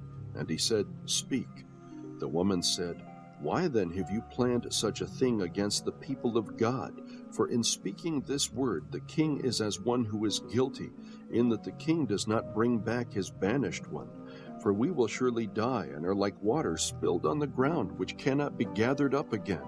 Yet God does not take away life, but plans ways so that the banished one will not be cast out from him. Now the reason I have come to speak this word to my lord the king is that the people have made me afraid. So your maidservant said, 'Let me now speak to the king. Perhaps the king will perform the request of his maidservant. For the king will hear and deliver his maidservant from the hand of the man who would destroy both me and my son from the inheritance of God.' Then your maidservant said, 'Please let the word of my lord the king be comforting, for as the angel of God, so is my lord the king, to discern good and evil, and may the Lord your God be with you.' Then the king answered and said to the woman, 'Please do not hide anything from me that I am about to ask you.' And the woman said, 'Let my lord the king please speak.' So the king said, 'Is the hand of Joab with you in all this?' And the woman replied, 'As your soul lives, my lord the king, no one can turn to the right or to the left from anything that my lord the king has spoken. Indeed, it was your servant Joab who commanded me, and it was he who put all these words in the mouth of your maidservant. In order to change the appearance of things, your servant Joab has done this thing. But my Lord is wise, like the wisdom of the angel of God, to know all that is in the earth. Then the king said to Joab, Behold now, I will surely do this thing. Go therefore, bring back the young man Absalom. Joab fell on his face to the ground, prostrated himself, and blessed the king. Then Joab said, Today your servant knows that I have found favor in your sight, O my lord the king, in that the king has performed the request of his servant. So Joab arose and went to Geshur and brought Absalom to Jerusalem. However, the king said, Let him turn to his own house, and let him not see my face. So Absalom turned to his own house, and did not see the king's face. Now in all Israel was no one as handsome as Absalom, so highly praised, from the sole of his foot to the crown of his head, there was no defect in him. When he cut the hair of his head, and it was at the end of every year that he cut it, for it was heavy on him, so he cut it, he weighed the hair of his head at 200 shekels by the king's weight. To Absalom there were born 3 sons and 1 daughter, whose name was Tamar. She was a woman of beautiful appearance. Now Absalom lived 2 full years in Jerusalem, and did not see the king's face. Then Absalom sent for Joab to send him to the king, but he would not come to him. So he sent again a second time, but he would not come. Therefore he said to his servants, See, Joab's field is next to mine, and he has barley there. Go and set it on fire. So Absalom's servants set the field on fire. Then Joab arose, came to Absalom at his house, and said to him, Why have your servants set my field on fire? Absalom answered Joab, Because I sent for you, saying, Come here, that I may send you to the king to say, Why have I come from Geshur? It would be better for me still to be there. Now therefore let me see the king's face, and if there is iniquity in me, let him put me to death. So when Joab came to the king and told him, he called for Absalom. Thus he came to the king and prostrated himself on his face to the ground before the king, and the king kissed Absalom. Chapter 15. Now it came about after this that Absalom provided for himself a chariot and horses, and 50 men as runners before him. Absalom used to rise early and stand beside the way to the gate, and when any man had a suit to come to the king for judgment, Absalom would call to him and say, From what city are you? And he would say, Your servant is from one of the tribes of Israel. Then Absalom would say to him, See, your claims are good and right, but no man listens to you on the part of the king. Moreover, Absalom would say, Oh, that one would appoint me judge in the land. Then every man who has any suit or cause could come to me, and I would give him justice. And when a man came near to prostrate himself before him, he would put out his hand and take hold of him and kiss him. In this manner Absalom dealt with all Israel who came to the king for judgment. So Absalom stole away the hearts of the men of Israel. Now it came about at the end of 40 years that Absalom said to the king, Please let me go and pay my vow, which I have vowed to the Lord in Hebron. For your servant vowed a vow while I was living at Geshur in Aram, saying, If the Lord shall indeed bring me back to Jerusalem, then I will serve the Lord. The king said to him, Go in peace. So he arose and went to Hebron.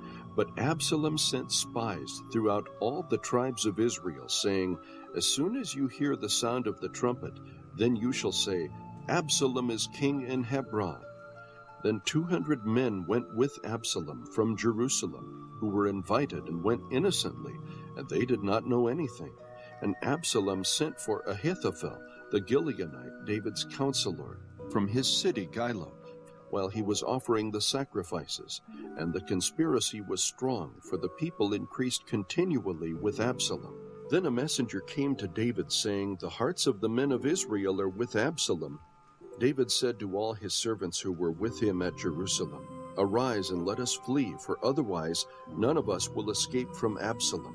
Go in haste, or he will overtake us quickly, and bring down calamity on us, and strike the city with the edge of the sword.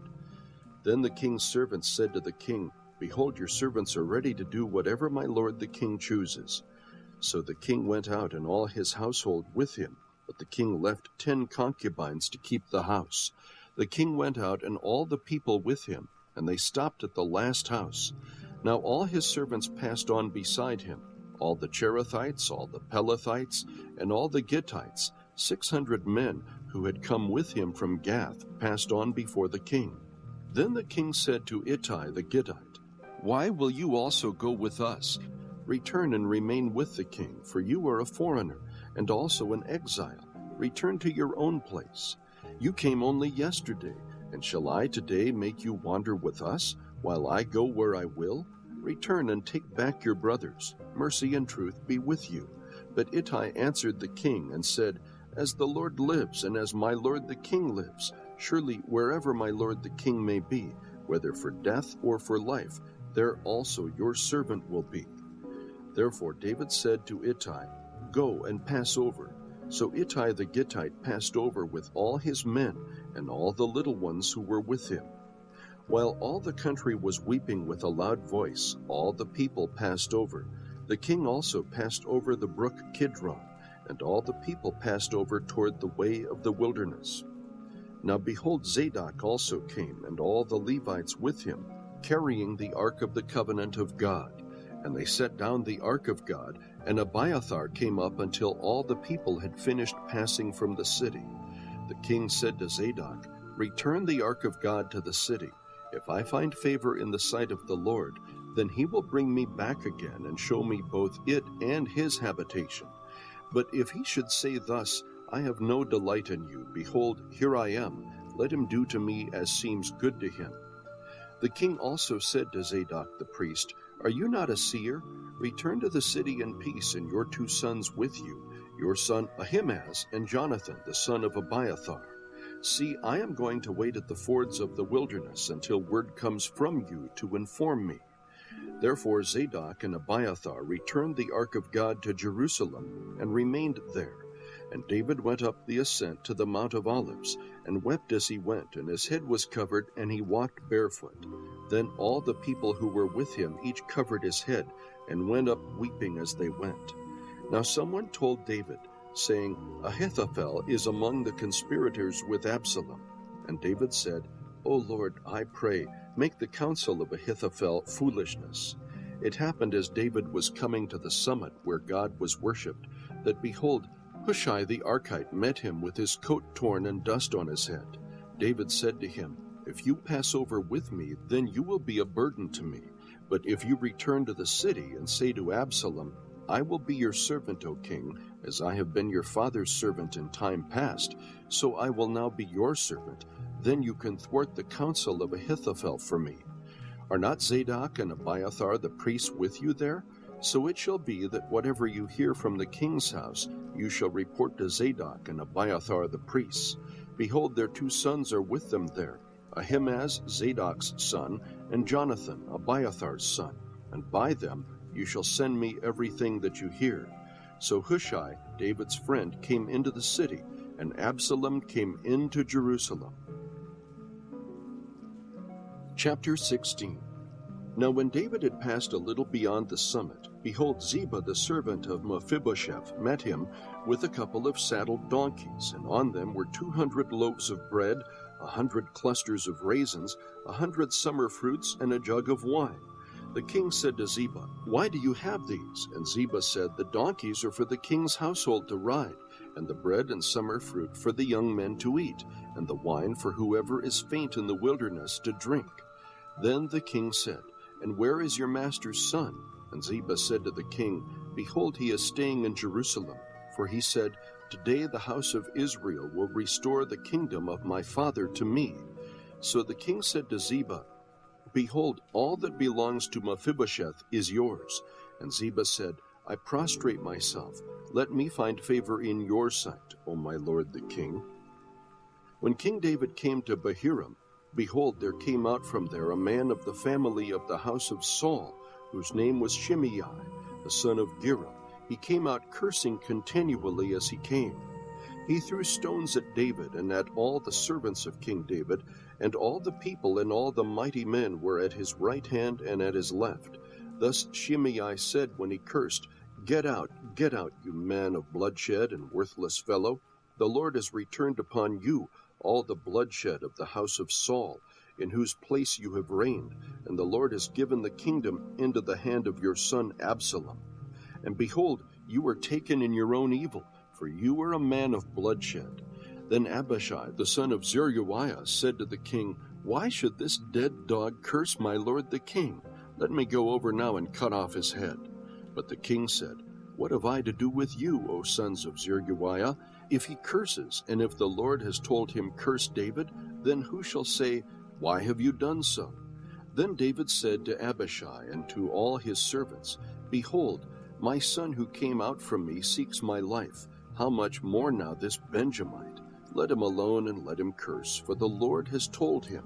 Perhaps the Lord will look on my affliction and return good to me instead of his cursing this day.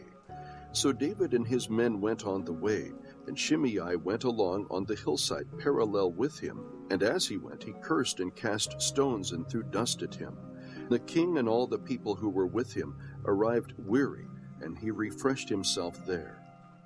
Then Absalom and all the people, the men of Israel, entered Jerusalem, and Ahithophel with him. Now it came about, when Hushai the Archite, David's friend, came to Absalom, that Hushai said to Absalom, Long live the king, long live the king. Absalom said to Hushai, Is this your loyalty to your friend? Why did you not go with your friend? Then Hushai said to Absalom, No, for whom the Lord this people and all the men of Israel have chosen, his I will be, and with him I will remain. Besides, whom should I serve? Should I not serve in the presence of his son? As I have served in your father's presence, so I will be in your presence. Then Absalom said to Ahithophel, Give your advice, what shall we do? Ahithophel said to Absalom, Go into your father's concubines, whom he has left to keep the house. Then all Israel will hear that you have made yourself odious to your father. The hands of all who are with you will also be strengthened. So they pitched a tent for Absalom on the roof, and Absalom went into his father's concubines in the sight of all Israel. The advice of Ahithophel, which he gave in those days, was as if one inquired of the word of God. So was all the advice of Ahithophel regarded by both David and Absalom. Chapter 17. Furthermore, Ahithophel said to Absalom, Please let me choose 12,000 men, that I may arise and pursue David tonight. I will come upon him while he is weary and exhausted, and terrify him, so that all the people who are with him will flee. Then I will strike down the king alone, and I will bring back all the people to you. The return of everyone depends on the man you seek.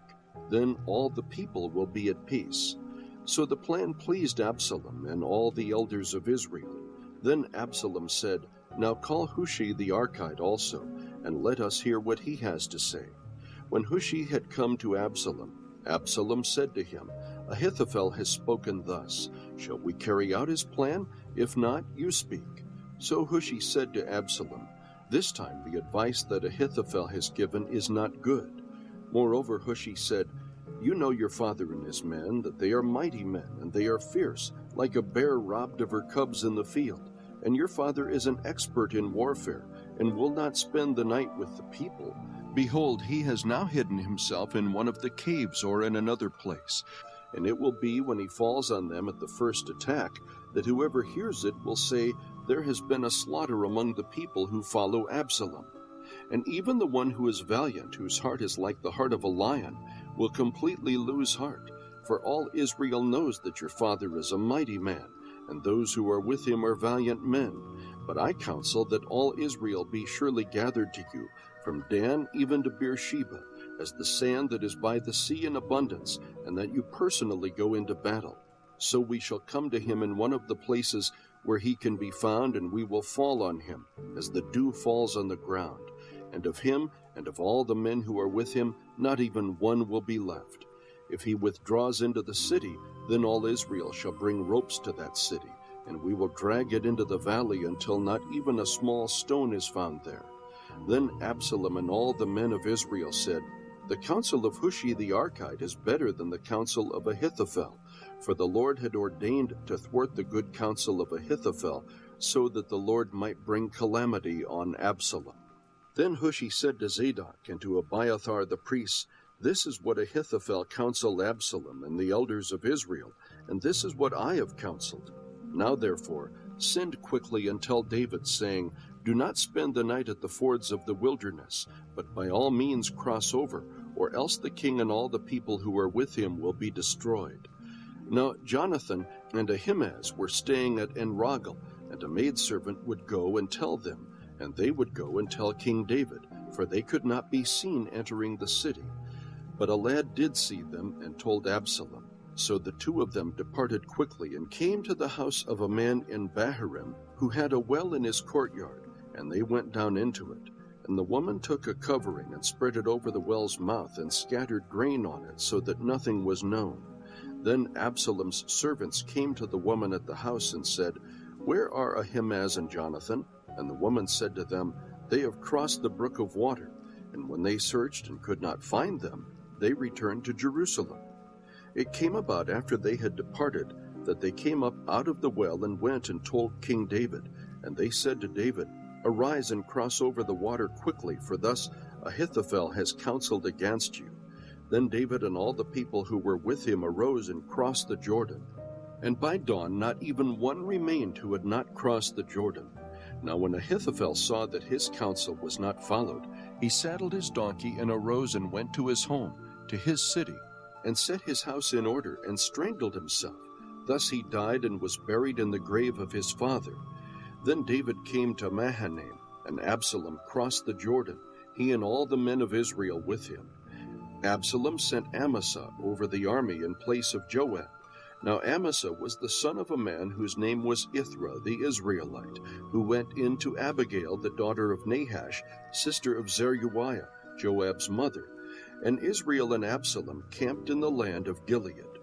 Now when David had come to Mahanaim, Shobi the son of Nahash from Rabbah, of the sons of Ammon, Machir the son of Amiel from Lodabar, and Barzillai the Gileadite from Rogelim, brought beds, basins, pottery, wheat, barley, flour, parched grain, beans, lentils, parched seeds, honey, curds, sheep, and cheese of the herd for David and for the people who were with him to eat, for they said, The people are hungry and weary and thirsty in the wilderness.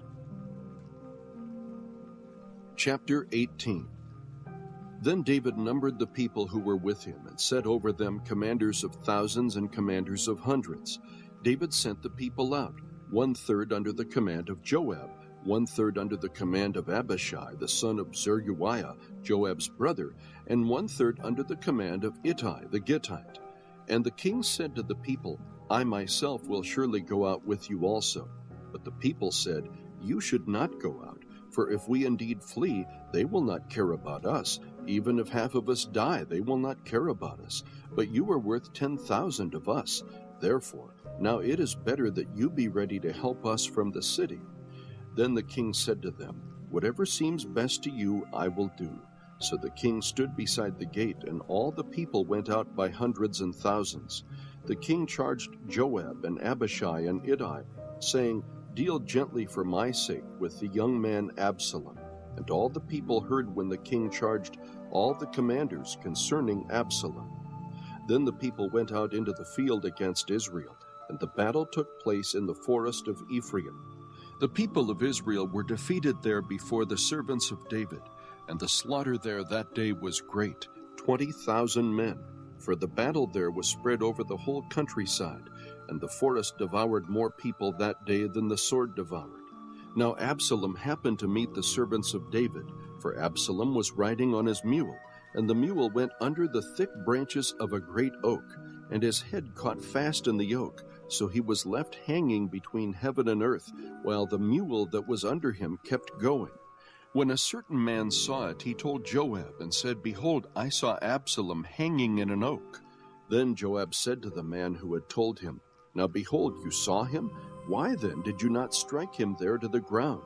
And I would have given you 10 pieces of silver and a belt. The man said to Joab, Even if I should receive 1,000 pieces of silver in my hand, I would not put out my hand against the king's son. For in our hearing the king charged you and Abishai and Ittai, saying, Protect for me the young man Absalom. Otherwise, if I had dealt treacherously against his life, and there is nothing hidden from the king, then you yourself would have stood aloof." Then Joab said, "I will not waste time here with you." So he took 3 spears in his hand and thrust them through the heart of Absalom, while he was yet alive in the midst of the oak. And 10 young men who carried Joab's armor gathered around and struck Absalom and killed him. Then Joab blew the trumpet, and the people returned from pursuing Israel, for Joab restrained the people. They took Absalom and cast him into a deep pit in the forest, and erected over him a very great heap of stones, and all Israel fled, each to his tent. Now Absalom in his lifetime had taken and set up for himself a pillar, which is in the king's valley, for he said, "I have no son to preserve my name." So he named the pillar after his own name, and it is called Absalom's monument to this day. Then Ahimaaz the son of Zadok said, "Please let me run and bring the king news that the Lord has freed him from the hand of his enemies." But Joab said to him, "You are not the man to carry news this day, but you shall carry news another day. However, you shall carry no news today, because the king's son is dead." Then Joab said to the Cushite, "Go, tell the king what you have seen." So the Cushite bowed to Joab and ran. Now Ahimaaz the son of Zadok said once more to Joab, "But whatever happens, please let me also run after the Cushite." And Joab said, "Why would you run, my son, since you will have no reward for going?" "But whatever happens," he said, "I will run." So he said to him, "Run." Then Ahimaaz ran by way of the plain and passed up the Cushite. Now David was sitting between the 2 gates, and the watchman went up to the roof of the gate by the wall, and raised his eyes and looked, and behold, a man running by himself. The watchman called and told the king, and the king said, "If he is by himself, there is good news in his mouth." And he came nearer and nearer. Then the watchman saw another man running, and the watchman called to the gatekeeper and said, "Behold, another man running by himself." And the king said, "This one also is bringing good news." The watchman said, "I think the running of the first one is like the running of Ahimaaz the son of Zadok." And the king said, "This is a good man, and comes with good news." Ahimaaz called and said to the king, "All is well." And he prostrated himself before the king with his face to the ground. And he said, "Blessed is the Lord your God, who has delivered up the men who lifted up their hands against my lord the king." The king said, "Is it well with the young man Absalom?" And Ahimaaz answered, "When Joab sent the king's servant and your servant, I saw a great tumult, but I did not know what it was." Then the king said, "Turn aside and stand here." So he turned aside and stood still. Behold, the Cushite arrived, and the Cushite said, "Let my lord the king receive good news, for the Lord has freed you this day from the hand of all those who rose up against you." Then the king said to the Cushite, "Is it well with the young man Absalom?" And the Cushite answered, "Let the enemies of my lord the king, and all who rise up against you for evil, be as that young man." The king was deeply moved, and went up to the chamber over the gate and wept. And thus he said as he walked, "O my son Absalom, my son Absalom, would I had died instead of you, O Absalom, my son, my son." Chapter 19. Then it was told Joab, "Behold, the king is weeping and mourns for Absalom." The victory that day was turned to mourning for all the people, for the people heard it said that day, "The king is grieved for his son." So the people went by stealth into the city that day, as people who are humiliated steal away when they flee in battle. The king covered his face and cried out with a loud voice, "O my son Absalom! O Absalom, my son, my son!" Then Joab came into the house to the king and said, "Today you have covered with shame the faces of all your servants, who today have saved your life and the lives of your sons and daughters, the lives of your wives and the lives of your concubines, by loving those who hate you and by hating those who love you. For you have shown today that princes and servants are nothing to you. For I know this day that if Absalom were alive and all of us were dead today, then you would be pleased. Now therefore arise, go out and speak kindly to your servants. For I swear by the Lord, if you do not go out, surely not a man will pass the night with you, and this will be worse for you than all the evil that has come upon you from your youth until now." So the king arose and sat in the gate. When they told all the people, saying, Behold, the king is sitting in the gate, then all the people came before the king. Now Israel had fled each to his tent. All the people were quarreling throughout all the tribes of Israel, saying, The king delivered us from the hand of our enemies, and saved us from the hand of the Philistines, but now he has fled out of the land from Absalom. However, Absalom, whom we anointed over us, has died in battle. Now then, why are you silent about bringing the king back? Then King David sent to Zadok and Abiathar the priests, saying, Speak to the elders of Judah, saying, Why are you the last to bring the king back to his house, since the word of all Israel has come to the king, even to his house? You are my brothers, you are my bone and my flesh. Why then should you be the last to bring back the king? Say to Amasa, Are you not my bone and my flesh? May God do so to me and more also, if you will not be commander of the army before me continually in place of Joab. Thus he turned the hearts of all the men of Judah as one man, so that they sent word to the king, saying, Return, you and all your servants. The king then returned and came as far as the Jordan, and Judah came to Gilgal in order to go to meet the king, to bring the king across the Jordan. Then Shimei the son of Gera, the Benjamite who was from Bahurim, hurried and came down with the men of Judah to meet King David. There were 1,000 men of Benjamin with him, with Ziba the servant of the house of Saul, and his 15 sons and his 20 servants with him, and they rushed to the Jordan before the king. Then they kept crossing the ford to bring over the king's household, and to do what was good in his sight. And Shimei the son of Gera fell down before the king, as he was about to cross the Jordan.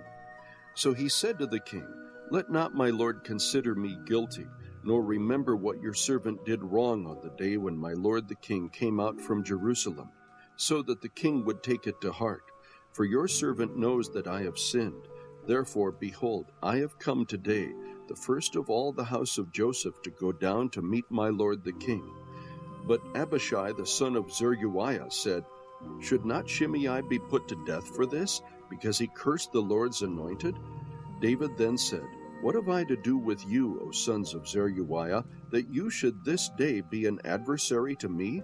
Should any man be put to death in Israel today? For do I not know that I am king over Israel today? The king said to Shimei, You shall not die. Thus the king swore to him. Then Mephibosheth the son of Saul came down to meet the king, and he had neither cared for his feet, nor trimmed his mustache, nor washed his clothes from the day the king departed until the day he came home in peace. It was when he came from Jerusalem to meet the king that the king said to him, Why did you not go with me, Mephibosheth? So he answered, O my lord the king, my servant deceived me, for your servant said, I will saddle a donkey for myself, that I may ride on it and go with the king, because your servant is lame. Moreover, he has slandered your servant to my lord the king.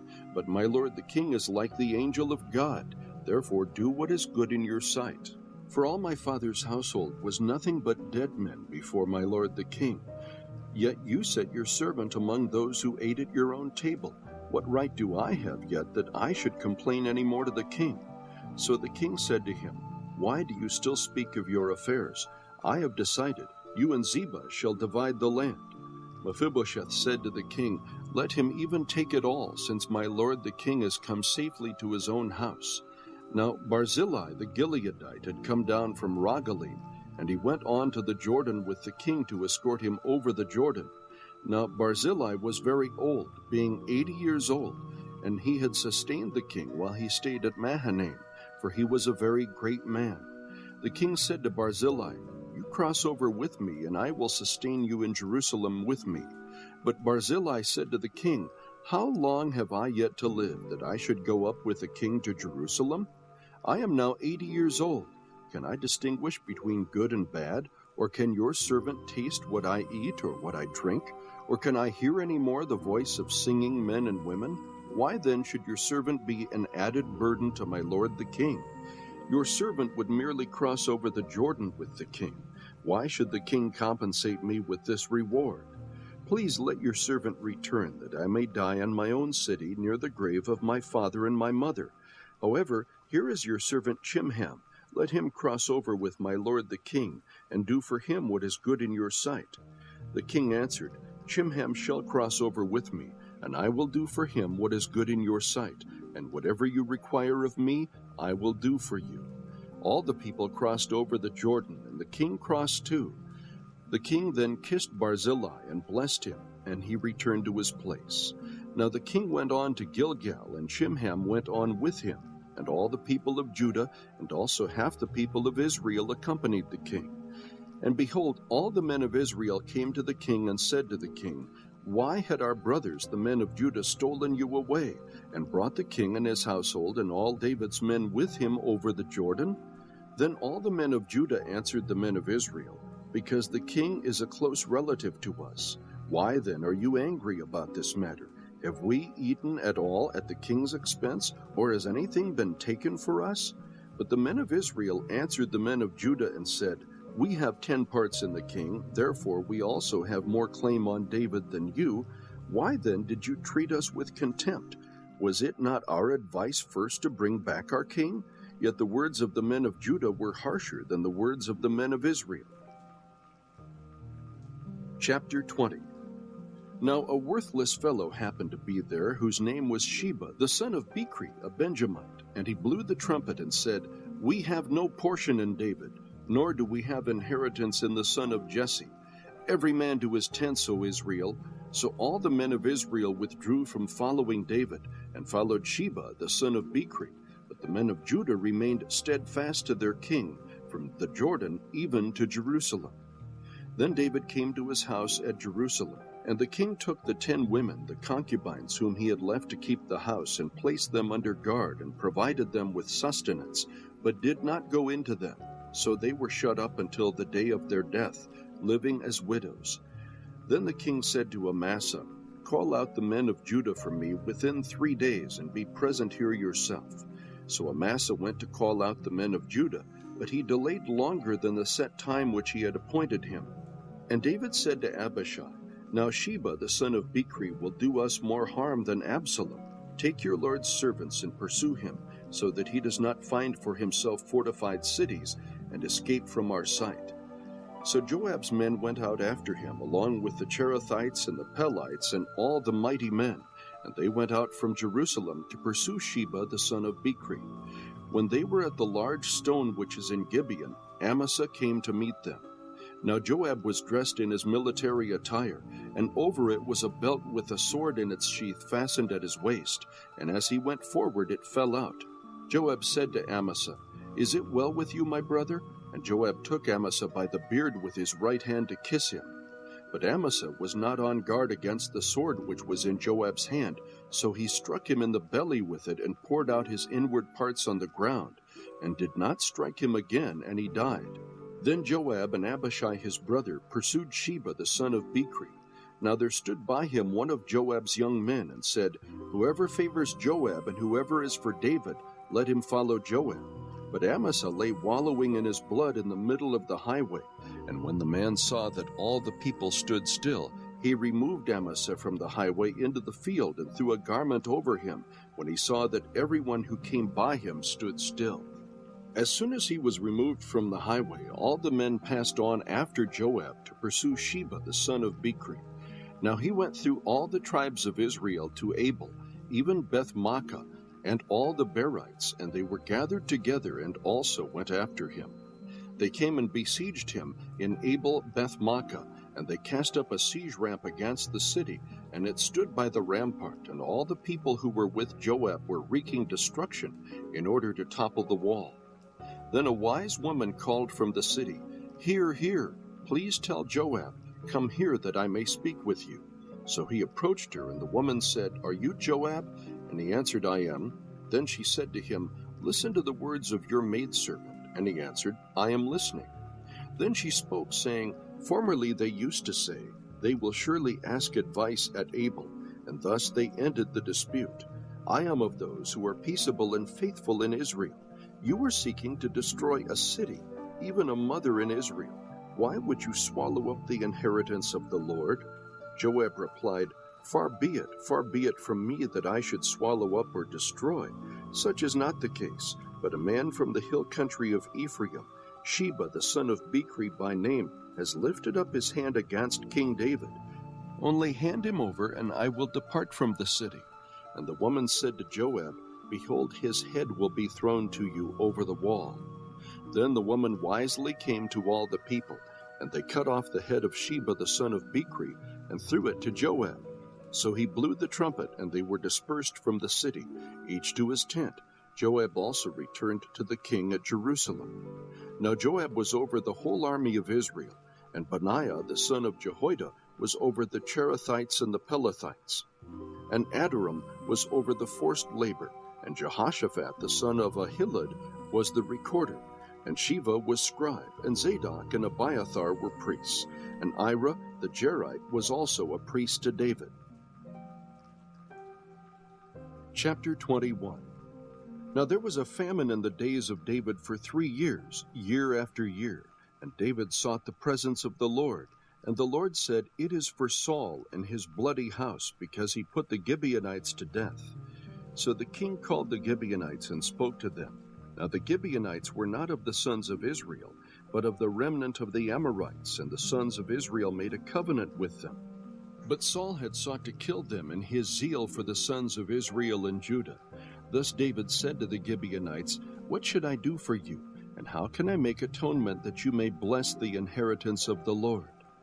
Then the Gibeonites said to him, "We have no concern of silver or gold with Saul or his house, nor is it for us to put any man to death in Israel."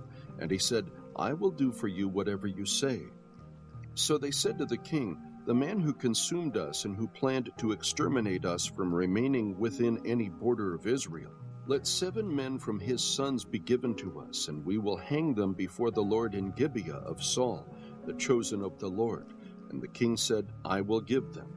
But the king spared Mephibosheth, the son of Jonathan, the son of Saul, because of the oath of the Lord which was between them, between David and Saul's son Jonathan. So the king took the 2 sons of Rizpah, the daughter of Aiah, Armoni and Mephibosheth, whom she had borne to Saul, and the 5 sons of Merab, the daughter of Saul, whom she had borne to Adriel, the son of Barzillai, the Maholathite.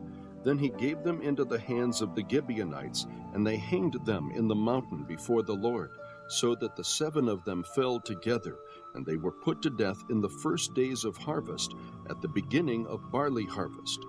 And Rizpah the daughter of Aiah took sackcloth and spread it for herself on the rock, from the beginning of harvest until it rained on them from the sky. And she allowed neither the birds of the sky to rest on them by day, nor the beasts of the field by night. When it was told David what Rizpah, the daughter of Ai, the concubine of Saul, had done, then David went and took the bones of Saul and the bones of Jonathan his son from the men of Jabesh-Gilead, who had stolen them from the open square of Bethshan, where the Philistines had hanged them on the day the Philistines struck down Saul in Gilboa. He brought up the bones of Saul and the bones of Jonathan his son from there, and they gathered the bones of those who had been hanged. They buried the bones of Saul and Jonathan his son in the country of Benjamin in Zelah, in the grave of Kish his father. Thus they did all that the king commanded, and after that God was moved by prayer for the land. Now when the Philistines were at war again with Israel, David went down and his servants with him, and as they fought against the Philistines, David became weary. Then Ishbi-Benob, who was among the descendants of the giant, the weight of whose spear was 300 shekels of bronze in weight, was girded with a new sword, and he intended to kill David. But Abishai, the son of Zeruiah, helped him and struck the Philistine and killed him. Then the men of David swore to him, saying, "You shall not go out again with us to battle, so that you do not extinguish the lamp of Israel." Now it came about after this that there was war again with the Philistines at Gob. Then Sibbecai the Hushathite struck down Saph, who was among the descendants of the giant. There was war with the Philistines again at Gob, and Elhanan the son of Jerah-Orajim, the Bethlehemite, killed Goliath the Gittite, the shaft of whose spear was like a weaver's beam. There was war at Gath again, where there was a man of great stature who had 6 fingers on each hand and 6 toes on each foot, 24 in number, and he had also been born to the giant. When he defied Israel, Jonathan, the son of Shimei, David's brother, struck him down. These 4 were born to the giant in Gath, and they fell by the hand of David and by the hand of his servants. Chapter 22. And David spoke the words of this song to the Lord in the day that the Lord delivered him from the hand of all his enemies and from the hand of Saul. He said, "The Lord is my rock and my fortress and my deliverer, my God, my rock, in whom I take refuge, my shield and the horn of my salvation, my stronghold and my refuge, my Savior. You save me from violence. I call upon the Lord, who is worthy to be praised, and I am saved from my enemies. For the waves of death encompassed me, the torrents of destruction overwhelmed me, the cords of Sheol surrounded me, the snares of death confronted me. In my distress I called upon the Lord. Yes, I cried to my God, and from his temple he heard my voice, and my cry for help came into his ears. Then the earth shook and quaked. The foundations of heaven were trembling and were shaken, because he was angry. Smoke went up out of his nostrils, fire from his mouth devoured. Coals were kindled by it. He bowed the heavens also and came down, with thick darkness under his feet. He rode on a cherub and flew. He appeared on the wings of the wind, and he made darkness canopies around him, a mass of waters, thick clouds of the sky. From the brightness before him, coals of fire were kindled. The Lord thundered from heaven, and the Most High uttered his voice, and he sent out arrows and scattered them, lightning and routed them. Then the channels of the sea appeared. The foundations of the world were laid bare by the rebuke of the Lord. At the blast of the breath of his nostrils, he sent from on high. He took me. He drew me out of many waters. He delivered me from my strong enemy, from those who hated me, for they were too strong for me. They confronted me in the day of my calamity, but the Lord was my support. He also brought me forth into a broad place. He rescued me because he delighted in me. The Lord has rewarded me according to my righteousness. According to the cleanness of my hands, he has recompensed me. For I have kept the ways of the Lord, and have not acted wickedly against my God. For all his ordinances were before me, and as for his statutes, I did not depart from them. I was also blameless toward him, and I kept myself from my iniquity. Therefore the Lord has recompensed me according to my righteousness, according to my cleanness before his eyes. With the kind, you show yourself kind. With the blameless, you show yourself blameless. With the pure, you show yourself pure. And with the perverted, you show yourself astute. And you save an afflicted people. But your eyes are on the haughty, whom you abase. For you are my lamp, O Lord, and the Lord illumines my darkness. For by you I can run upon a troop. By my God I can leap over a wall. As for God, his way is blameless. The word of the Lord is tested. He is a shield to all who take refuge in him. For who is God besides the Lord? And who is a rock besides our God? God is my strong fortress, and he sets the blameless in his way. He makes my feet like hinds' feet, and sets me on my high places. He trains my hands for battle, so that my arms can bend a bow of bronze. You have also given me the shield of your salvation, and your help makes me great. You enlarge my steps under me, and my feet have not slipped. I pursued my enemies and destroyed them, and I did not turn back until they were consumed. And I have devoured them and shattered them, so that they did not rise, and they fell under my feet. For you have girded me with strength for battle. You have subdued under me those who rose up against me. You have also made my enemies turn their backs to me, and I destroyed those who hated me. They looked, but there was none to save, even to the Lord, but he did not answer them. Then I pulverized them as the dust of the earth. I crushed and stamped them as the mire of the streets. You have also delivered me from the contentions of my people. You have kept me as head of the nations. A people whom I have not known serve me. Foreigners pretend obedience to me. As soon as they hear, they obey me. Foreigners lose heart and come trembling out of their fortresses. The Lord lives, and blessed be my rock, and exalted be God, the rock of my salvation. The God who executes vengeance for me and brings down peoples under me, who also brings me out from my enemies. You even lift me above those who rise up against me. You rescue me from the violent man. Therefore I will give thanks to you, O Lord, among the nations, and I will sing praises to your name. He is a tower of deliverance to his king, and shows loving kindness to his anointed, to David and his descendants forever. Chapter 23. Now these are the last words of David. David the son of Jesse declares, the man who was raised on high declares, the anointed of the God of Jacob and the sweet psalmist of Israel. The Spirit of the Lord spoke by me, and his word was on my tongue. The God of Israel said, the Rock of Israel spoke to me. He who rules over men righteously, who rules in the fear of God, is as the light of the morning when the sun rises, a morning without clouds, when the tender grass springs out of the earth, through sunshine after rain. Truly is not my house so with God, for he has made an everlasting covenant with me, ordered in all things and secured. For all my salvation and all my desire, will he not indeed make it grow? But the worthless, every one of them, will be thrust away like thorns, because they cannot be taken in hand. But the man who touches them must be armed with iron and the shaft of a spear, and they will be completely burned with fire in their place. These are the names of the mighty men whom David had. Joshab-Basshebeth, a Tachumite, chief of the captains. He was called Adino the Eznite, because of 800 slain by him at one time. And after him was Eleazar the son of Dodo, the Ahohite, one of the 3 mighty men with David when they defied the Philistines, who were gathered there to battle, and the men of Israel had withdrawn.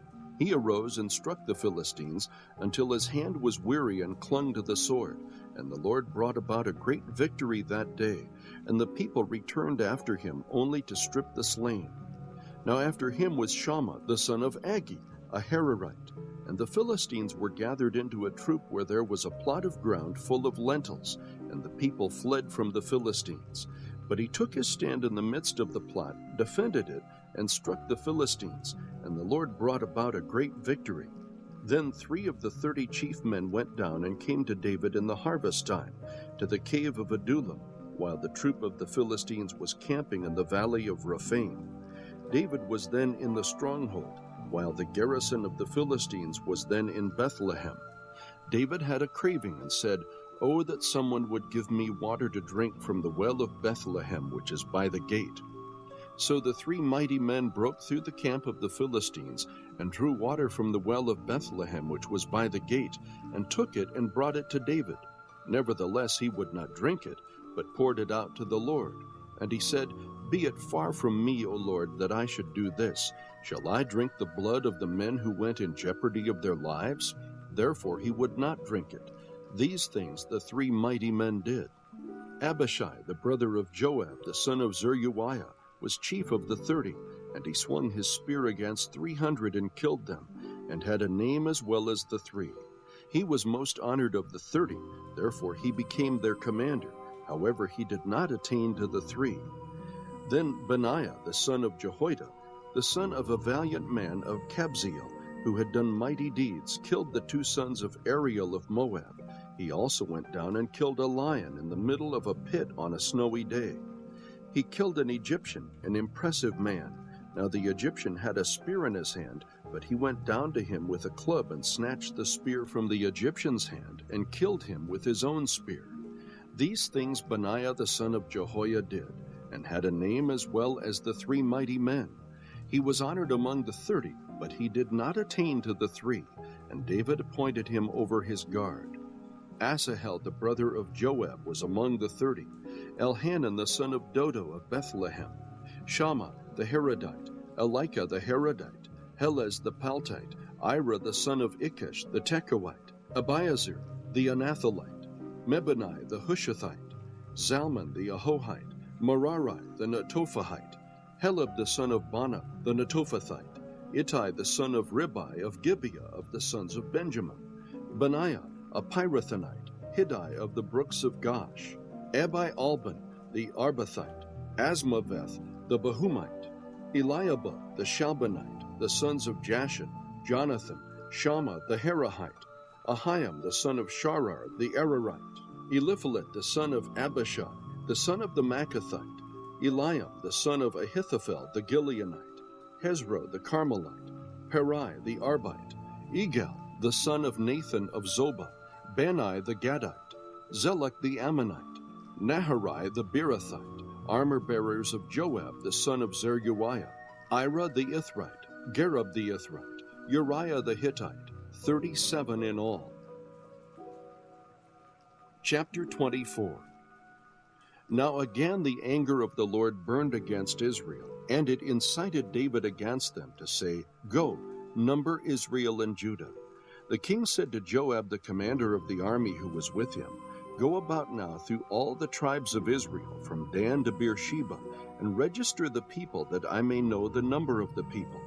But Joab said to the king, Now may the Lord your God add to the people 100 times as many as they are, while the eyes of my lord the king still see. But why does my lord the king delight in this thing? Nevertheless, the king's word prevailed against Joab and against the commanders of the army. So Joab and the commanders of the army went out from the presence of the king to register the people of Israel. They crossed the Jordan and camped in Aroer, on the right side of the city that is in the middle of the valley of Gad and toward Jazer. Then they came to Gilead and to the land of Tatimhadshai, and they came to Danjan and around to Sidon, and came to the fortress of Tyre and to all the cities of the Hivites and of the Canaanites. And they went out to the south of Judah, to Beersheba. So when they had gone about through the whole land, they came to Jerusalem at the end of 9 months and 20 days. And Joab gave the number of the registration of the people to the king. And there were in Israel 800,000 valiant men who drew the sword, and the men of Judah were 500,000 men. Now David's heart troubled him after he had numbered the people.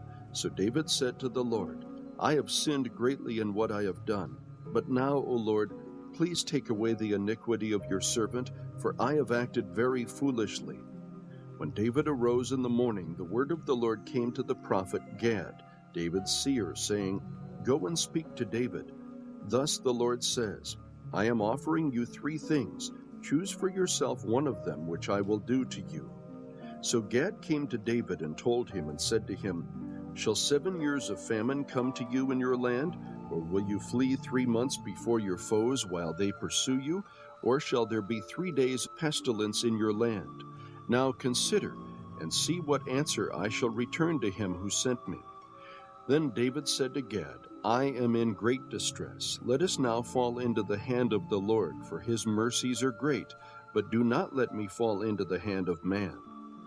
So the Lord sent a pestilence upon Israel from the morning until the appointed time, and 70,000 men of the people from Dan to Beersheba died. When the angel stretched out his hand toward Jerusalem to destroy it, the Lord relented from the calamity and said to the angel who destroyed the people, It is enough. Now relax your hand. And the angel of the Lord was by the threshing floor of Araunah the Jebusite. Then David spoke to the Lord when he saw the angel who was striking down the people, and said, Behold, it is I who have sinned, and it is I who have done wrong. But these sheep, what have they done? Please let your hand be against me and against my father's house. So Gad came to David that day and said to him, Go up, erect an altar to the Lord on the threshing floor of Araunah the Jebusite. David went up according to the word of Gad, just as the Lord had commanded. Araunah looked down and saw the king and his servants crossing over toward him. And Araunah went out and bowed his face to the ground before the king. Then Araunah said, Why has my lord the king come to his servant? And David said, To buy the threshing floor from you, in order to build an altar to the Lord, that the plague may be held back from the people. Araunah said to David, Let my lord the king take and offer up what is good in his sight. Look, the oxen for the burnt offering, the threshing sledges, and the yokes of the oxen for the wood. Everything, O king, Araunah gives to the king. And Araunah said to the king, May the Lord your God accept you. However, the king said to Araunah, No, but I will surely buy it from you for a price, for I will not offer burnt offerings to the Lord my God which cost me nothing. So David bought the threshing floor and the oxen for 50 shekels of silver. David built there an altar to the Lord and offered burnt offerings and peace offerings. Thus the Lord was moved by prayer for the land, and the plague was held back from Israel.